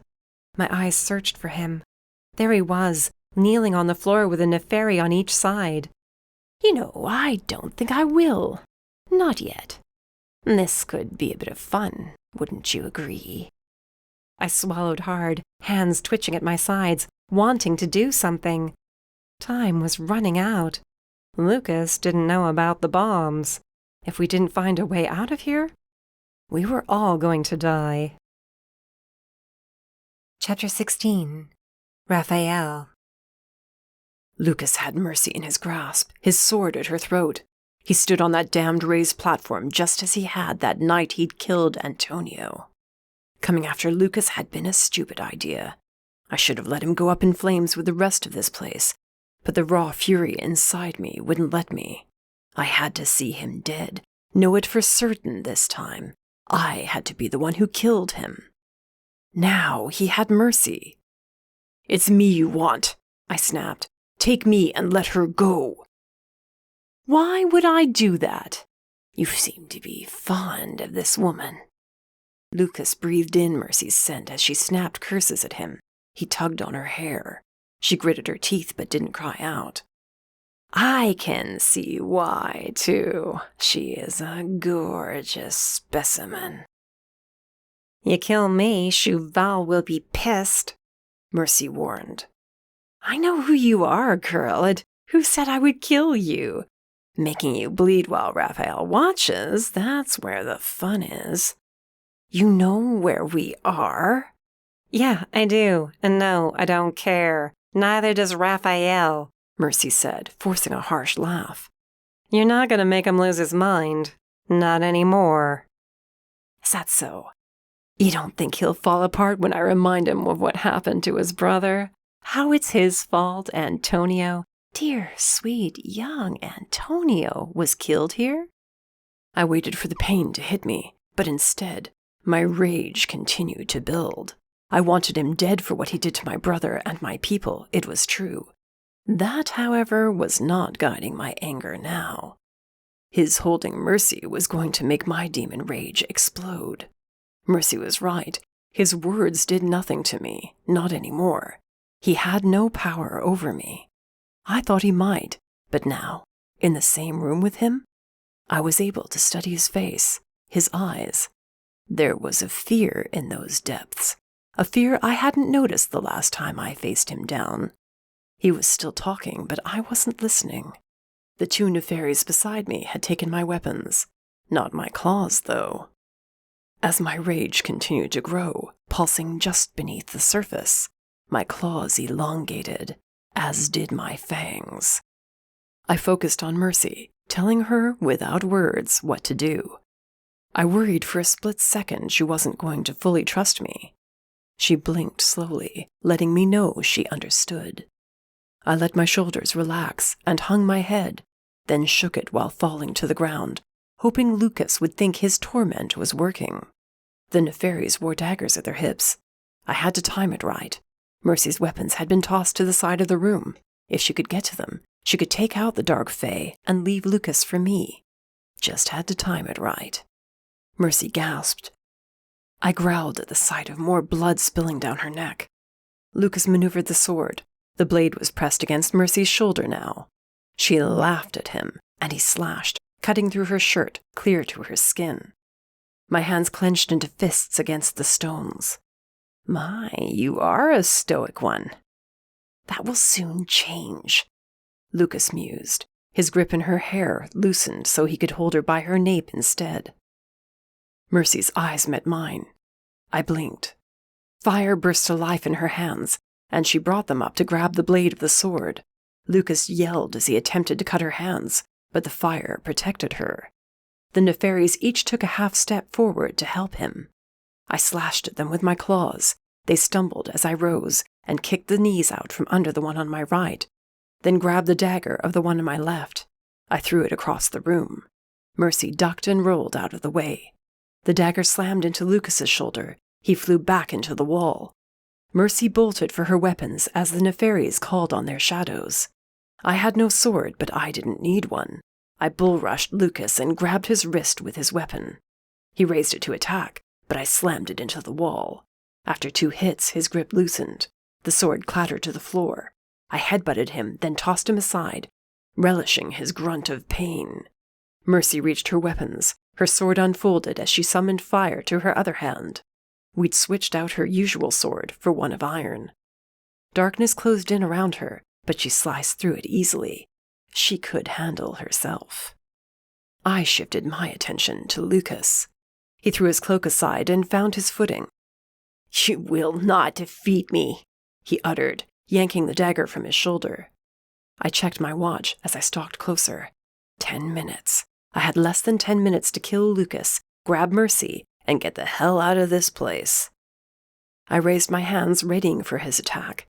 Fire formed in his free hand, and he smirked, as if that would be enough to scare me away.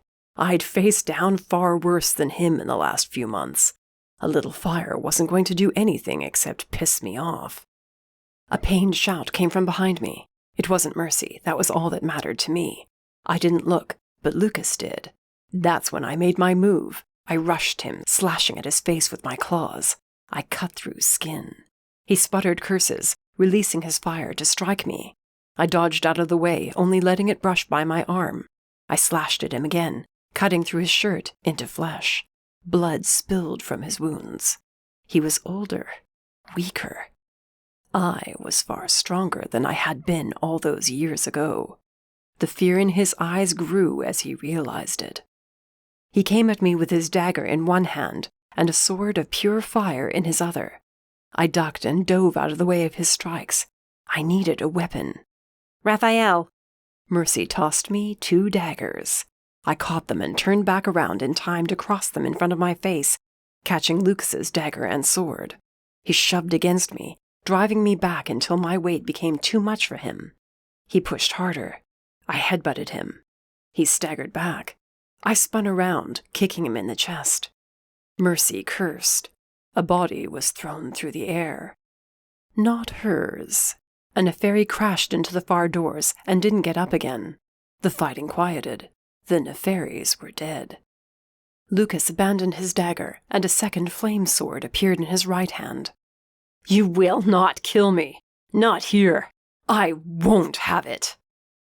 He lunged with those blades. I parried every attack with the daggers. Mercy charged in, ready to stab him in the back, when fire exploded from his body. Mercy and I were thrown away from him. Her head hit the wall, and she slumped over.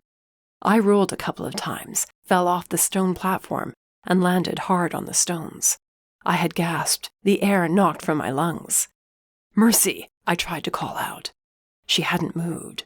Blood smeared the stones behind her. My claws dug lines into the stones as I pushed myself to all fours, glaring at Lucas.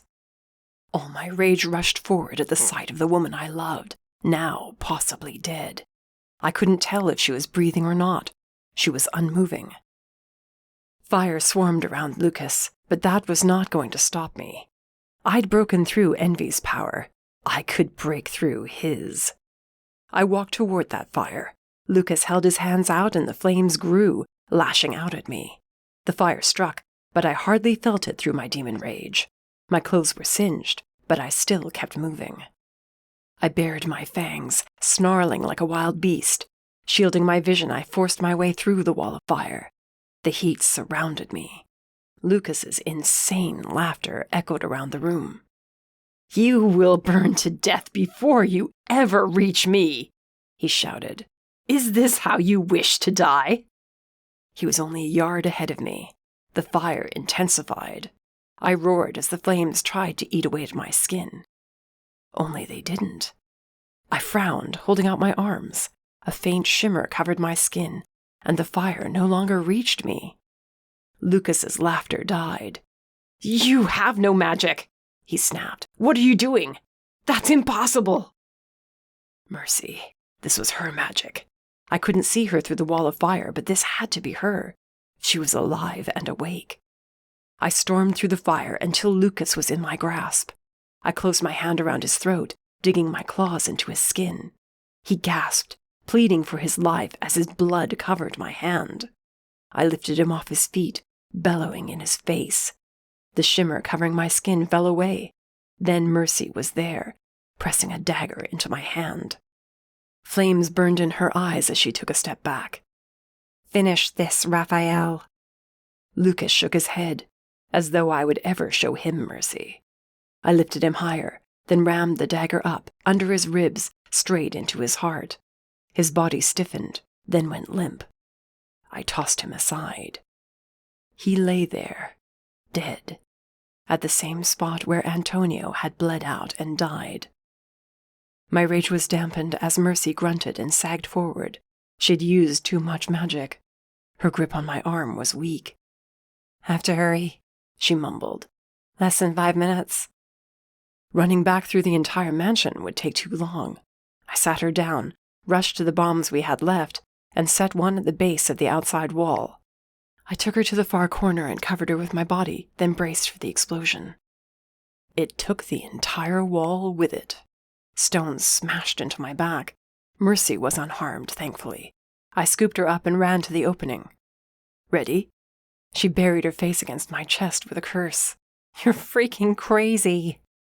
I managed to laugh, then jumped out of the second-story opening and landed in the courtyard, barely able to stay on my feet. I set Mercy down, but she was wobbly. There was no way she could make it to the portal on her own. I had her climb onto my back as we trudged through the dead bodies littering the courtyard, until we came across Damien and Bowen. They were alive, supporting each other and waiting by the front gate. "About damn time," Damien snapped. "We're out of time. Let's go." He gave us a quick once-over. I nodded. He spat on the ground, cursing Lucas, then turned and ran as fast as he could, with Bowen limping beside him. Mercy clung to my shoulders as I took off, my demon rage giving me speed. It wasn't going to last much longer, though. The portal was in sight, as were Shep, Sycamore, and Iris. They were all shouting for us to get our asses moving. Bowen shoved Shep and Iris in ahead of him. Then he pushed Damien. I yelled at Sycamore to go as the ground shook, and the first of the explosions went off. I jumped for the portal while the remainder of the bombs were triggered. We made it through. I spun around in time to see Sector 2 go up in a bright, white fireball. Then the portal closed, and it was over. Sector 2 was gone. Lucas was dead. Mercy and I were alive. I sat her down, She was weak. We were both hurt, but we'd lived. The back room was crowded with our little fighting group. Everyone except for 2 people seemed to have made it back. Nor looked pissed when he came toward me. Jeremy and Cole didn't make it, he snapped. I patted him on the shoulder. I'm sorry. You killed Lucas? He's dead. Officially this time. And, I said as I dug around in my pocket for the papers, I have these. Nor took the papers, a bit singed but otherwise readable. He clapped me on the back and said he'd get them to Sycamore. Mercy and I pushed our way through the crowd of donors that spilled out into the main bar and onto the streets of the underground. Curious and confused bystanders filled the area, asking what the hell was going on. Not once did I let go of Mercy's hand as we wound our way through them all. We did it, she said in disbelief. I can't believe we did it. Neither could I. Now the fun was really going to start. It was going to be the first of many long-ass nights to come. I kissed the top of Mercy's head, and we set to work, helping those we just saved from certain death. Chapter 17. Rafael. Sector 2 was a burning crater. No one would ever reside there again. The explosives left behind by Rufus ensured that. All hybrids, reapers, or anyone else working for Shuval that hadn't made it out were dead now. And so was Lucas. Thanks to Mercy, Lucas was dead officially. His blood covered my clothes and hands. I needed to get home and shower, but the underground was a mess, what with all the rescued ones we'd brought here. Nora had been on the phone since we came back. Sycamore was busy preparing the evidence linking Quinn to all activities within Sector 2. The bastard wouldn't be free for long. Mercy stood with a group of rescued donors, talking to them quietly. They all appeared to be in shock. They'd been about to die. Now they were going to live. Mercy pointed them to Iris, who was figuring out how to get them to a safe location. None of them could go home, not until Shuval was caught. We had no way of knowing if she had their names, who they were, or why she'd chosen them. These people ending up in the hands of the bad guys again was the last thing any of us wanted. Mercy came toward me. I pulled her into my arms, holding her against me. I'm not sure when we'll be able to go, she sighed. I'm so damn tired. I'm not sure how we're still standing. How much do you think this stunt will piss off Shuval? We had no way of knowing how big Shuval's fighting force was. This could be what pushes her towards starting the war early, before she even charged all the ley lines. She had so many factions on her side, while half the country didn't even realize they were about to be dragged into a more violent war than the last one with the Dragonborn. I cupped Mercy's face and kissed her. This war was becoming too damned real, too fast. Wesley's words of warning came back to me. How if Mercy and I didn't stick together, she'd die. We both would. Mercy grabbed my shirt and stood on her toes. Loud whistling came from behind us. We broke apart to find Horace and Damien walking our way. "Get a room, you two," Horace teased with a wink. Damien didn't look as amused. "Mercy, Rafael, come with me. Nor needs to talk to us." "How bad is it?" Damien's scowl deepened. Horace's smile faltered. "The feds have some questions. A lot of questions, actually." "And?" Mercy urged. "What else?" "It sounds like they're going to call in the hunters." I felt my demon rage building up. No, they can't. Those jackasses don't care who a Dragonborn is. They'll take anyone with Dragonborn blood, and we'll never see them again.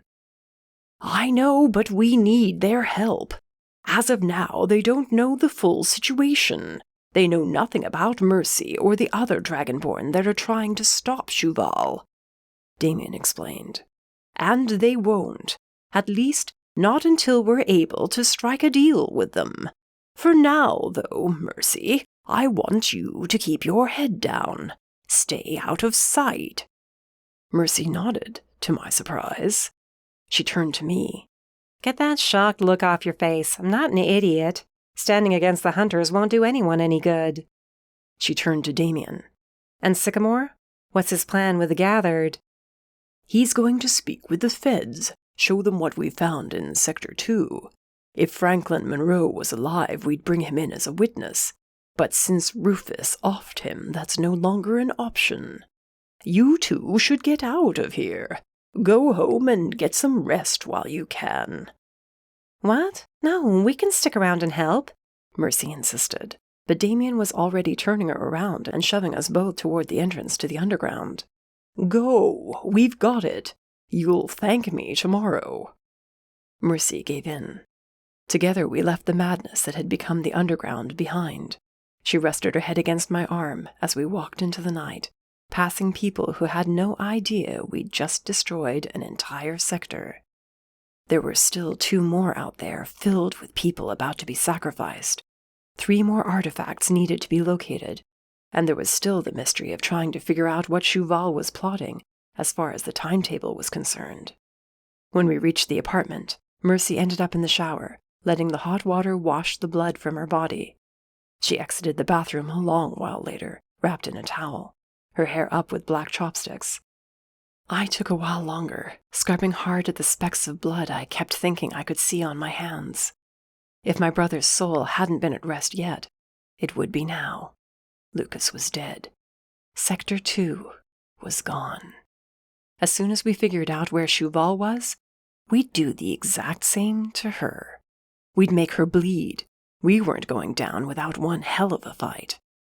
By the time I stepped out of the shower, I had expected to find Mercy passed out on the couch, which is why when I saw her tugging her boots on, I froze. Where are you going?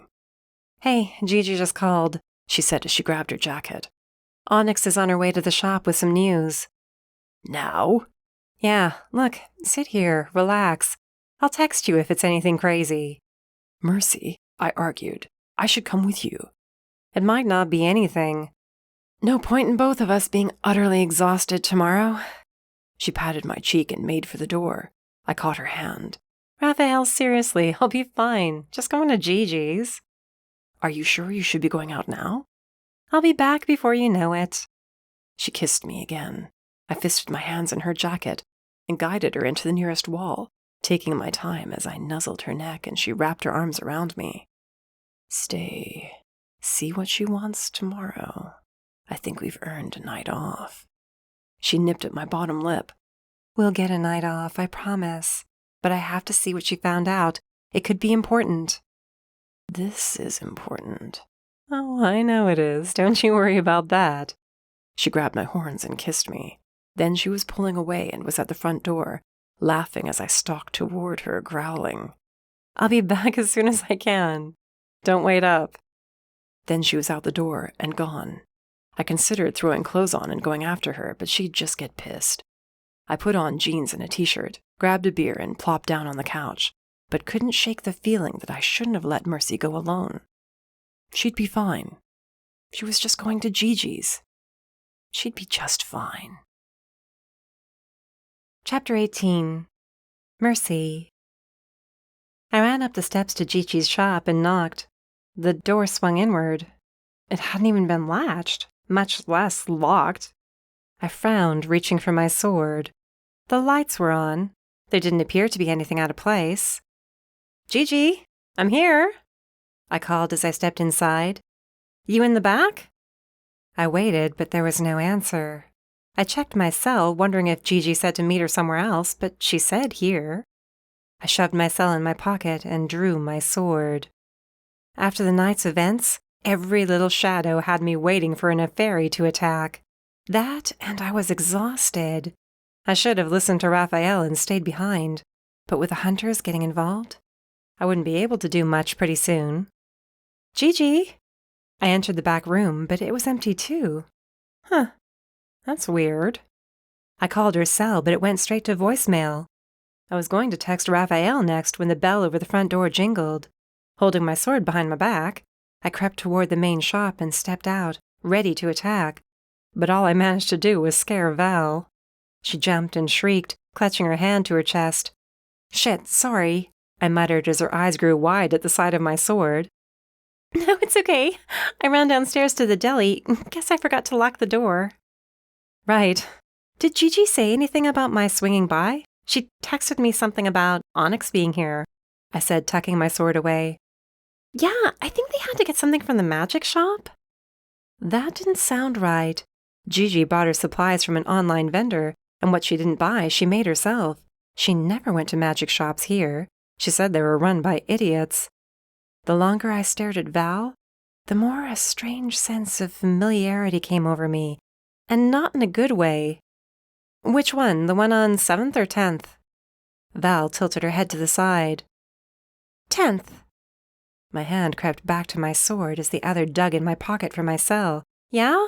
The one on 10th burned down 3 years ago. Oh, my mistake. Must be the one on 7th then, she said with a nervous smile. And the one on 7th doesn't exist. The sword was back in my hand and aimed at her throat a second later. Who the hell are you, and where's Gigi? Val's hands shook as she raised them, backing away from my blade. I followed her, not about to let her escape. I don't know what you're talking about. You saved me from the dark covens, remember? I'm just an innocent witch. Rafael said something was off with you. So did Onyx. I should have listened to them. Who are you? I'm not going to ask again. I needed to call Rafael, but I wasn't going to take my eyes off Val, not for a second. She kept backing up, spluttering apologies, tears burning in her eyes. I didn't let up, and then suddenly, her whole demeanor changed. Her eyes turned hard, and she dropped her hands with a sigh. Yeah, I suck at playing the innocent victim. I moved in closer, the tip of my sword pressing against her neck. Who are you? Look at that. You asked again. She clicked her tongue. Breaking your own word, Mercy. Damien taught you better than that. I'd say your parents did too, but oops, they're dead. As I flinched, my mage flames burst to life in my open hand. I didn't sense any magic coming from her. The scar on my face didn't sting.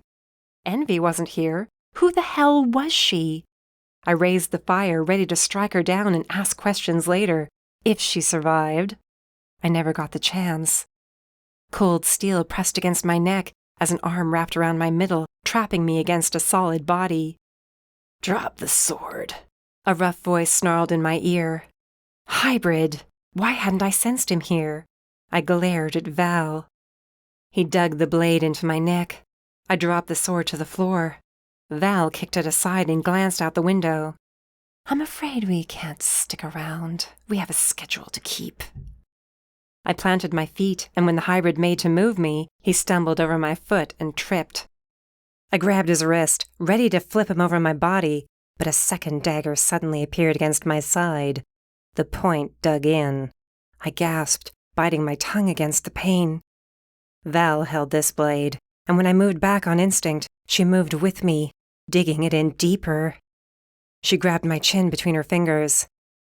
I said we have a schedule to keep. You can either come willingly, or you can find yourself in an awful lot of pain. Your choice. I said nothing. She narrowed her eyes and twisted the dagger again.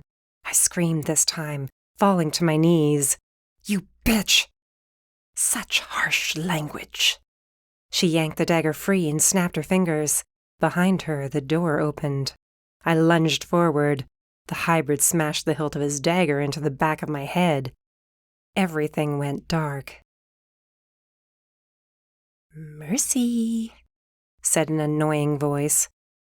Come on, Mercy. You're tougher than this. Wake up, sunshine. Time's a-wasting. I grunted, rubbing the back of my head. My side had been bandaged, but it didn't do anything to relieve the pain from being stabbed. What do you want? I muttered, mouth dry and vision blurry. I sat up, glanced around, and saw metal bars. I couldn't make out exactly where I was, aside that it was a cage. The room was large, but not a dungeon. The walls were adorned with golden torch holders, braziers, and tapestries. The few windows were covered with heavy red curtains. Where the hell were we? Great, another cage. I mumbled as I finished searching for any clues as to where this psycho brought me. Yes, but this one's much better. Trust me. I used the bars to pull myself off the floor. Val stood on the other side, just out of reach. What, you think if you bring me to the covens, they'll give you a reward or something? What did they promise you? Time. I had to buy some time and wait for Rafael. He'd get me out of this mess. Again. Then he'd yell at me for getting myself into it in the first place. It's more like what did I promise them? She said as she walked back and forth in front of my cage, her black dress dragging along the ground. I must say you've become far more troublesome than I thought you would be. So I had to see for myself what the Great Mercy was doing to stop my plans. My hands held the bars until my knuckles were white. My heart sank and I heard someone whispering the word no repeatedly. Then I realized it was me and stopped. You're not, I whispered, hating how much my voice shook. You can't be. Can't I? You're good, Mercy, but not that good. I don't believe you. She cackled. My scar burned. I covered it with my hand, not about to cry out in pain in front of this witch. Such stubbornness will do you no good. Now, you and I have a lot of work to do. I never wanted to kill you, Mercy. Oh no, you're far too important for me to simply kill you. After all, you're one of mine. You're a natural hybrid. I think it's time we see what you can truly do with the right push. You're not her, I snapped, shaking the bars. You're nothing. Her smile stretched far wider than was natural. She snapped her fingers and black smoke rose from her feet until it surrounded her completely. I backed away from the bars, my jaw dropping as a dragon's roar filled the room. When the smoke cleared, a woman stood in front of me. Her long black hair hung well past her waist and was adorned with red beads, black leather strips, and bits of dragon scales. Her black dress was adorned with silver and gold chainmail and clung to her body like a second skin. When she approached the bars, the light rippled over the chainmail, like it was made of scales.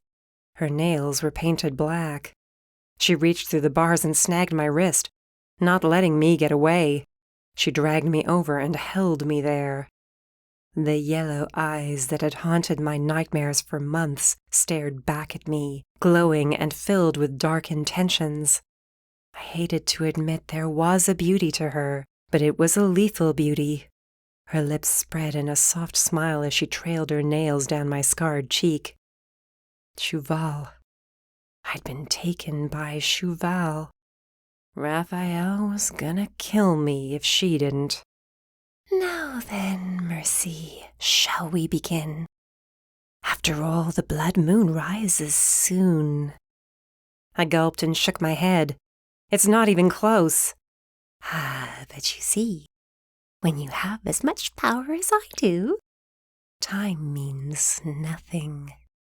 Her laugh surrounded me, and all I could do was stand there and stare into those yellow eyes promising me pain. Promising me the end. Chapter 19. Rafael. I paced around the living room, checking the time on the stove again. It had only been an hour, but I was anxious, with no explanation why. I fought the urge to call Mercy. She'd tell me I was overreacting and hang up on me. I grabbed another beer from the fridge. There was a knock at the door. Thinking Mercy forgot her keys, I rushed to answer it, and panicked at the sight of the person on the other side. Rafael, you okay? Gigi asked. You look like someone just throat punched you. Why are you here? She gave me a confused look. I wanted to check in with you guys. I went to the underground, but Damien said he sent you both home. Rafael, you're freaking me out. What's wrong? She went to see you. Gigi shook her head. What do you mean?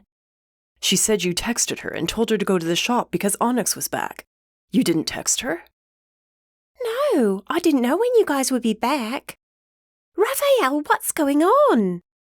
I was grabbing my boots, and once they were on, I reached for my holster, my sword, and anything else I could grab, then was out the door. Gigi chased after me, asking me again where we were going, but I didn't have time to slow down and tell her. I wasn't even sure I could get the words out of my mouth. Mercy was going to be fine. I'd get to the shop, and she'd be there wondering where the hell Gigi was. I ran, Gigi keeping up with me, barely, and when we reached the bottom of the steps at her place, I froze. Raphael, talk to me, damn it! What's wrong? Mercy said you texted her. She came here over an hour ago. I studied the bottom step to Gigi's shop and the dark stain on the metal. Stomach clenching in fear at what it meant, I knelt and touched the stain with my fingers. Blood. What? Whose? Gigi stared at the door to her shop. No! Val! I left Val here! She started up the steps. I caught her arm. I go first. Gigi, I don't think Val is who we thought she was. What do you mean? She shook her head. No, she didn't do anything to Mercy. I walked up the steps, pistol in hand. All I kept seeing was Mercy's dead body on the floor. When we entered the shop, there was no body, but there were signs of a struggle. Mercy's sword was on the floor, open with no blood on the blade. However, there was blood on the floor. A lot of blood. Gigi rushed in behind me and clapped a hand to her mouth. No, she's not gone. She can't be. Mercy! She shouted, running into the back room. Mercy, you answer me. She's not here, I snapped, glaring at the blood on the floor. Gigi, she's not here. Who took her? Raphael, where is she? My pulse pounded in my ears, drowning out the rest of Gigi's ramblings. Mercy was gone. They'd taken her from me. Only one name came to mind, and I bellowed as I smashed my fist into the wall. Shuval had stolen Mercy from me. She was gone, and I had no way of knowing if she was even still alive. If I'd be able to find her. Mercy was gone, and I was going to tear this world apart until I found her again. I prayed the gods helped anyone who got in my way. There was only blood and death, and I would be more than happy to dish it out. No enemy would be shown mercy. I had one job, one mission, saving Mercy. I'll find you, I whispered to the night. Just hold on long enough for me to find you. The bloodstain on the floor mocked me. I studied it for a minute longer. Then I scooped up Mercy's sword and took off out the door. End of Book 6. This has been Saving Mercy, Mercy Temple Chronicles Book 6. Written by Sierra Graves. Narrated by Jack Ainsworth. Copyright 2018 to 2021 by Sierra Graves. Production copyright by Sierra Graves.